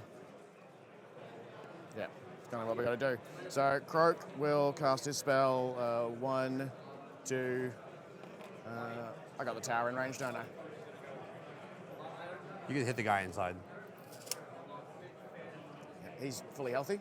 He's got 1 wound taken. I've been rallying my heroes a bunch. All right, hard boys, brutes, big pig. That'll just make it So because 7? of the +3, so 7. You got it? Thank you, very kind of you. Big pig, 1 mortal wound. Brutes, 3 mortal wounds. And hard boys, 3 mortal wounds. Okay, so as we just witnessed, he tried exactly what Dario mentioned, but unfortunately he rolled the 3 on the wrong, on the wrong damage. Yeah. So, We'll yeah. just get the information that we have another winners interview for you. Oh, no, and we are just going to give you the informations here and wish you a fun Yeah. interview. Okay, so we go over to Cello. Thank you very much. I'm here at the table with Jordan in Australia. Jordan from Australia, and this is the second game which finished. It was Silvernet against Cities of Sigma. And what is the final result? 38-22, so 15-5 win to myself. 15-5. So we had the first game, it was a win for USA. Now you equal it, but I think there's a slight difference yet. Yeah, I think we had a bit of a bigger loss than our first loss, so I haven't had a chance to talk to anyone yet to know what's going on, but basically that's where we're at. But beat the Cities of Sigma, it wasn't that easy, isn't it? I didn't agree with them attacking it into us. Obviously, I defended myself on Silverness on Star Strike. I thought it was a little bit of a dicey matchup for them because if I can just get into their back line with what I need, they're going to struggle. I've got a couple of units that can just tie up their whole army. His dice were atrocious. His dice were absolutely atrocious. It was very interesting because we was talking about the armies of Renown, the regiment of Renown for your Storm Trade card. Yeah. And what is the idea? So the idea is obviously still going to struggle with the 1-2 double a lot. And obviously being a 4-drop most of the time, you want to be able to pin your opponent's army with something. You don't really want to always give up Balthazar. Sometimes it's fine to give him up, but sometimes other times you just want to give something that's just not going to die on the clapback. So the dragons can go in with a 1-up save, one of them can go in, or the Storm Drake Guard can actually get behind their backlines and try and tie up like some ranged units. So that's the general idea behind it. Just gives me a lot of kind of gimmicky stuff to get into their backline, especially with Balthanos and the Storm Drake Guard. Very good. We was talking about this a lot of time because never saw this before. So very great and interesting idea. So just quick questions at the end of the conversation. Thank you very much. What was the travel time to get here in Austria? So we flew to Singapore, which is about from Perth, which is about 5 hours. London from there, which was about 14 hours. Went to Edinburgh just for the weekend from there, so it was an hour, and then what's about 4.5 hour, 3 hour flight. Sorry, 3 hour flight from Edinburgh to Austria. Okay, great to have you here. It's amazing. This is why we wanted to have you in the stream in the early time, so that maybe the guys from Australia can also watch the stream. Yeah, exactly. We were massively stoked about that. Obviously, I spoke to you guys, I spoke to Tom, and we were very happy. So people were coming to watch. We want to appreciate that you are here and be part of the AoS world. Last question: which is the faction you would never play? Oh. Good question. Probably Nurgle. Probably Nurgle. All right. Ray's gonna hate me, but we wish you a great time here and luck for the next game, and hopefully see you later. Thank you very much. Cheers, bye. So we just heard about the first win against Team America. Yeah, exactly. He managed to do it. Took it like 15-5, I think it was, he said. So that's big. So America as a team is still unbeaten for now, but the first American player lost the game. And I think we are trying to get the final result on the game Slaanesh against Stormcast. Yeah. So the last time we updated, there was still the round to play, the fourth round to play for Noah. He did Do Not Waver and scored 6 points here, so he was up at 230.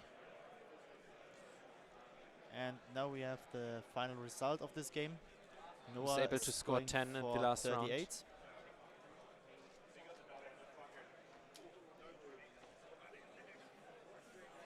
Yeah.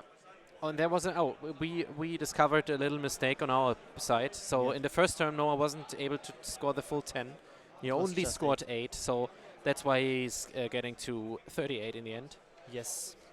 And it seems that Noah had the last turn, and Josh wasn't able to score any points in the last round, right? So yeah, he's on 20.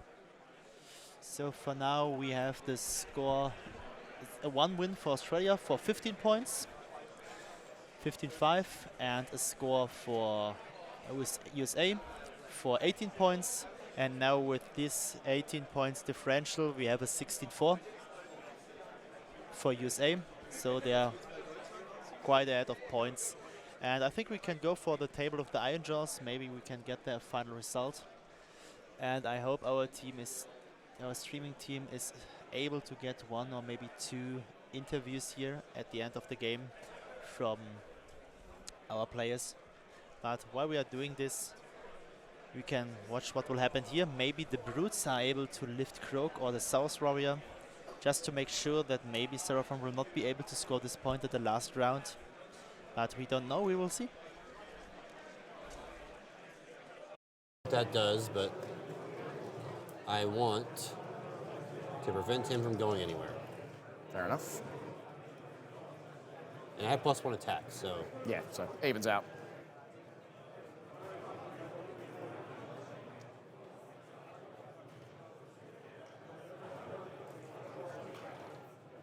So the 2 Gore Choppas with all out attack. Cool. So everything into the Source Guard? Yep. We'll defense him. All hit. Very nice. And 3's the wound. Just drop 1. 5 at -2. -2. So 4 ups. We have 'cause you 4 all ups.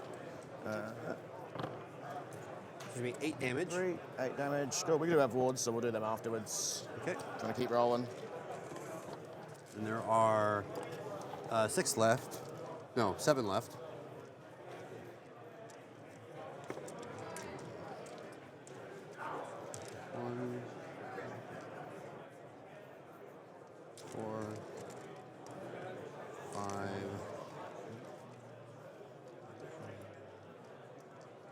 6. Make sure. 1, 2, 3, 4, 5, 6. 2 gore choppas is 8. Oh, there's 1 dead, so there should be 7 here. 3s and 3s. -2, 3 damage. We have another interview for you, and we're just preparing and just checking for our guys if they're ready. Yeah, so Marcelo's trying to get Noah on the mic after his game, after he won with his Stormcast Eternals, and it looks like they are ready soon. So we will go over to Marcel and to Noah.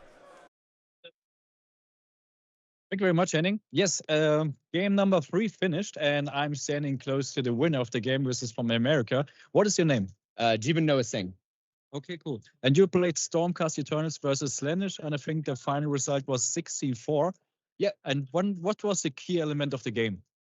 The key, I won a double that increased the score. Yeah. And then he won a turn roll that was very good for keeping it a little bit closer. Both of our armies want to do the same thing and move very fast. Yeah. And so we kind of dance for a turn. And then I was able to go in and just, open a hole. And once I cracked it open, put Palador shooting over and over into him. And then it was a great game. Lovely guy. We actually played each other on TTS recently. Cool. Yeah. in Release the Beast.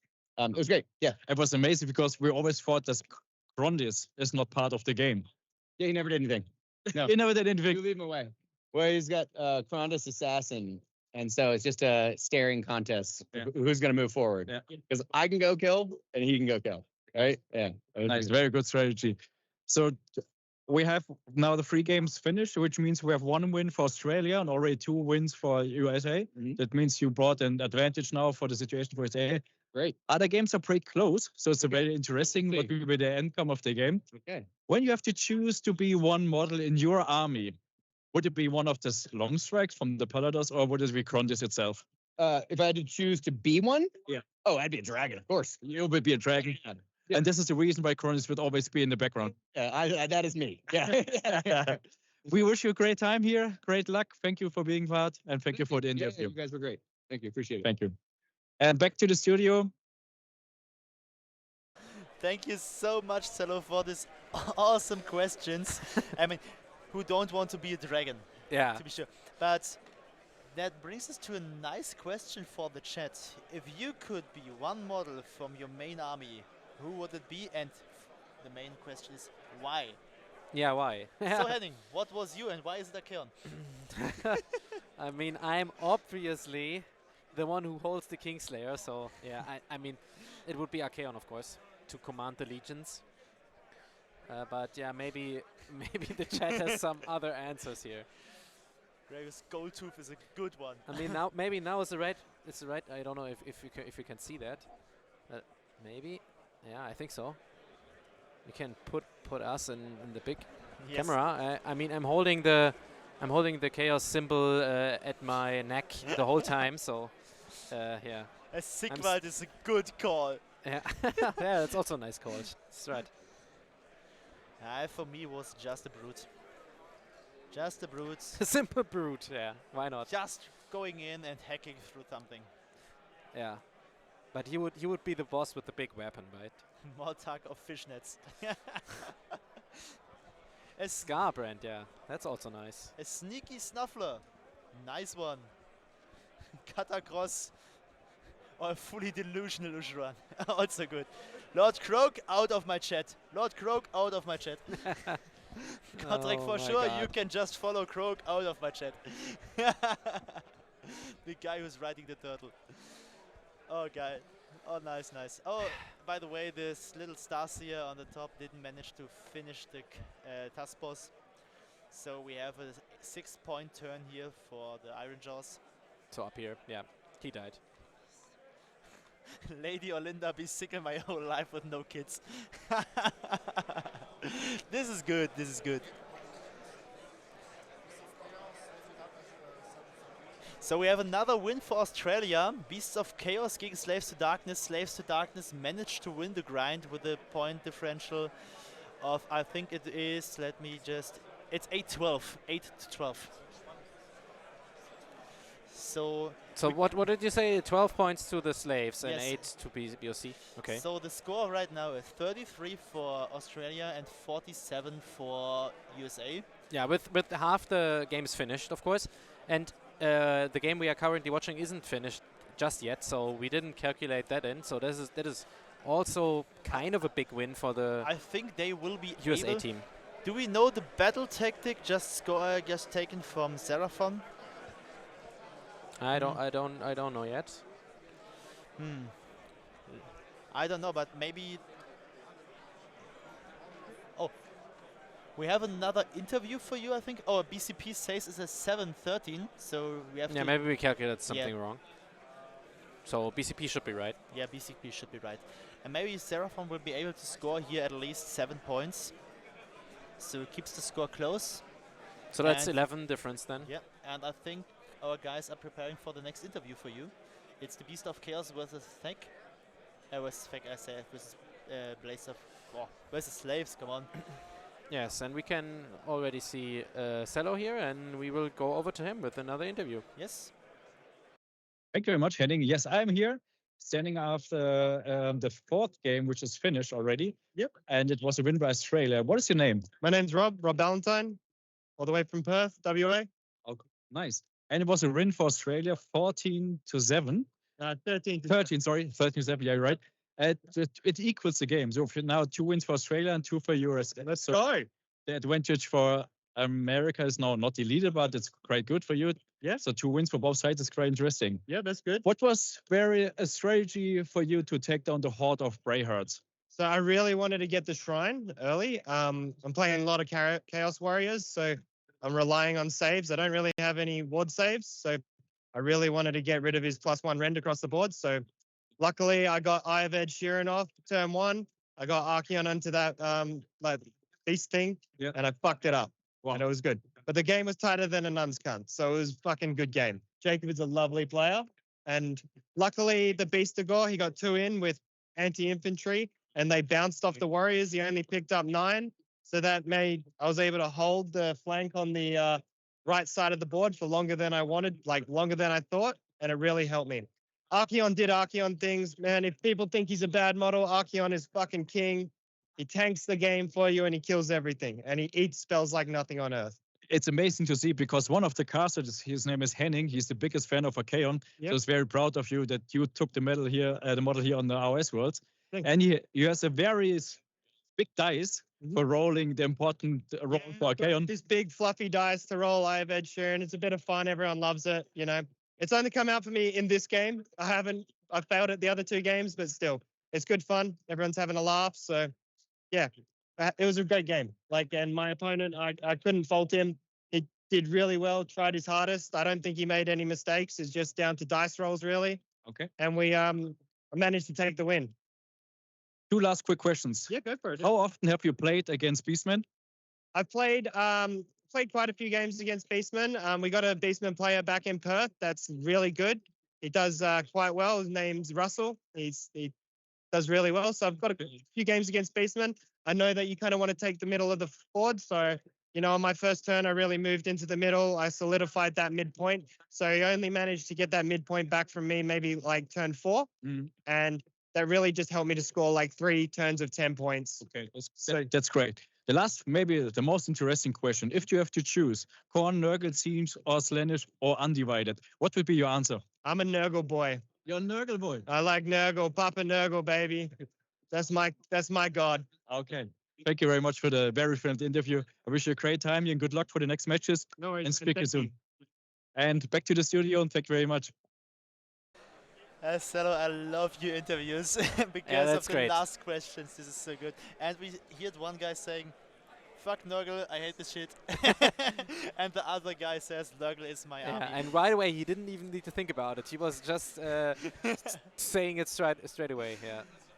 It was so awesome. And here we see the last squeeze points. I think maybe we have a result on the game from the Skaven table.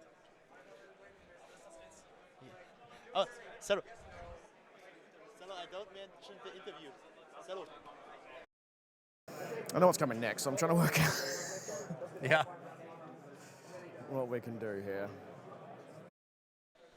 So I just refinished the game from Skaven, so from Tom 1 against the Daughters of Cain, and we're trying to get the result for you, so you'll be up to date how are the final standings here and what's the outcome of the games. But I think both players already left, so we don't know what this final score is here. And our guy is just going over and try to find it out. Maybe we have an opportunity to see what's the outcome.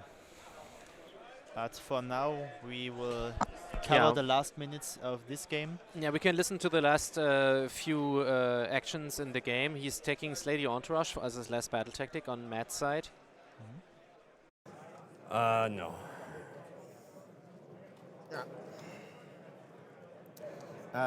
Movement. You've trapped me in everywhere. No one can pop over to any objectives.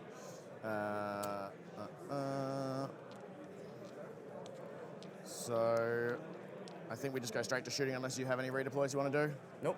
Cool. So Croak, you're shoots in shooting combat. combat? So we'll try and kill some boys. Hits. Wounds, Ren 2. Got it. D6. Does 3 damage. Got it. Another guy.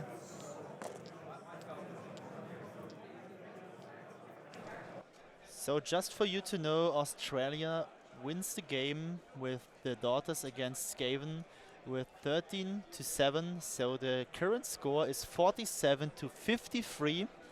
53 for the USA. And this match here will win the USA. But let's see how close it will be. Yeah, so just as a quick reminder, we still have 2 results left other than this game. So we have Stormcast from Australia against the Flesh Eaters of the USA. Still pending. I think they are still at the table. Yeah, they are. And then we have the last result from Cities of Australia against USA's Zinj from Matt. This game will, this matchup will be much closer than we all thought. Yeah, and I think they are about to put their results in as well. Yeah, they are just finished their game and trying to get the result. Oh, if Australia have won this game with at least maybe 15 points, Australia could take the win in this. We are also very hyped for the results here and also for the results on this table, but because I think Seraphon will score maybe 7 points, brings them to 11-point differential, would be 14-6. That means with 14-6 they are at well, then Australia needs to get 17-3 on the matchup with Cities against Zinj. I think that's not easy to get in this matchup, but at least it's close here. Or if no, I mean, Henning, if we get a close win for Australia in this matchup, Zinj against Cities, then maybe the whole round was decided on the 3-1s on the Bastiladon. maybe it actually was, yeah. Maybe the whole round was decided by the 3-1s at the Bastiladon, and that would be crazy. I think we can also give a little bit of an update about the game Denmark versus France. So I think we heard some winning shouts from the French people. So I think they won, but I can't say for sure yet. So maybe the next round will be USA against France, and on the other hand, maybe Poland against. Yeah, Poland playing England, right? So Poland, Spain, then maybe.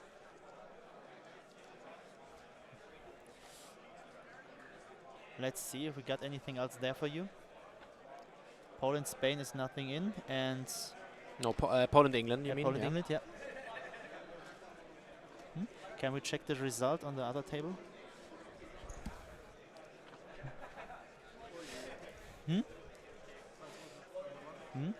Do you know the result of the table Cities against Zinj? the result of cities against siege. Cities against siege. 12-8 win for siege. So this crushes the last dreams for Australia to win this game. So the current state is 55-65, but oh no, there's another matchup left. Yeah, of course, of course. Gavin is still playing, And so we have an interview. We have another interview for you guys. okay, then we will go over to Cello, of course, and we will give him the chance to talk to another Australian player here. That's right, Henning. Thank you very much. I'm standing close to the next winner from the Australian team. What is your name? My name's Zach. I'm from Melbourne. It was good wins. Daughters of Cain versus America's Skaven. Basically, the game plan going in was I need to try and... The final result was? Final result was 32-26. So a 6-point win. 6-16-4 for Australia. I think it's 13-7. Oh, 13-7. Yep, but basically the game plan going in was try to deny as many tactics as I can. He's got his Norholes, he has 180 clan rats. Trying to block out him taking objectives isn't feasible for my list. Oh, yeah, give me a second. You played Daughters of Cain with lots of models. I think over 60 models. Yeah. And you played against the Skaven with 140 plus models. I don't know, so 180. 180. Yeah. So we had over 250 models on the table. Yeah. So it was pretty hectic. It took us a while to get through all the way to turn 2 because I aggressively went in turn 1 and run and charge, Mind Razor, hit into the clan rats, killed 40 of them, and then tied up his entire army, which had him struggle on battle tactics. He went for a tactic, which he failed because it was a risky one. He tried to kill 2 units and he didn't. He only killed 1. So I was pretty happy there. He then got the 1-2 double, but because he was 6 behind, he just took it because he could, and he just scored more points. Tom really played it well, just scoring as many points as he can. He kind of knew that I would eventually table him, and he took the time and then timed out at about his turn 4, which he just quickly, scored a tactic, scored more, and then went, cool, you do whatever. So I managed to only get up by 6 points, but because of that, that did give me the slight benefit of getting max score as much as I could for the rest of the game. Which means we have now 3 wins for Australia, 3 wins for USA. So it's pretty close. Pretty close, yeah. We'll see how the last couple games wrap up, but it was really tight, and I think we played really well as a team. Pairing's good. Was just your favorite enemy or favorite opponent on the game? Yeah, it was really fun. We were joking around the whole time, having fun. We were sometimes around the table and there was a lot of fun. Yeah. So they're moving over 250 models, and it was always joking, kidding, having a really great time. Usually you think it's very competitive, but it was really friendly and cool to see you guys playing here. Yeah, that's really good, and that's kind of why we play. We're not here to be assholes. We're here to have a good time. We're here to make 6 friends, as we said at the start of the event. That was really good. 2 last questions. Yep. How many clan rats have you killed?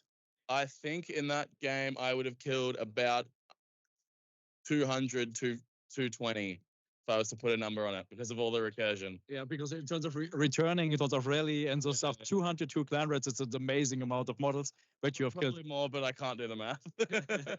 What is your favorite unit in the Daughters of Cain army? My favorite unit is Little Marathi because I'm taking Cauldron Guard. She can do the end of turn pile-in. So what you can do is you can charge her in. You've got Big Marathi going in. You're already taking 3 damage a turn. And then what you can do is you can power through with her and then pile in again. So you can tag almost their entire army just with a 140 mil base. When you have to choose to be the small or the big Marathi, which would you be, the Marathi or the Shadow Queen? I don't know. Probably the Shadow Queen just because I can slide around. Yeah. Okay. Awesome. Thank you very much. Very friendly and very cool interview. I wish you a great time. Good luck for the next matches. Thank you. All the best. Thank you. And back to the studio. So thank you again, Cello. Thank you for this awesome interview, for the guy who beats Tom 1. And we also have another result here on the matchup on the stream. We have 6 points for Australia and 14 points for our guys from the US. Yeah, so we will just quickly update the final score here between Matt and Zach on the stream. So Matt managed to get to 35. Yes. Which was quite an okay result, I think. Yes, so we can just do the math for you. I think now we have the actual result of Seraphon 4 more points, 59. No, so 6 points, so 61. To 79, and if Australia didn't win the last round 20-0 or at least 19-1 for a draw, this game goes to the US. And as you know from us, we will try to bring you the captains here after this and give you a cool interview of the captains and ask them about how the round was going and how they managed to do the pairing and something else. But we don't know yet if the final result of the last game is already... I think they are still playing. They have like 3 or 4 minutes left on the clock, I think. Yeah. Maybe only one player is playing because the other one has no time left on their clock. Maybe they're just trying to get their final result in. Yeah. So they were moving models around like 1 minute ago, but maybe they finished now and just concluding the game. And then we can give you a final result. I think there were a little bit too high wins, and maybe we can just give a little possibility for you to see the other results. So we have the warmer players from Russia against Scotland, a win from 105 to 55 points for the warmer players of Russia. And we can keep going with the other results. We have Team Norway against, Norway lost to Belgium. Norway is currently on a 1. I think they were on the 1-1 bracket because Belgium, we saw yes. Belgium yesterday on stream, they lost and they won their first game. So they are on 2-1 now, and Norway is on 1-2. Wow. And big win for Belgium, of course. Yeah, 102 to 58. That's a lot of damage. That is a lot of points. Okay, so then we have Finland against the Czech Republic, which isn't just finished yet. Then we saw Owen in the chat, who already said that the Wales team won against Portugal with 19-1 to 69. So the big comeback for them after, I think, losing the first 2 rounds. So they are still in the mix for a good spot. Of course they are. So we keep going with Team Turkey against Slovenia. And Team Turkey lost by 64 to 96 points. Team Germany beats Team Greece, but it's a close one, a very close one. It's 87 to 73. It's one of the closest wins so far, and we can go for the results of the Team Germany. So we playing Mark with Korn against Dimitrius with IDK. Just a win by battle tactics. It's an 11-9. So really close game. Really close. We see David with Beasts of Chaos against Robert with Blades of Corn. It's 8 for David and 12 for Robert. We saw Wolfgang with Stormcast against Dimitrios with Luminous Realmlords 14-6. Then Michael with Seraphon against Nikolaos 13-7 for Micha. Pascal with a big win 18-2 with Ogre Mortrimes against Nurgle. Colin lost to Slaves to Darkness with the Skaven by 7-13. Tobias lost by 4-16 against Dominic with Stormcast Eternals, and the last one is a win for Dominic with 12-8 against Vasilios with Flesh Eater Chords. Yeah, just not to confuse anybody, we have a Dominic on the Greece team and we have a Dominic on the German team as well. True. They didn't play each other, but yeah, they were standing right below each other here in the results. We also have the results Serbia against Italy, and the Serbians won 86 to 74. England versus Poland isn't yet submitted, but we've heard that the Polish team won the round, so maybe we can confirm that later. So Ireland, Austria. Austria. Ireland versus Austria looks. So we have 3 wins close for both teams. Yeah, with 2 matches still to submit their scores. So And the score is, I think, right now even. yeah, looks pretty even. Yeah. Then we have Northern Ireland beating Switzerland by 88-72.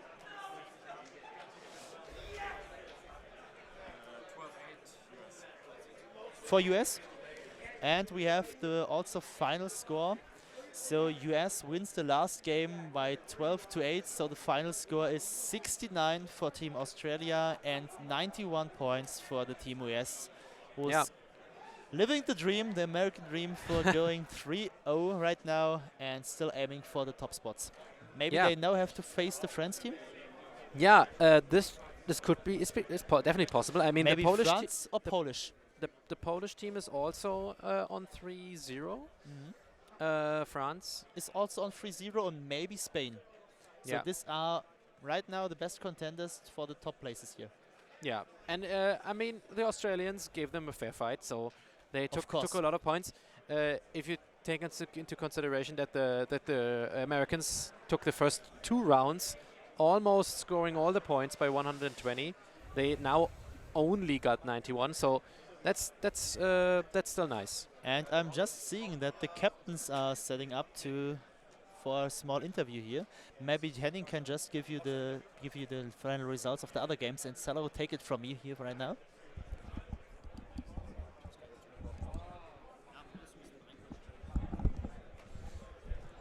So guys, yeah, well played. Was very interesting for me. Yeah. Also walk around having these kind of interviews done the first time, and I think it's pretty interesting to have a quick catch up after the game so that we can talk about the key element of the game and maybe some personal questions and funny questions. I think this is something which it's a very cool idea. So really looking forward to it in the second match today. What we're now doing is we have both coaches here, and we will have a quick interview at the end of the game with the final results for USA and Australia. So therefore, we can now prepare. You can, okay.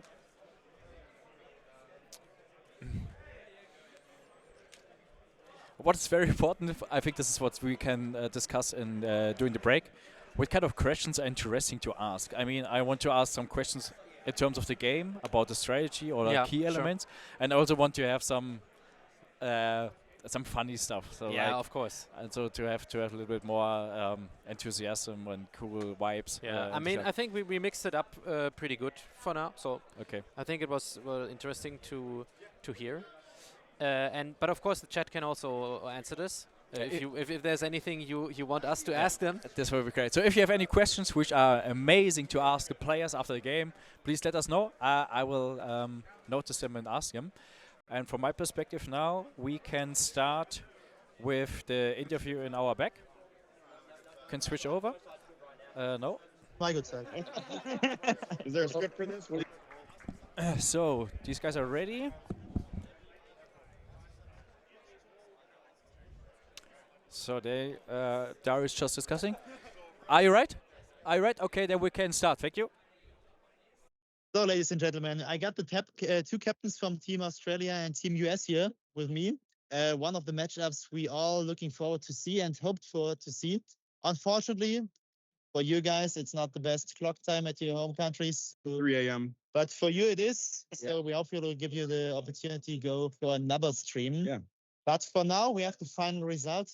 Team USA wins by small points. There were a lot of games were pretty close. Please tell me, what was the game you thought was a good game for you but went horrible? They went horrible. Probably the cities into our cities into Zinch.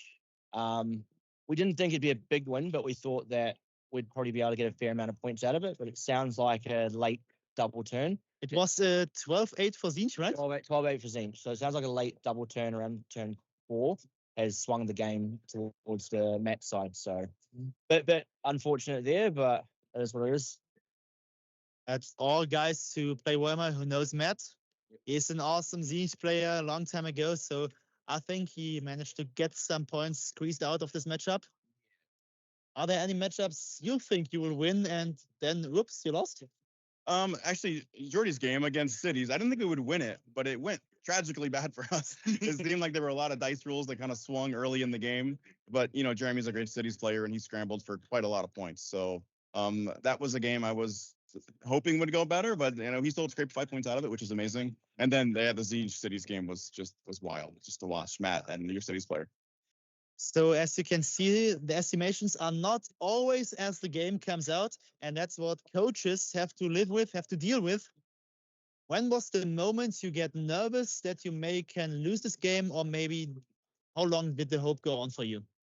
You mean the round or my game, personal game? You can talk about both if you want to. I mean, I personally felt pretty confident in my game pretty much the whole time. I was pretty still on Star Strike, if you can get into their background and kind of pin them, you can generally score pretty high, even if you lose your army. You might still just win on points difference in the late game.